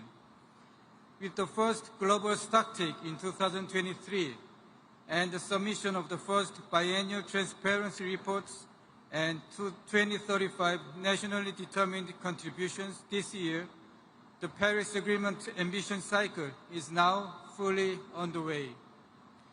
While progress has been made in lowering projected temperature increases, the NDC synthesis report indicates that further acceleration of climate action is needed to keep the 1.5 degrees goal within reach. Therefore, at COP30, we must address both the ambition and implementation gaps and send a unified signal of determination to translate our pledges into concrete action. The Korean government is committed to contributing to this process by placing climate action and energy transition at the core of our national agenda. Korea remains steadfast in the implementation of our 2030 NDC, and at the same time, we are formulating an ambitious and implementable 2035 NDC and developing a mid to long-term emission reduction roadmap beyond 2035 as a forward-looking milestone toward carbon neutrality by 2050. Our 2035 NDC target is now in its final stage of confirmation, and we look forward to announcing it in the coming weeks. The Korean government is also committed to addressing the interlinkages between climate and energy. The establishment of the Ministry of Climate, Energy and Environment well reflects this mandate. We are pursuing a major energy transition centered on renewables and aim to enhance energy efficiency and connectivity by leveraging technologies such as artificial intelligence, energy storage systems, and a more resilient power grid. National action alone is not enough. Implementation must extend beyond borders. Through contributions to multilateral organizations such as the Green Climate Fund and the Global Green Growth Institute, and continuing support through Green ODA, Korea is supporting developing countries in adaptation and green transition, demonstrating that climate action is both a global task requiring joint efforts and a new opportunity for prosperity. Moreover, as the host of APEC 2025, Korea will continue to work together, not only within our region, but also beyond, towards the vision of building a sustainable tomorrow. Lastly, it is deeply meaningful that COP30 is being held in the Amazon, reminding us of our shared responsibility for preserving nature and advancing climate action. COP30 can be an opportunity to highlight the importance of synergies across climate, oceans, and biodiversity, which deserve greater attention as they are essential for delivering core benefits for adaptation and mitigation. In particular, Korea will work towards advancing the ocean climate agenda by hosting the 4th United Nations Ocean Conference in 2028, together with Chile. We hope that Muchiraum, the spirit of solidarity and cooperation rooted in the indigenous traditions of Brazil, will bring us together to reinvigorate multilateralism. The Republic of Korea stands ready to work with all parties toward a successful COP30, one that will be remembered as the moment when ambition turned into implementation and confidence in multilateralism was renewed. Thank you very much. Muito obrigado. Convidamos agora representante da Sérvia, o embaixador Aleksandar Ristic.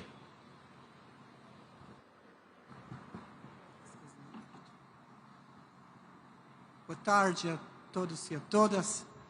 Eu gostaria de agradecer ao povo brasileiro, ao governo brasileiro, também ao povo e governo paraense pela calorosa recepção e pela esta oportunidade de conhecer essa região linda e rica e diversa. Dear colleagues, Excellencies, we'd like to extend our gratitude to the President of Brazil, His Excellency Luiz Inácio Lula da Silva, for having the vision to organize this conference in Belém, this beautiful place where we are witnessing today that the importance of maintaining the Amazon ecosystem as it literally secures the future of our civilization. Since Rio 1992, the perils, dangers, and challenges of advancing climate change grew on a yearly basis.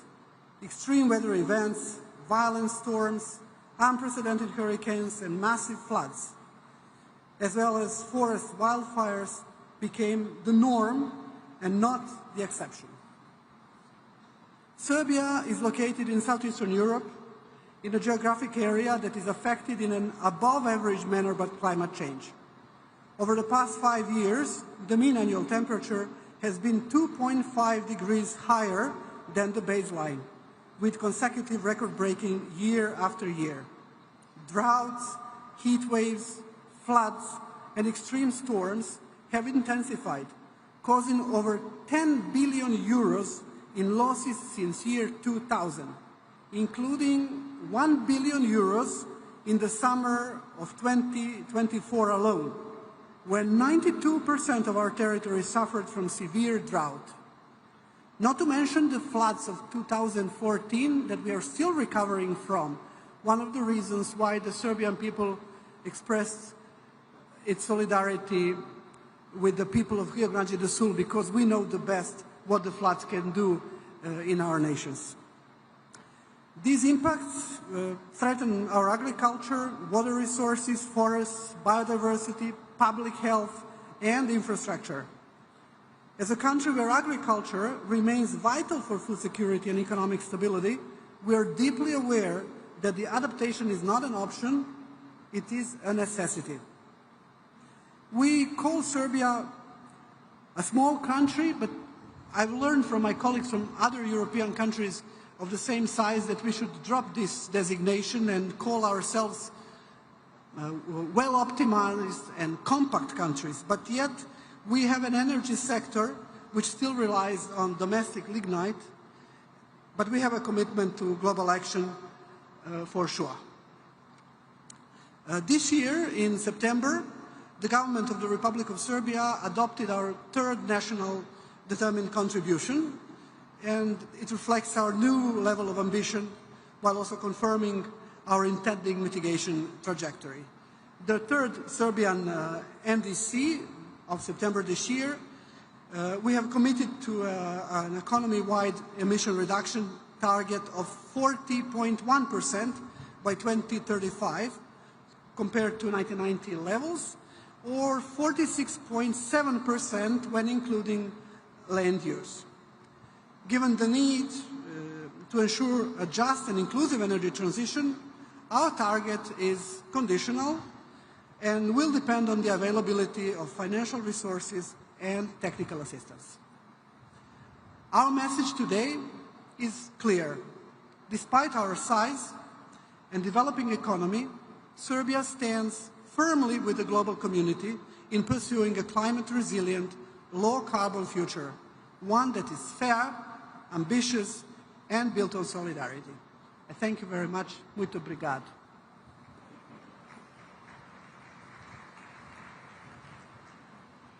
Neste momento, convidamos para a manifestação o embaixador do Sudão, Ahmed Etgani Suar.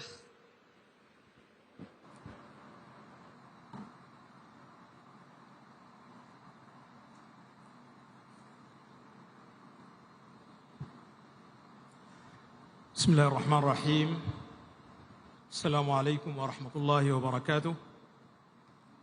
فخامة السيد لويس إيناسيو لولا دا سيلفا، رئيس جمهورية البرازيل الاتحادية، أصحاب الفخامة والمعالي، الرؤساء ورؤساء الحكومات، السيدات والسادة، السلام عليكم ورحمة الله وبركاته. يطيب لي باسم رئيس مجلس السيادة الفريق أول عبد الفتاح البرهان وحكومة وشعب السودان أن أعرب عن خالص الشكر والتقدير لحكومة وشعب البرازيل الصديق على كرم الاستضافة وحسن التنظيم لهذه القمة التاريخية التي تنعقد في قلب الأمازون، رمز التنوع البيئي وكنز الإنسانية المشترك. كما نثمن الجهود المخلصة التي تبذلها سكرتارية اتفاقية الأمم المتحدة الإطارية بشأن التغير المناخ وكافة الشركاء الدوليين الساعين إلى مستقبل أكثر أمناً واستدامة لكوكبنا. السيدات والسادة، يواجه السودان اليوم آثاراً مركبة للتغير المناخي تتجلى في تدهور البيئة والنظم الإيكولوجية نتيجة ما قامت به الميليشيا المتمردة من تدمير لأهم مناطق التنوع الحيوي، بما في ذلك الغابات النيلية مثل غابة الصمت والمنشآت الصناعية ومستودعات النفط، مما أدى إلى تلوث الهواء والمياه بالمواد الكيميائية وارتفاع غير مسبوق في درجات الحرارة، إلى جانب موجات الجفاف والتصحر المتكررة والفيضانات المدمرة التي تهدد سبل كسب العيش والأمن الغذائي لملايين المواطنين. وليس خافيا أن التغير المناخ لم يعد قضية بيئية فحسب، بل أصبح قضية تنمية وحياة وكرامة وسيادة وطنية، إذ تؤدي التدخلات البشرية في الصراعات المسلحة التي تفاقم هشاشة الدول وتنزف مواردها. ومن هذا المنطلق يدعو السودان إلى مواقف دولية أكثر تضامنا وإنصافا في مواجهة هذه التحديات، استنادا إلى مبادئ اتفاق باريس للمناخ ومبدأ المسؤوليات المشتركة وتحقيق العدالة في التنمية والتحول الأخضر. سيدات والسادة، رغم الظروف الاستثنائية التي تمر بها بلادنا، فإن السودان يواصل التزامه الثابت بأهداف اتفاقية المناخ، ويسعى بجدية إلى تنفيذ خططه الوطنية الرامية إلى معالجة آثار التغير المناخي في قطاعات الزراعة والطاقة والمياه من خلال التحول نحو الطاقة المتجددة والنظيفة، وإعادة تأهيل الغابات واستزراعها، وتطوير أساليب الإنتاج الزراعي لتعزيز الأمن الغذائي ضمن مسار إعادة الإعمار والتعافي الوطني وتحقيق أهداف التنمية المستدامة. إن السودان وهو عضو فاعل في المجموعة الأفريقية ومجموعة ال77 والصين التي يؤكد دعمه لمواقفهما المشتركة، يدعو الدول المتقدمة إلى الوفاء بتعهداتها الدولية المتعلقة بالتمويل المناخي ونقل التكنولوجيا وبناء القدرات. فجهود الدول النامية ستظل محدودة دون دعم عادل ومستدام يضمن قدرتها على التكيف والتحول نحو تنمية منخفضة الكربون. سيدات والسادة، إن العدالة المناخية ليست شعارا سياسيا، بل ضرورة أخلاقية وإنسانية لضمان مستقبل متوازن وآمن. ومن هنا يجدد السودان دعوته إلى تفعيل صندوق وآلية الخسائر والأضرار التي أقرتها قمة شرم الشيخ وتوفير التمويل الكافي لتنفيذها. فالقارة الأفريقية رغم مساهمتها المحدودة في الانبعاثات العالمية تتحمل العبء الأكبر من تداعيات التغير المناخي، الأمر الذي يجعل تحقيق العدالة البيئية شرطا أساسيا للسلام والاستقرار والتنمية في عالمنا. إن اجتماعنا اليوم في البرازيل، الدولة الرائدة في التنمية الزراعية وحماية البيئة، يمثل فرصة تاريخية لتعزيز التعاون بين دول العالم لبناء اقتصاد أخضر شامل وعادل. ومن هذا الإطار يدعو السودان إلى إقامة شراكات استثمارية فعالة في مجال الزراعة المستدامة وإدارة الغابات والطاقة النظيفة والمياه والمعادن الحيوية، لتكون هذه القطاعات ركيزة للحلول لا ضحية للأزمات. إن السودان وهو يسعى لتجاوز التحديات الراهنة وبناء مستقبل أفضل لأبنائه، يحمل هذه القمة رسالة أمل وشراكة، ويدعو الجميع إلى الوقوف والتأمل في هذه الصراعات وتعزيز الدور الإيجابي من أجل إحلال السلام الدائم والتنمية الشاملة من أجل كوكب آمن ومستقبل مزدهر للبشرية جمعاء. شكرا جزيلا، والسلام عليكم ورحمة الله وبركاته.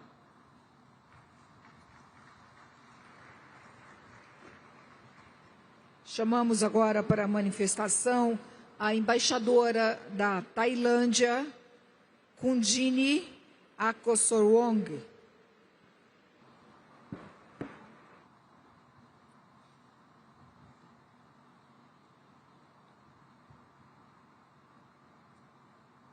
Mr. President, Excellencies, distinguished delegates, ladies and gentlemen, since becoming a party to the Paris Agreement in 2016, Thailand has translated its commitment and obligation into concrete policies and actions and has continuously raised our bold ambition. Our nationally determined Contribution 3.0 features a more ambitious absolute emission reduction target, reflecting our commitment to a deeper cut by 2035 in line with the 1.5 degrees Celsius goal of the Paris Agreement. Our NDC 3.0 also incorporates an investment plan, align climate goals with investment prioritization, climate finance mechanism, and collaboration with international and private sector partners. These lay a solid foundation for steering the country towards net zero by 2050, 15 years earlier than Thailand's original pledge made in 2021. This reinforced Thailand's unwavering effort to create a sustainable and resilient future. On the adaptation front, our vulnerable communities are on the front line of climate impacts. That is why we have adopted a national adaptation plan while also strengthening early warning system, building resilient infrastructure, and empowering local administrations. We are also in the process of drafting the Climate Change Act. This legislation is designed as a comprehensive and balanced framework to fulfill Thailand's international climate commitment to foster a rapid transformation toward a low-carbon, climate-resilient economy and society, encompassing both mitigation and adaptation obligations, while providing adequate support to all sectors. Excellencies, distinguished delegates, at COP30, our work toward Baku to Beleng roadmap to realize the goal of both $300 billion annually and $1.3 trillion by 2035 will be critical. We are also eager to see all parties agree on indicators that will effectively track progress made under the Global Goal of Adaptation framework. Our expectation also includes the establishment of clear guidelines on the implementation of the fund for responding to loss and damage, especially on the disbursement of funds annually by 2035 and on accessing the fund. Excellencies, our collective effort, or the so-called multi-round, should not be taken for granted. Our efforts here in Beleng will not only mark a milestone in climate negotiations, but also act as a trigger point for more inclusive action on climate mitigation and adaptation. Let us work together towards this goal. Muito obrigada. Thank you.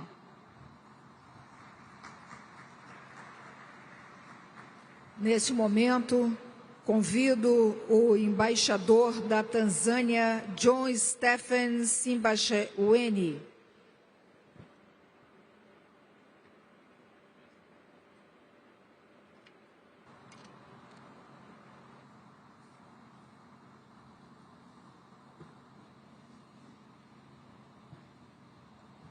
Your Excellencies, distinguished delegates, ladies and gentlemen, on behalf of the government and the people of the United Republic of Tanzania, I extend our heartfelt appreciation to the government and the people of Brazil for their warm hospitality and the excellent arrangement for COP30. We commend Brazil's leadership in advancing global climate action, particularly through nature-based solutions and sustainable forest management in the Amazon, an inspiration for all of us striving to balance development with environmental stewardship. Excellencies, we meet at a decisive moment after more than 30 years of the UNFCCC and a decade of the Paris Agreement. Climate change is no longer a distant threat. It is our daily reality. Developing countries, including Tanzania, bear a disproportionate burden. Rising temperature, droughts, and floods are reversing development gains and threatening lives and livelihoods. In Tanzania, floods have doubled since the 1980s, causing losses of over USD 460 million annually. The 2023 and the 2024 El Nino and the Cyclone Hidaya caused an additional USD 553 million in damages and claimed 170 lives. Yet we come to COP30 not with the despair but with conviction that climate action must be accelerated through predictable, equitable, and inclusive support that addresses the realities of those most affected. Excellencies, Africa is already accelerating climate action. Under Tanzania's Development Vision 2050, our agenda, inclusive climate action for the resilience and a sustainable future, places environment integrity and climate resilience at the heart of our growth. Over 70% of Tanzania depend directly on land, water, and the forests. For us, climate resilience means food security, clean water, and surface in our communities. We are implementing bold measures by integrating climate priorities into national policies, including the National Environmental Policy of 2021, the Blue Economy Policy of 2024, NDC 3 for the period of 2025 to 2035, and the National Adaptation Plan. We have also established the National Carbon Monitoring Center to enhance transparency and the capacity in carbon trading. Excellencies, as chair of the African Group of Negotiators, Tanzania works with all African parties and the African Union to ensure our collective voice is heard. However, progress remains constrained by limited access to predictable and grant-based finance, technology, and the capacity. The Back to Belém roadmap and the commitment to mobilize USD 1.3 trillion by 2035 are crucial.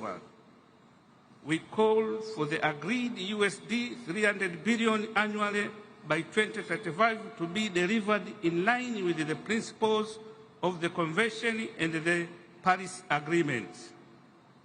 Excellencies, Tanzania NDC 3 alone requires USD 48.6 billion to achieve its goal.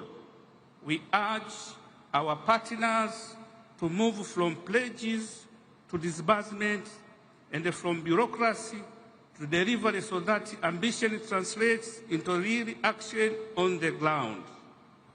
Excellencies, let Belém be remembered not only for raising ambition, but for accelerating implementation. Let this COP mark a turning point where commitments are honored and the climate action deliver hope for present and the future generation. I thank you. Muito obrigado.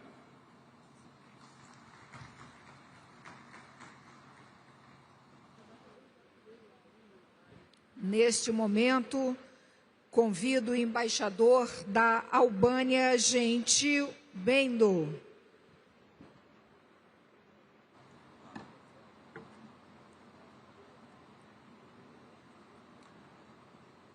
Excellencies, distinguished delegates, ladies and gentlemen, I first want to thank all the staff here. Maybe some of the previous speakers missed this. I think that the conference could have been such a successful meeting without the excellent work of the supportive staff of the Secretariat. And I also am very appreciative of the hospitality of the government of Brazil. And we should recognize that Brazil is a leader in climate diplomacy. And in a way, my country, Albania, is also trying to make the climate topic a central pillar of our country diplomacy. And in this way, we have demonstrated that solidarity between large and small nations is the key to collective success. Albania was among the countries that co-sponsored and supported the Vanuatu resolution in the United Nations General Assembly, an act reaffirming the importance of advisory opinion of the International Court of Justice on the obligation of states concerning climate change and this turning point of the international law which can guide to global policy towards a fair and accountable climate order. We believe that climate justice is inseparable from social justice, and small nations can have a big impact when they speak with a voice of fairness and principle. Albania remains fully committed to a just energy transition, strengthening its base of renewable energy, which today amounts for over 95% of national electricity generation, an achievement that places our country among the regional leaders in clean energy. Climate change is no longer a distant threat. It's a daily reality affecting the lives of our citizens, from the coast of Adriatic to our fertile valleys and mountains. This is why Albania is implementing national strategies for climate adaptation, strengthening water management, biodiversity protection, and civil protection to confront natural disaster.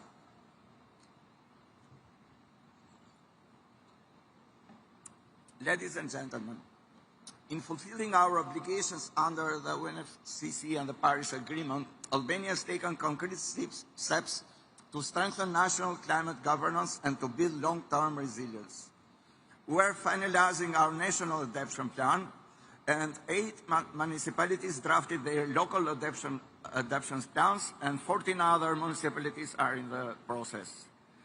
In parallel, we are integrating adaptation priorities into national development planning and mobilizing investments to safeguard our coastal zones, ensure water security, support climate-smart agriculture, and increase the resilience of infrastructure and public health system.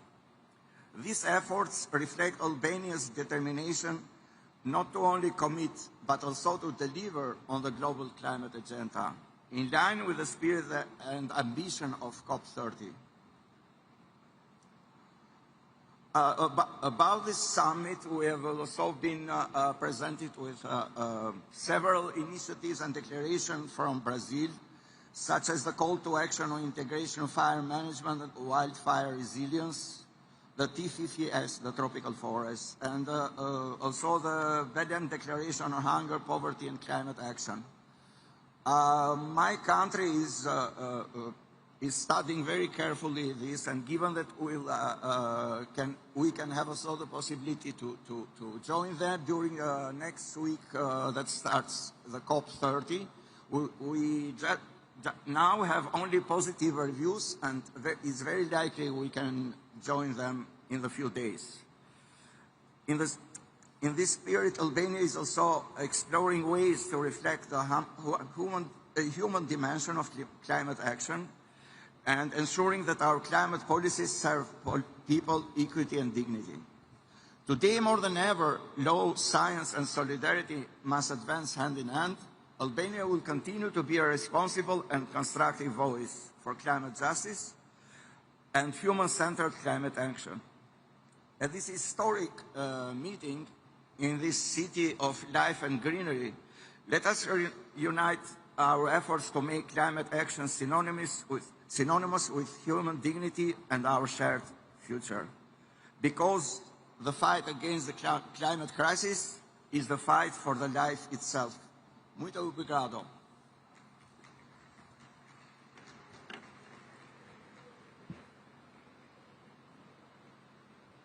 Convido, nesse momento, para a manifestação, o representante da República Dominicana, vice-presidente executivo do Conselho Nacional para a Mudança do Clima e Mecanismo de Desenvolvimento Limpo, Maximiliano Puig.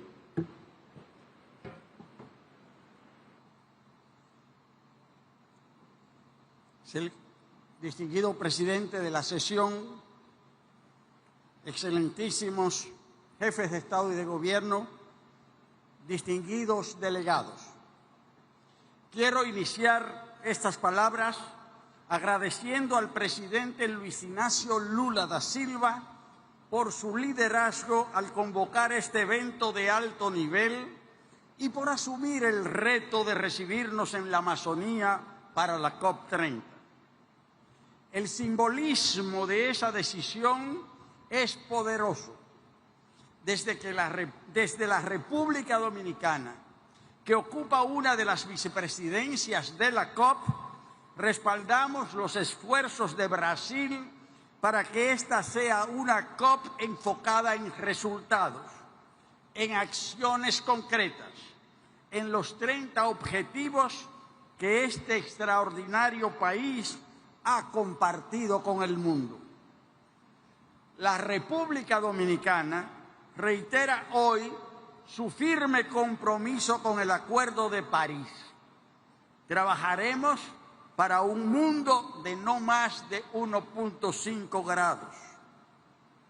Nuestra acción climática está centrada en proteger a nuestra gente y nuestros recursos naturales, la preservación de cuencas y costas, la gestión sostenible del agua, la resiliencia agrícola, la salud y la protección social adaptativa para los más vulnerables.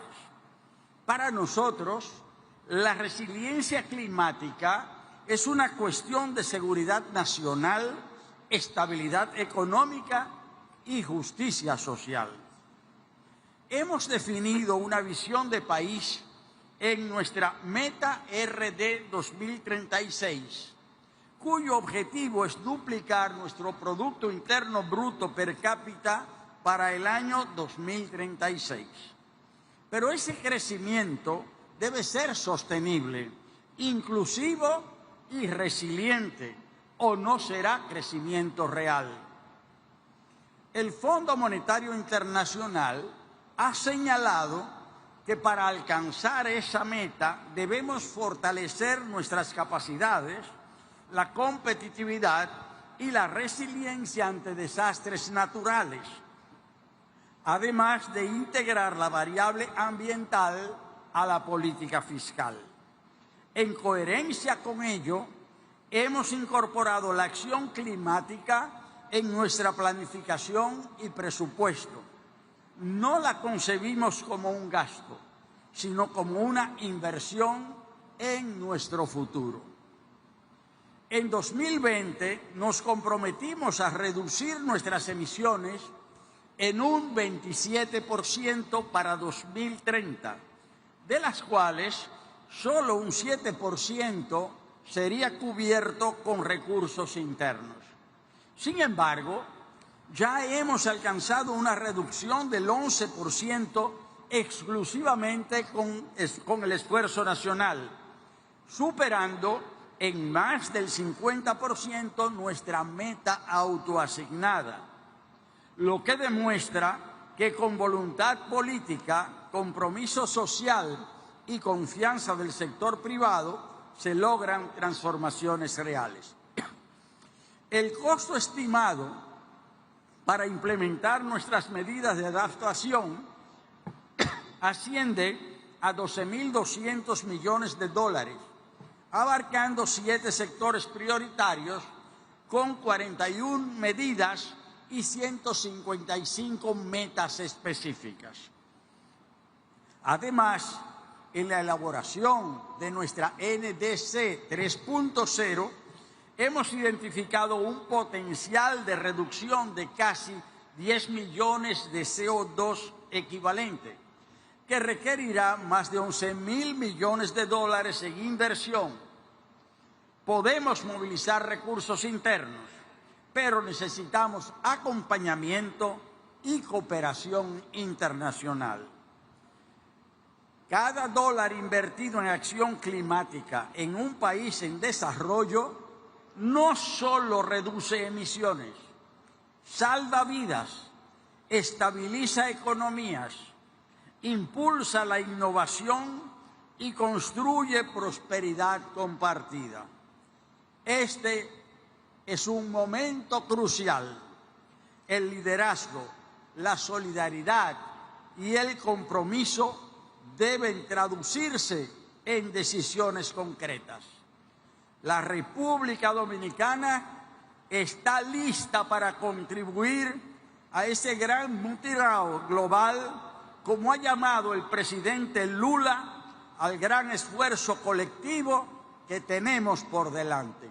Muchas gracias.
Neste momento, convidamos para a manifestação o secretário-geral da Organização dos Estados Ibero-Americanos, Mariano Jaboneiro.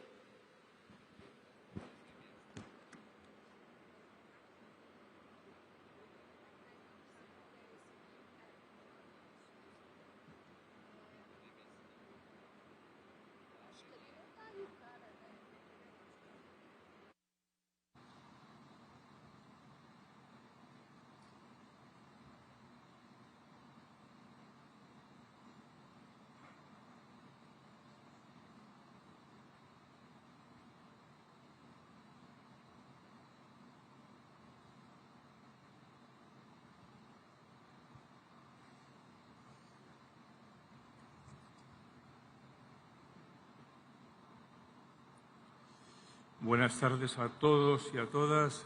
Boa tarde. Es un privilegio estar aquí hoy. Quiero expresar nuestro sincero agradecimiento al Gobierno de Brasil, en nombre del presidente Lula, así como a todas y todos los trabajadores y trabajadoras que han participado en que este evento sea posible. Tenemos la alegría de acompañar al Gobierno de Brasil en la realización de esta iniciativa, en calidad de organismo coorganizador de la COP. Agradecemos profundamente la confianza depositada en la OI para esta tan honorable tarea. Somos un organismo multilateral de cooperación que trabaja desde hace más de 75 años en la educación, la ciencia, la cultura, junto con los países iberoamericanos, con una mirada especialmente atenta al sur global. Nuestro sistema está conformado por 23 países, hogar de más de 800 millones de personas que comparten dos lenguas intercompresivas, el español y el portugués. La decisión de traer la COP a la Amazonía brasileña ha sido, en nuestro entender, tan acertada como necesaria. La OI desarrolla proyectos de cooperación en los países amazónicos, muchos de ellos orientados a objetivos medioambientales que cuentan con miles de beneficiarios. Intervengo en Belén para reafirmar una convicción sencilla. La transición energética, para ser duradera, debe ser justa. Y solo será justa si los países del sur global son escuchados, protegiendo a quienes más se exponen, reforzando la seguridad energética y ampliando las oportunidades para todos. El presidente Lula ha señalado algunos ejes centrales que compartimos. En primer lugar, hablar de mutirao global, lo que implica decidir con los territorios, coordinar con los gobiernos, sectores académicos y productivos y mantener la integridad y la transparencia entre metas, presupuestos y resultados. Cuando hablamos de la verdad, reconocemos el papel de la ciencia, afirmar que, más allá de coyunturas u opiniones políticas, debemos invertir en la investigación sin ninguna excusa. Al hablar de implementación, el presidente recordó ayer la desconexión entre los salones diplomáticos y la vida real. El lema de la OI es muy explícito al respecto: hacer que la cooperación realmente suceda, con más recursos, más ejecución y menos retórica. Sobre financiación es necesario avanzar en la integración regional y lograr acuerdos de asociación, como es el caso del acuerdo Mercosur-Unión Europea, que desde la OI aplaudimos. Quiero enfatizar que la COP no es un punto de llegada, es un punto de partida. Es la culminación de todo lo que se ha hecho antes, durante y lo que se hará después de este evento. Y un gran proyecto de futuro que nos une y al cual la OI siempre acompañará, como hace en esta ocasión, haciendo sostenible a través de la educación, la cultura y la ciencia, que, insisto, son lo que le harán sostenibles. Sabemos que la materialización de esta agenda no será alcanzada por solo los gobiernos. Es imprescindible contar con todos y con todas. La OI pone su cooperación iberoamericana al servicio de este rumbo para convertir los acuerdos de protección real para las personas y territorios y para dejar un legado institucional más sólidas, o instituciones más sólidas, servicios de calidad que permanezcan y una ciudadanía capacitada para conducir este desafío. A todos y a todas, muchas gracias, muito obrigado.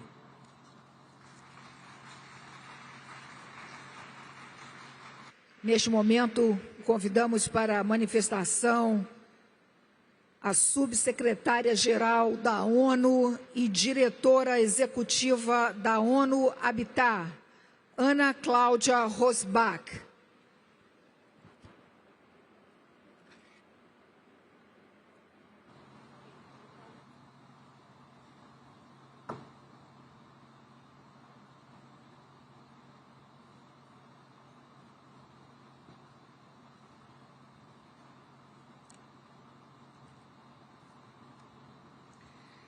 Excellencies, Heads of State, Ministers, eu agradeço o presidente Lula e a presidência da COP30 por nos convocarem e por colocarem os desafios climáticos e soluções mais cruciais ao centro desta COP. Excellencies, the global housing and climate crisis are intertwined. More than 2.8 billion lack access to adequate housing. 1 in 3 urban residents in the Global South live in informal settlements. Their growth is partially driven by climate displacement. Informal settlement communities are amongst the most exposed to climate impacts. Cities are also responsible for over 70% of global greenhouse gas emissions. The housing and building sector account for over 30% of the emissions. Thousands of cities and regions are already taking comprehensive climate action. Yet, they receive less than 10% of climate finance. This is not just a funding gap. It is a justice gap and a missed opportunity for transformative action. Our analysis of the new and updated NDCs shows that national governments increasingly recognize the importance of urban and multi-level action. The share of NDCs strongly integrating urban content has almost doubled. 3/4 of NDCs clearly describe sector-specific climate responses in urban areas, making a shift from planning to delivery. Recognition of housing and informal settlements remains limited, but it is growing, with approximately 1/3 of NDCs mentioning housing and informal settlements-related climate action. Since COP27, we have co-hosted ministerial meetings on urbanization and climate change to facilitate multi-level climate action to keep the goals of the Paris Agreement alive. UN Habitat supports countries in strengthening the urban content of their NDCs, in developing national and city-level plans that integrate urban solutions. And we support cities in accessing climate finance and implementing of tailored climate action. Such finance needs to increasingly reach the most vulnerable, especially informal settlements. Local leaders met in Rio earlier this week. They are committed to driving climate action in partnership with national governments. I invite you to next week's ministerial meeting on urbanization and climate change, which will further advance concrete multi-level climate action. Local climate action will also be key to the 13th World Urban Forum on the theme of Housing the World, Safe and Resilient Cities and Communities in Baku, Azerbaijan next year.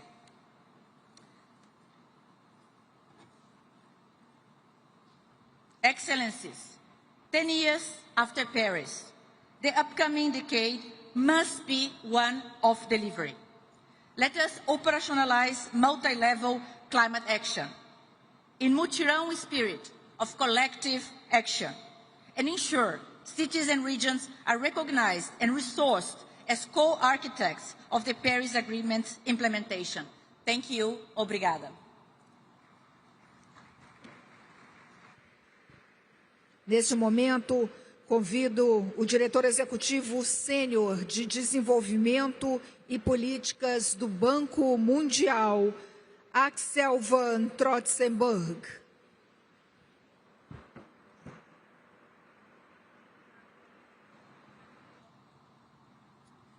Excellencies, good afternoon. At the World Bank Group, we are committed to helping countries grow, create jobs, and lift people out of poverty while facing droughts, storms, and floods. The demographic surge in emerging markets presents an opportunity for the future. If young people have access to clean air and water, education, healthcare, and jobs, that's why we focus on smart development, resilient, fiscally sound, efficient, and built to last. Last year, 48% of World Bank Group financing across sectors from education to waste management, agriculture to transport realized climate co-benefits exceeding expectations. To put the 48% in perspective, climate finance was about $50 billion of the World Bank. That's about double the amount compared to 5 years ago.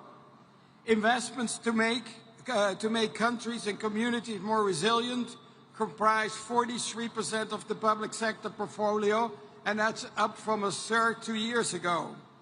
Of our IDA financing for low-income countries, 53% are directly supporting adaptation investment, i.e. building resilient communities, companies, and economic assets. On IDA 21, we have started implementing. There are clear commitments taken on climate financing. We have committed ourselves to provide at least 45% of climate financing of the IDA commitments, and half of it will be in the adaptation area. And turning to crisis preparedness and response, we have completed our toolkit in helping countries better deal with crisis, including introducing climate resilient debt clauses that are being currently implemented. But it is also important to recall that we are able to react fast and immediately when crisis hit. For instance, Jamaica is receiving a full payout of $150 million after Hurricane Melissa hit the country, and this is provided under the catastrophic insurance coverage. Our private sector arm is also stepping up its investment in climate. IFC delivered about $8.1 billion in long-term health development finance with climate co-benefits and mobilized an additional $16.5 billion. So totally almost $25 billion. But behind these numbers, we need to say there are key outcomes. Last year, we supported with this climate financing about 136 million people with enhanced resilience, about 210 million people with strengthened food security, and about 93 million hectares of land and sea under improved management. But international finance alone is not enough. It must be paired with investment-friendly policies, strong institutions, and resilient infrastructure.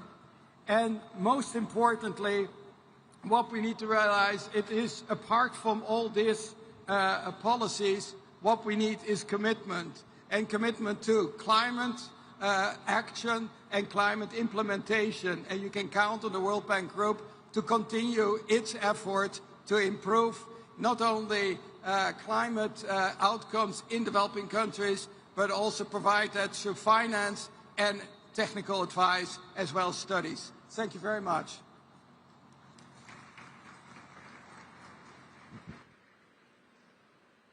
Convidamos agora a diretora-geral da Organização Mundial do Comércio, Ngozi Okonjo-Iweala.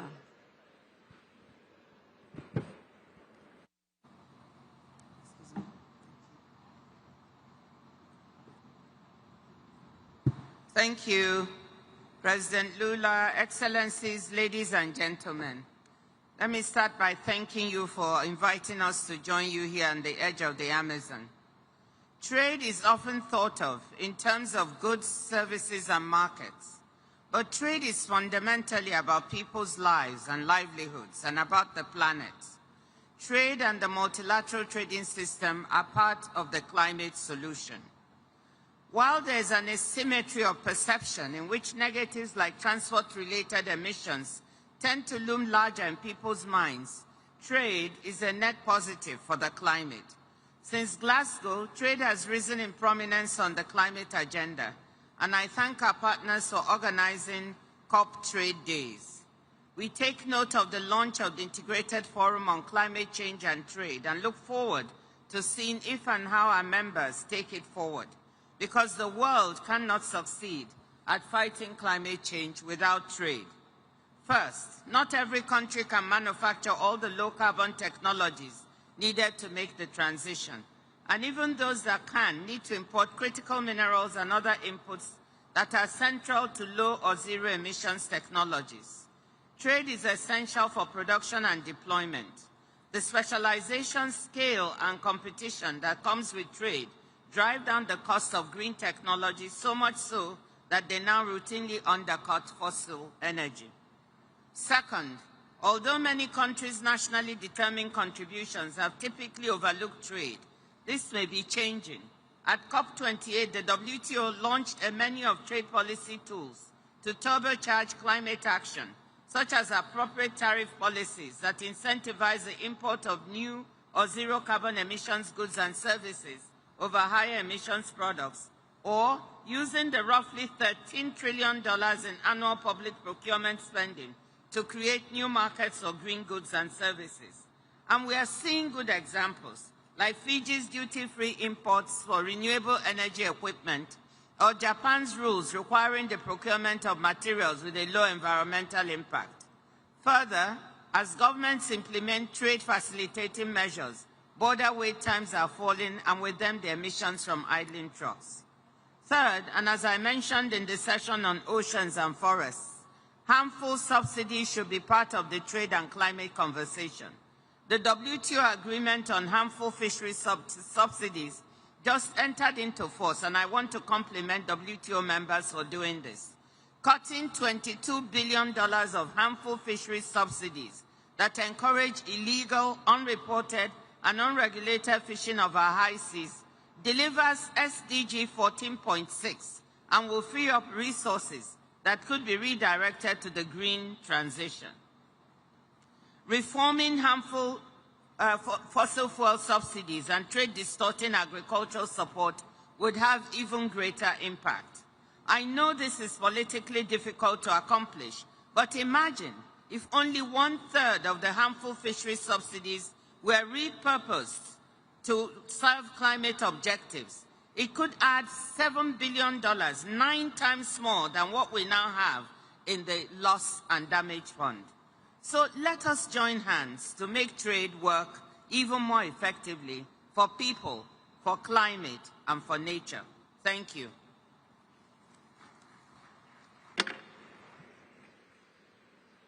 Nesse momento, convidamos o senhor Dan Donner, que aqui representa o diretor executivo da Agência Internacional de Energia.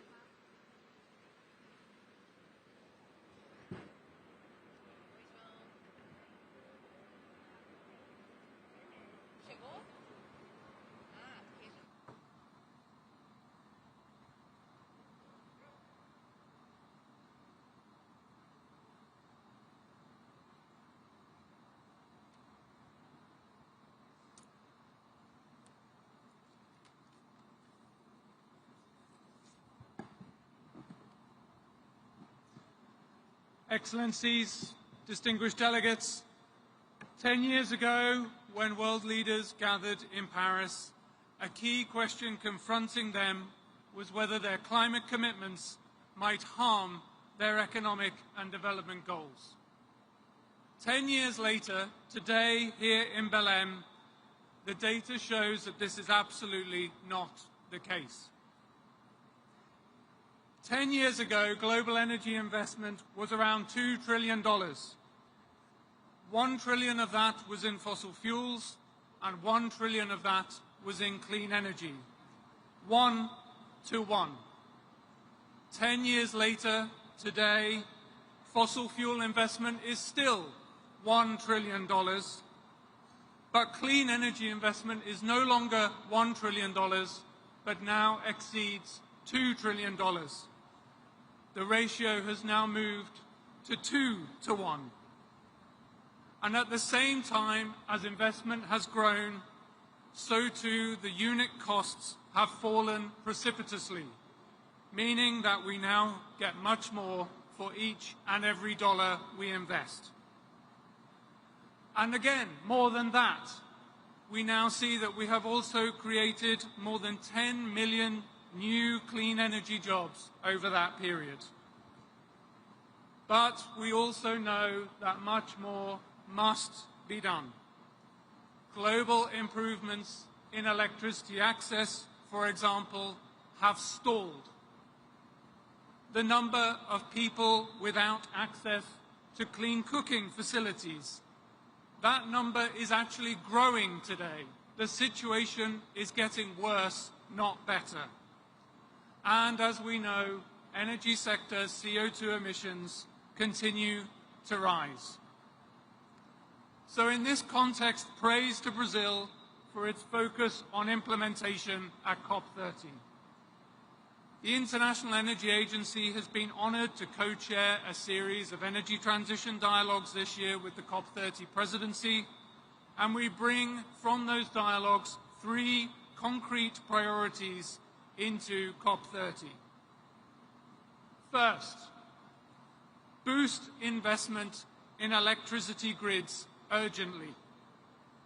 In 2024, 700 gigawatts of renewables were added globally. And yet, despite this, emissions still grew by around 1%. And another 1,700 gigawatts of renewables are still awaiting connections to the grid. And if those 1,700 gigawatts had also been connected in 2024, rather than seeing an increase in emissions in that year, we would have seen a decrease in emissions. They would have gone down and not up. Second, the IEA has been honored to support Brazil in the development of its Belém 4X pledge on sustainable fuels. Scaling up sustainable fuels in line with this pledge can complement electrification and energy efficiency, supporting transition and energy diversification. We see this pledge as a positive rallying call in this important area that needs further action. Third and last, we must ensure that the benefits of energy transition are felt much more widely than they are today. More energy investment must flow into emerging and developing economies. Only 2% of clean energy investment today is in Africa. Only 2%. And more must also be done to overcome the tragic fact that 1/4 of the global population still cooks with traditional toxic fuels that link to 2.7 million premature deaths each year. We at the International Energy Agency will continue to work with our partners to overcome such terrible energy inequalities. And we are so grateful to President Lula and Brazil for putting such a strong focus on the most vulnerable and the least responsible in society. We must ensure that no one is left behind. Thank you. Obrigado.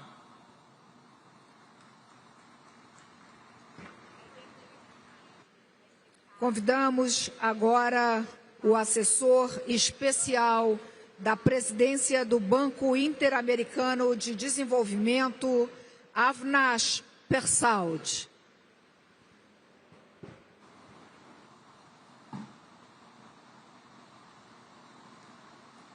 Your Excellencies, Ministers, friends, bon dia. I speak to you on behalf of Ilan Goldfein, President of the Inter-American Development Bank.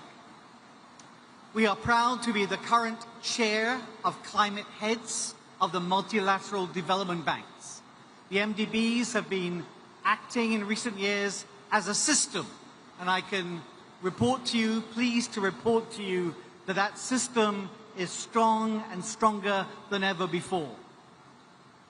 Last year, the multilateral development banks delivered a record $118 billion mobilized and invested directly to low and middle income countries on climate action. Within that figure, the proportion, the amount for resilience and adaptation has doubled since 2019. We want to do more. We're on track to do more.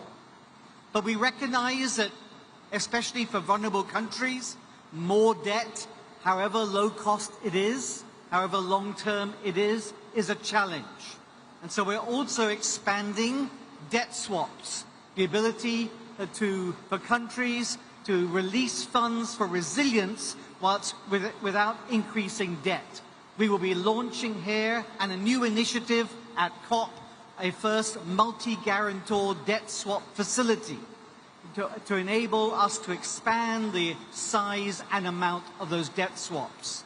We are also expanding the amount of pause clauses in debt to make debt more shock absorbing. We recognize the importance of investing in resilient public infrastructure, but we're also prioritizing ways to catalyze the private sector to mobilize that money into national development priorities. We know that the billions to trillions has so far been elusive, and we propose some new instruments here at COP, Reinvest Plus, where the multilateral development banks may act as a bridge between those with the money and the capital internationally, but without the risk appetite, and with those locally with the experience of navigating local conditions, but without the money. We can act as a bridge to catalyze and get us from the billions to trillions. We're also launching Kolabara, because we need not just debt, but we also need equity. And here in Belém, at the doorstep of the Amazon, we are scaling up our Amazonia Forever, an umbrella of holistic programs, because we know that we cannot stop deforestation unless we're also building resilient livelihoods. Here in Belém, vision can become reality. We believe that with partnership, with innovation, with collective purpose, we can turn ambition into action and action into implementation. Thank you very much. Neste momento, convidamos para ouvir a manifestação do senhor Pablo Gentili, que aqui representa a presidência executiva da Corporação Andina de Fomento.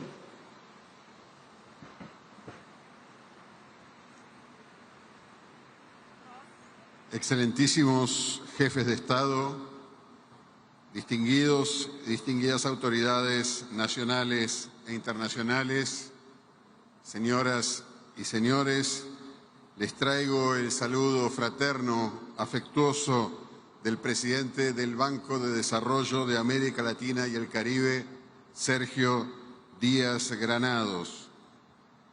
Gracias, presidente Lula, por recibirnos nuevamente en su casa, aquí, en esta tierra generosa, en Belén, corazón del Amazonas, corazón del planeta. La enorme acogida de esta plenaria y de las sesiones que la acompañan, así como el éxito que le espera a la COP30, ratifican a Brasil como un potente motor de integración. CAF, el Banco de Desarrollo de América Latina y el Caribe, es la principal fuente de financiación al desarrollo de la región y vamos camino a ser el Banco de Desarrollo con mayor cobertura geográfica. Tenemos 57 años de historia y 24 países accionistas. Ese crecimiento sostenido está conectando los ecosistemas estratégicos de la región. Somos el Banco Verde y Azul de América Latina y el Caribe y lo demostramos con los hechos. Hace 4 años nos comprometimos a destinar $25.000 millones a operaciones verdes en un lapso de 5 años y ya hemos alcanzado el desembolso de más de 20.000 millones de dólares.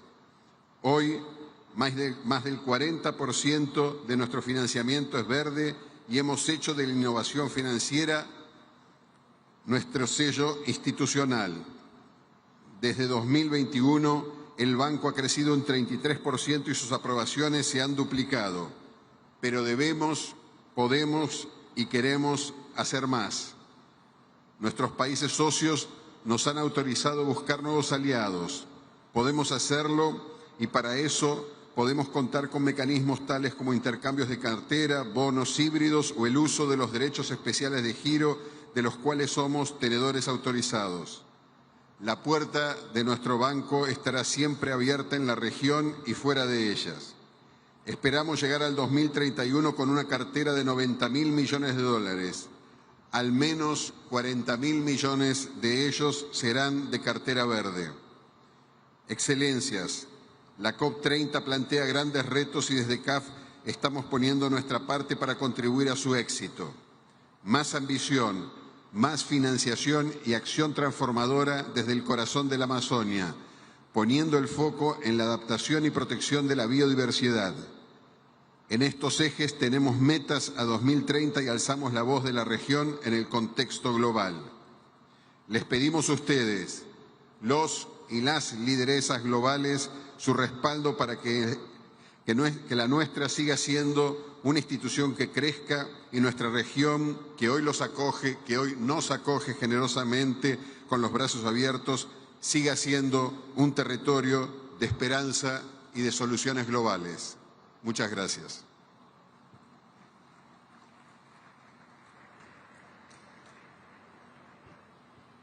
Convidamos a diretora executiva do Fundo das Nações Unidas para a Infância, Catherine Roussel.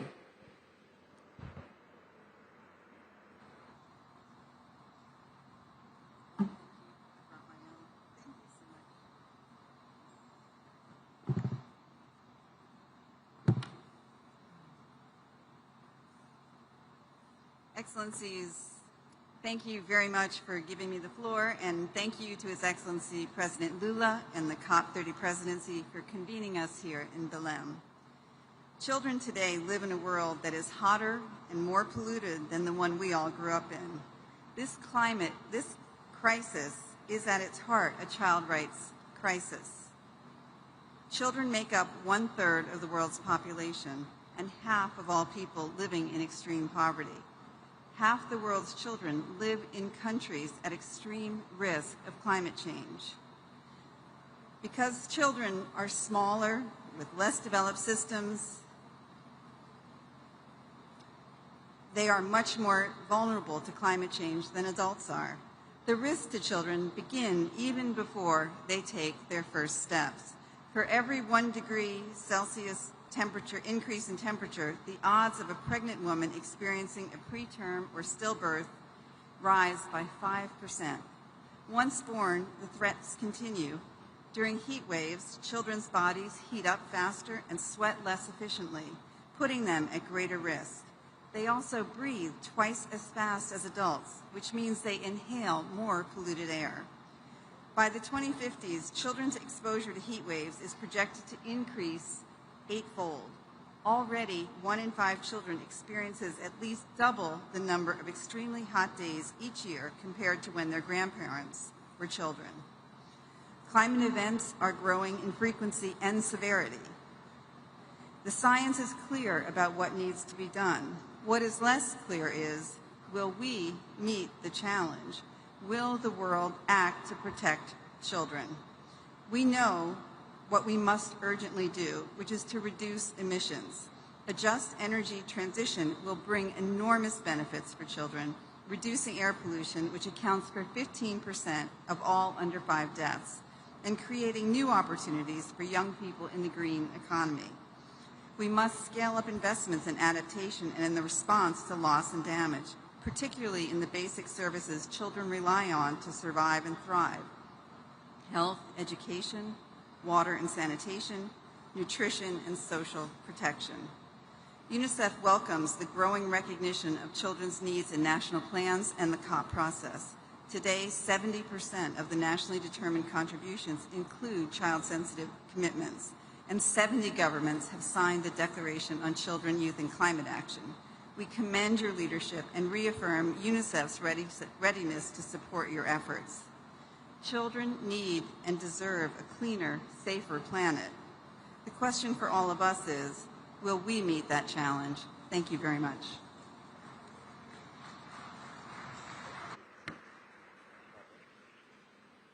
Nesse momento, chamamos o diretor de clima da Organização das Nações Unidas para a Agricultura e Alimentação, Kaveh Zaed.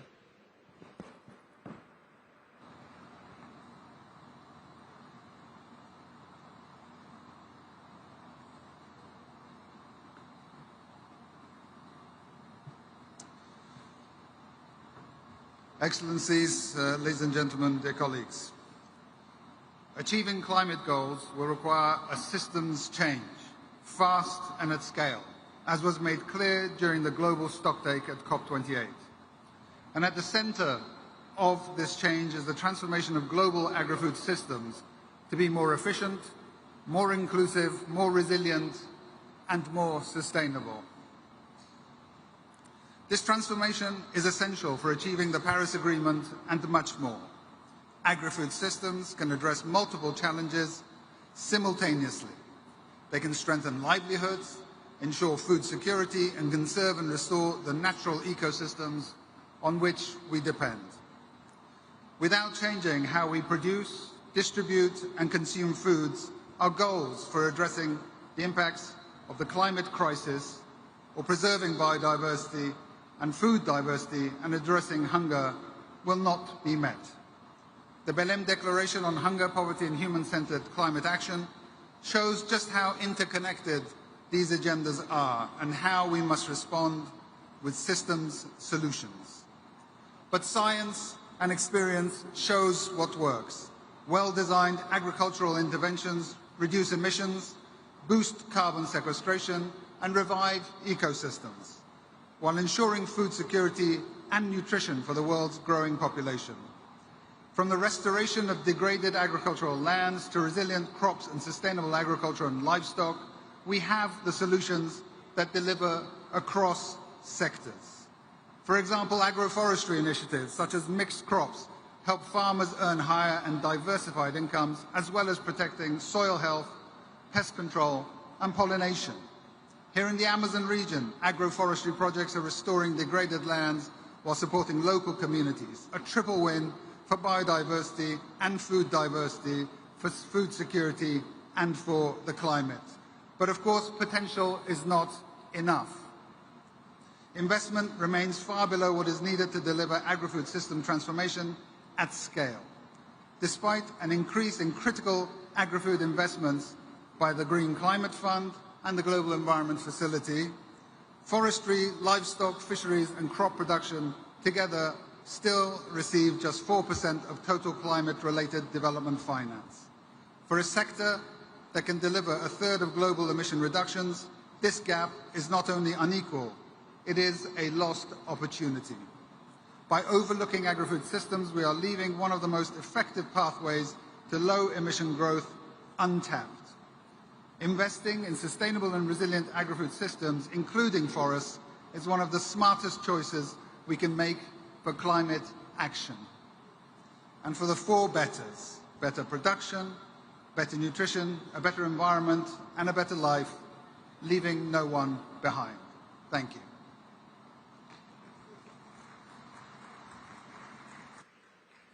Nesse momento, teremos a manifestação do diretor-geral da Organização Mundial de Saúde, Dr. Tedros Adhanom Ghebreyesus.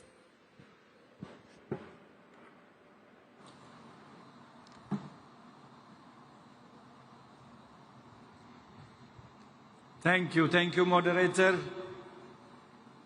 Your Excellency President Lula, Excellencies, dear colleagues and friends. WHO thanks Brazil for hosting COP30. Here in the heart of the Amazon, the lungs of the earth, we're reminded that healthy people depend on a healthy planet. If our planet were a patient, it would be admitted to intensive care. Its vital signs are alarming. It's running a high fever, with the average global temperatures increasing year after year. Its lung capacity is compromised, with the destruction of forests that absorb carbon dioxide and produce oxygen. And many of the Earth's water sources, its lifeblood, are contaminated. Most concerning of all, its condition is deteriorating. A sick planet means sick people. The climate crisis is a health crisis, not in the future, but now. It's already spreading disease, worsening malnutrition, displacing communities, and claiming lives through heat, floods, fires, and pollution. Health is the strongest argument for climate action. It's much easier to convince people of the need to protect their own health or that of their children than to protect glaciers or ecosystems. Both are important. One is a lot closer to home. We welcome Brazil's leadership through the Belém Health Action Plan and the inclusion of health in the COP30 activation agenda. And we commend the Baku COP President's Continuity Coalition for Climate and Health, which is an important step to institutionalize health as a central part of COP presidencies.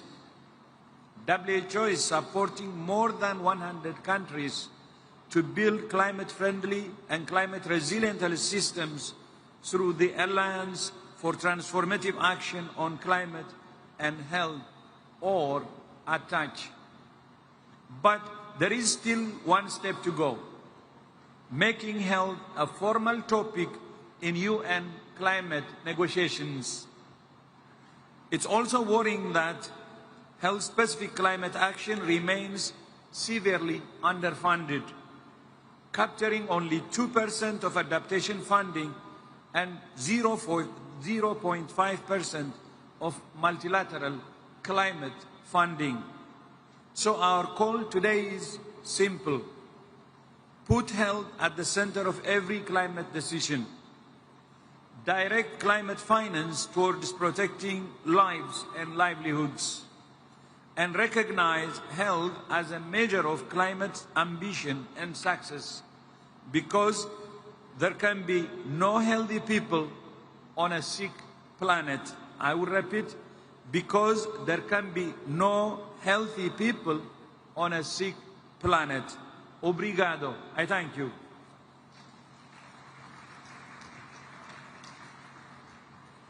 Nesse momento, teremos a manifestação do gerente adjunto do Fundo Monetário Internacional, Borli.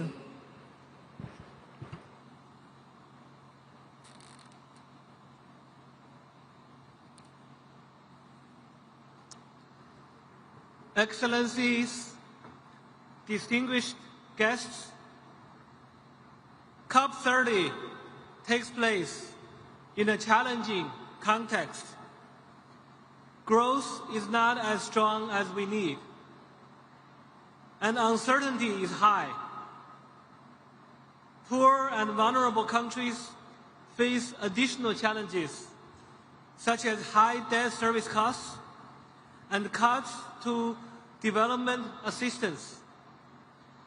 In this context, unfortunately, the world is not on track to achieve goals of the Paris Agreement, as shown by a forthcoming IMF paper. There is an ambition gap. NDCs, including new pledges submitted ahead of COP30, would cut emissions by only 7% from 2019 levels, compared to the 30% needed to limit temperature increase to 1.5 degrees. And there is an implementation gap as well. IMF analysis suggests the gap between promises and practice is such that current policies will see global emissions rise by 9% by 2035. In part, the shortfall is driven by explicit fossil fuel subsidies, which amounted to $800 billion last year alone, that effectively constitute a negative carbon price. By making it cheaper to burn oil, coal, and gas, these subsidies are in direct opposition to our climate goals.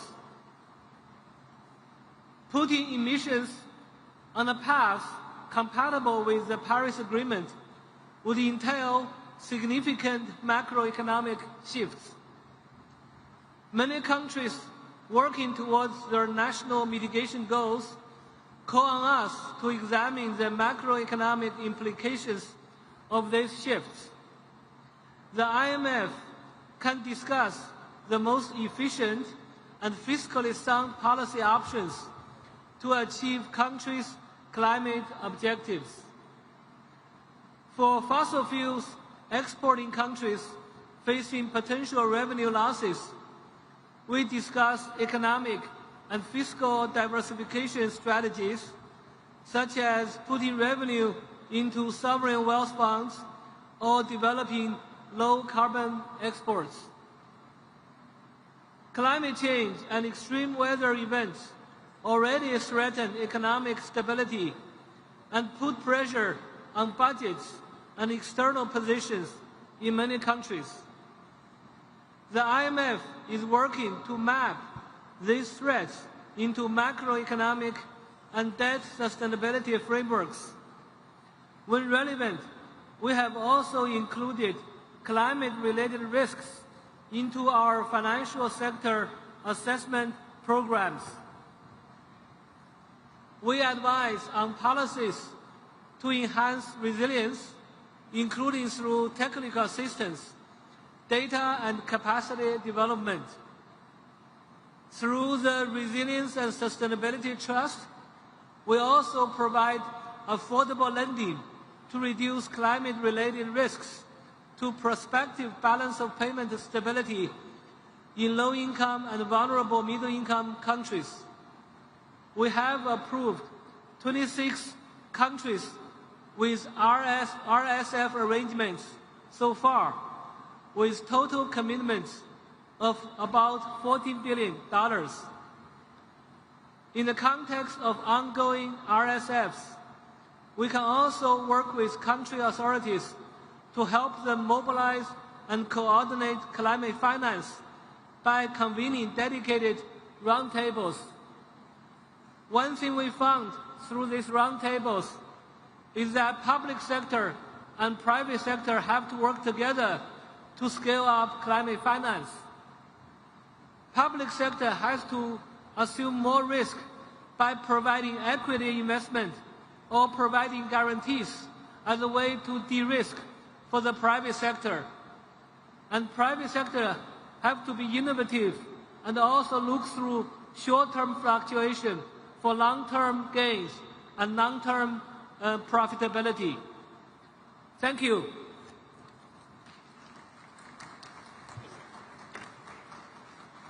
E neste momento teremos a manifestação do secretário-geral da Organização do Tratado de Cooperação Amazônica, Martin von Hildebrand.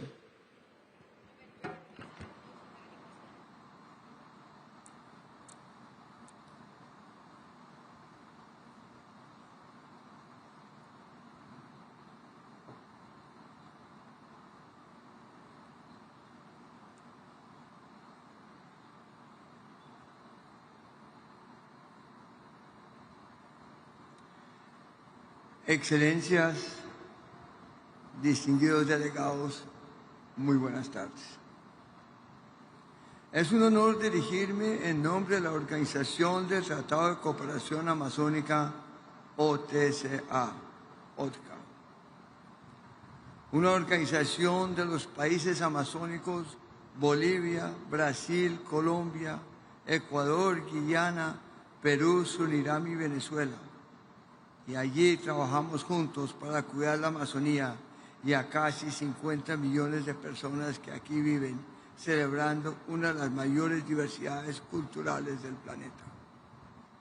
La Amazonía reúne más de 500 pueblos indígenas y centenares de lenguas en paisajes rurales y también urbanos, con casi el 70% de su población en ciudades. Es una región plural, contemporánea y en permanente cambio. Esta floresta, manejada ancestralmente por pueblos diversos, es esencial para el equilibrio climático, para la vida de millones de todos en el planeta. La humedad que llega desde el Atlántico se recicla sobre la selva por evaporación y transpiración y forma ríos voladores que llevan lluvias a gran parte de Sudamérica. Los países amazónicos sabemos que el equilibrio y funcionamiento de esos ciclos es imperativo para mantener nuestro bienestar. Hemos avanzado mucho en ese sentido, pero también sabemos que podemos y debemos hacer mucho más. Estamos comprometidos con detener la deforestación y la degradación en nuestros territorios, pero si el calentamiento global no se frena, la ciencia advierte que la Amazonía puede colapsar a pesar de nuestros esfuerzos locales. Mantener el funcionamiento de la selva y su conectividad con los océanos es una responsabilidad global. Del lado de los países amazónicos, gobiernos y sociedades civiles hemos avanzado.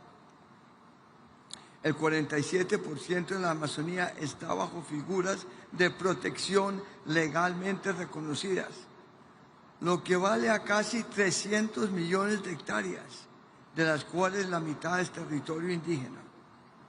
Estas cifras representan un logro extraordinario, fruto de la cooperación y del compromiso regional durante las últimas 3 décadas. Aún así quedan muchas tareas por hacer. Consolidar lo avanzado, implementar plenamente las áreas protegidas, fortalecer la gestión de los pueblos indígenas en sus territorios, restaurar la conectividad perdida y seguir adelante con eficiencia, sinergia y unidad. La OTCA acompaña este rumbo con una agenda robusta de cooperación entre gobiernos y sociedad civil, con protagonismo de los pueblos indígenas y participación activa de comunidades locales, academia y ciencia. Contamos con espacios de gobernanza regional, como la Red de Autoridades de Agua RADA, la Red de Autoridades de Manejo Integrado Fuego, el RAMIF, la Red de Autoridades Forestales RAFO, entre otros. Estas redes alinean esfuerzos, promueven cooperación a escala de paisaje y aseguran la coherencia entre conservar el bosque y mantener sus funciones para la vida y el bienestar de las personas. Desde la OTCA nos proponemos a impulsar agendas de cooperación regional con sinergias reales, de modo que cada acción avance en clima, biodiversidad, desertificación de tierras y vida digna para sus habitantes. La Amazonía ya es un lugar de soluciones. Queremos que hoy, en esta COP, nos inspire a ser más, mejor y juntos, porque en su diversidad está la fuerza y en nuestra cooperación está la esperanza. Muchas gracias a todos.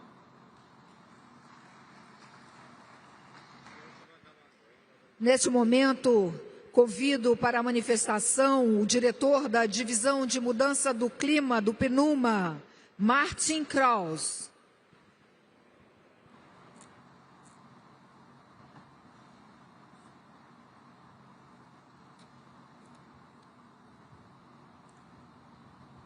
Excellencies, colleagues, good afternoon or better good evening.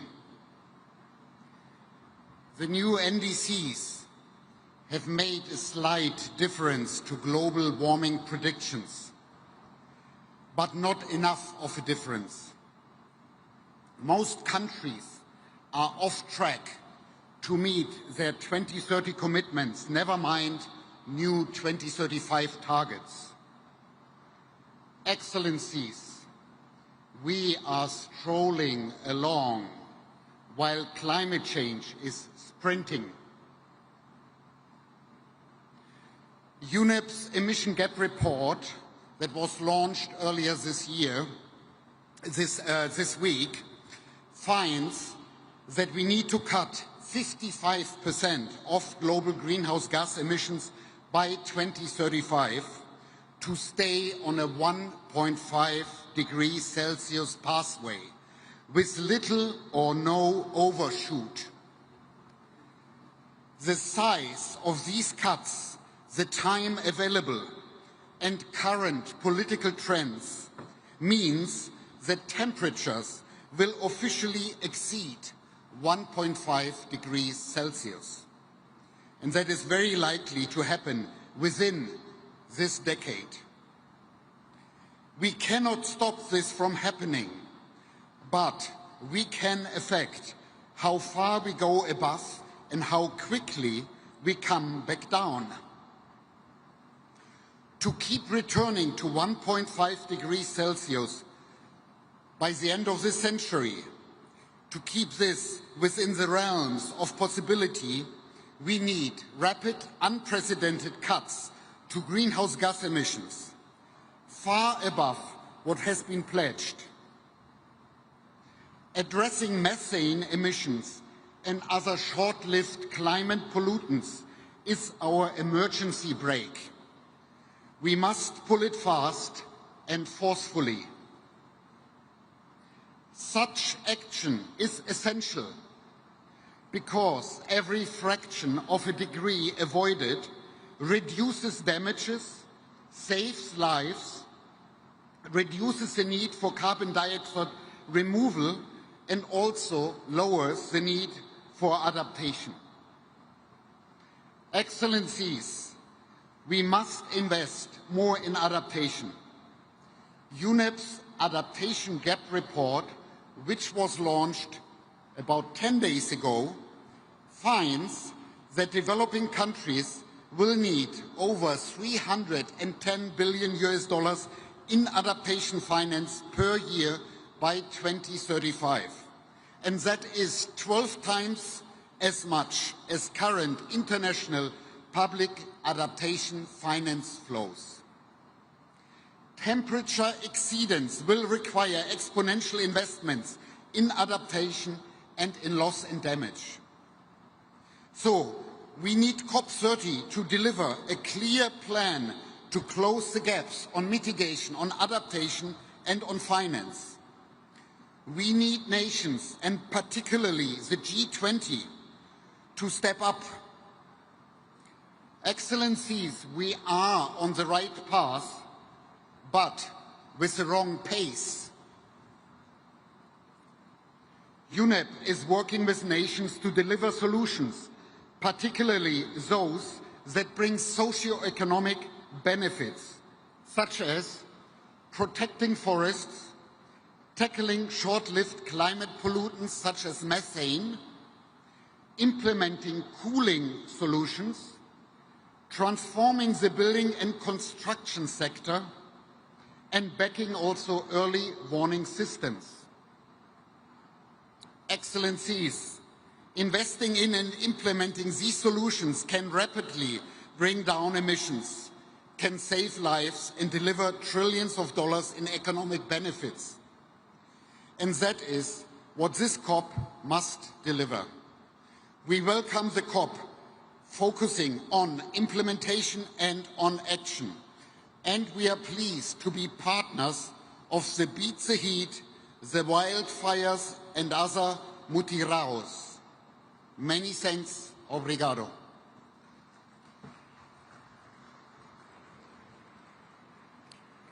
Convidamos a diretora executiva do Fundo Verde do Clima, Mafalda Duarte.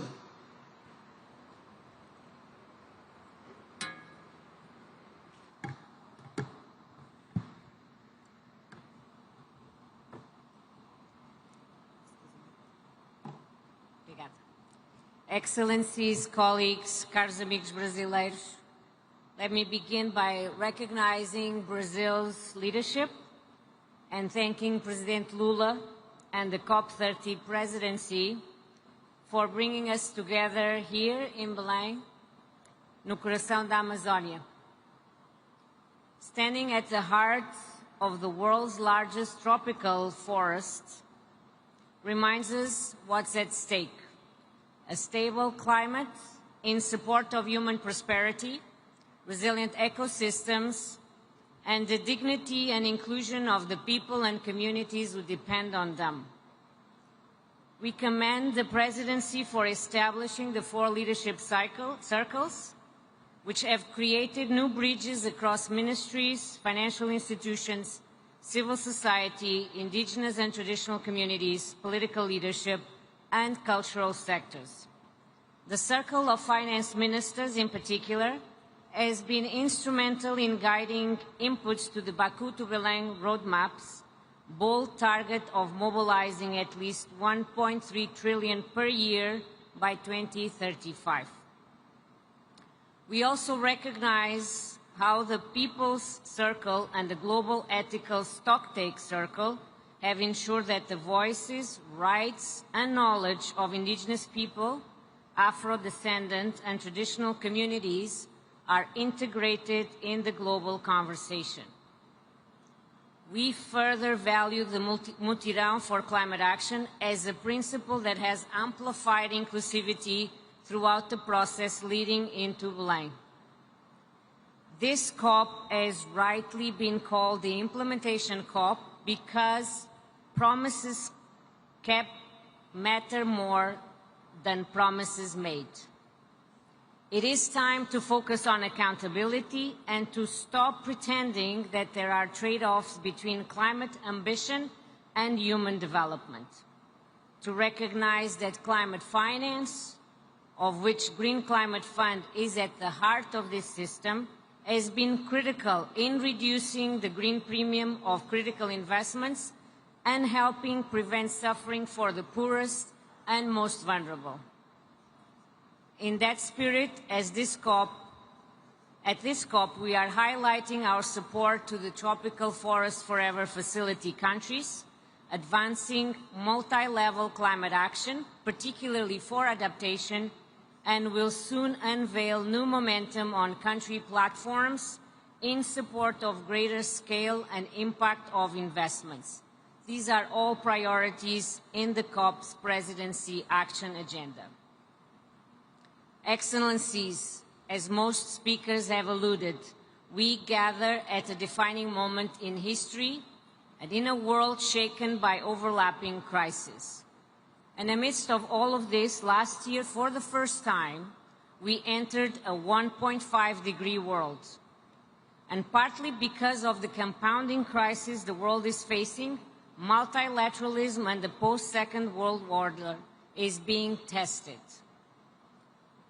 But 10 years after the Paris Agreement, we must recognize that multilateralism is delivering. Together, we have reduced projected global warming by around 1 degree. In many countries, emissions are falling even as economies grow. And as another example, renewable power is expanding faster than total energy demand. Change is happening, and the Green Climate Fund is helping drive it. Now, 10 years since we first approved our first project, we have grown into the world's largest multilateral climate fund for developing countries, delivering capital at scale, strengthening national systems, and building partnerships for lasting impact. With our $20 billion of investments and the $60 billion from our partners, we are on track to support 1.7 billion become more resilient to the impacts of climate change and reduce 3.2 billion tons of CO2 equivalent. These figures reflect the real-world change that happens when finance reaches where it can achieve the greatest impact. This year, we've achieved our highest volume of investments, more than $3 billion, a result of the reforms now taking hold as we work to build a $50 billion fund by 2030, one capable of mobilizing far greater volumes of public and private capital in alignment with the new collective quantified goal. As we look ahead to the next decisive decade, we will carry forward the spirit of Belém, a spirit of solidarity and delivery.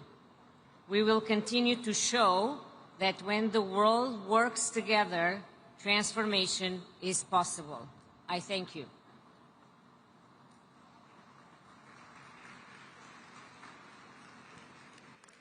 Neste momento, encerramos a plenária da Cúpula do Clima de Belém. A todos e todas, muito obrigada pela presença e tenham uma boa noite.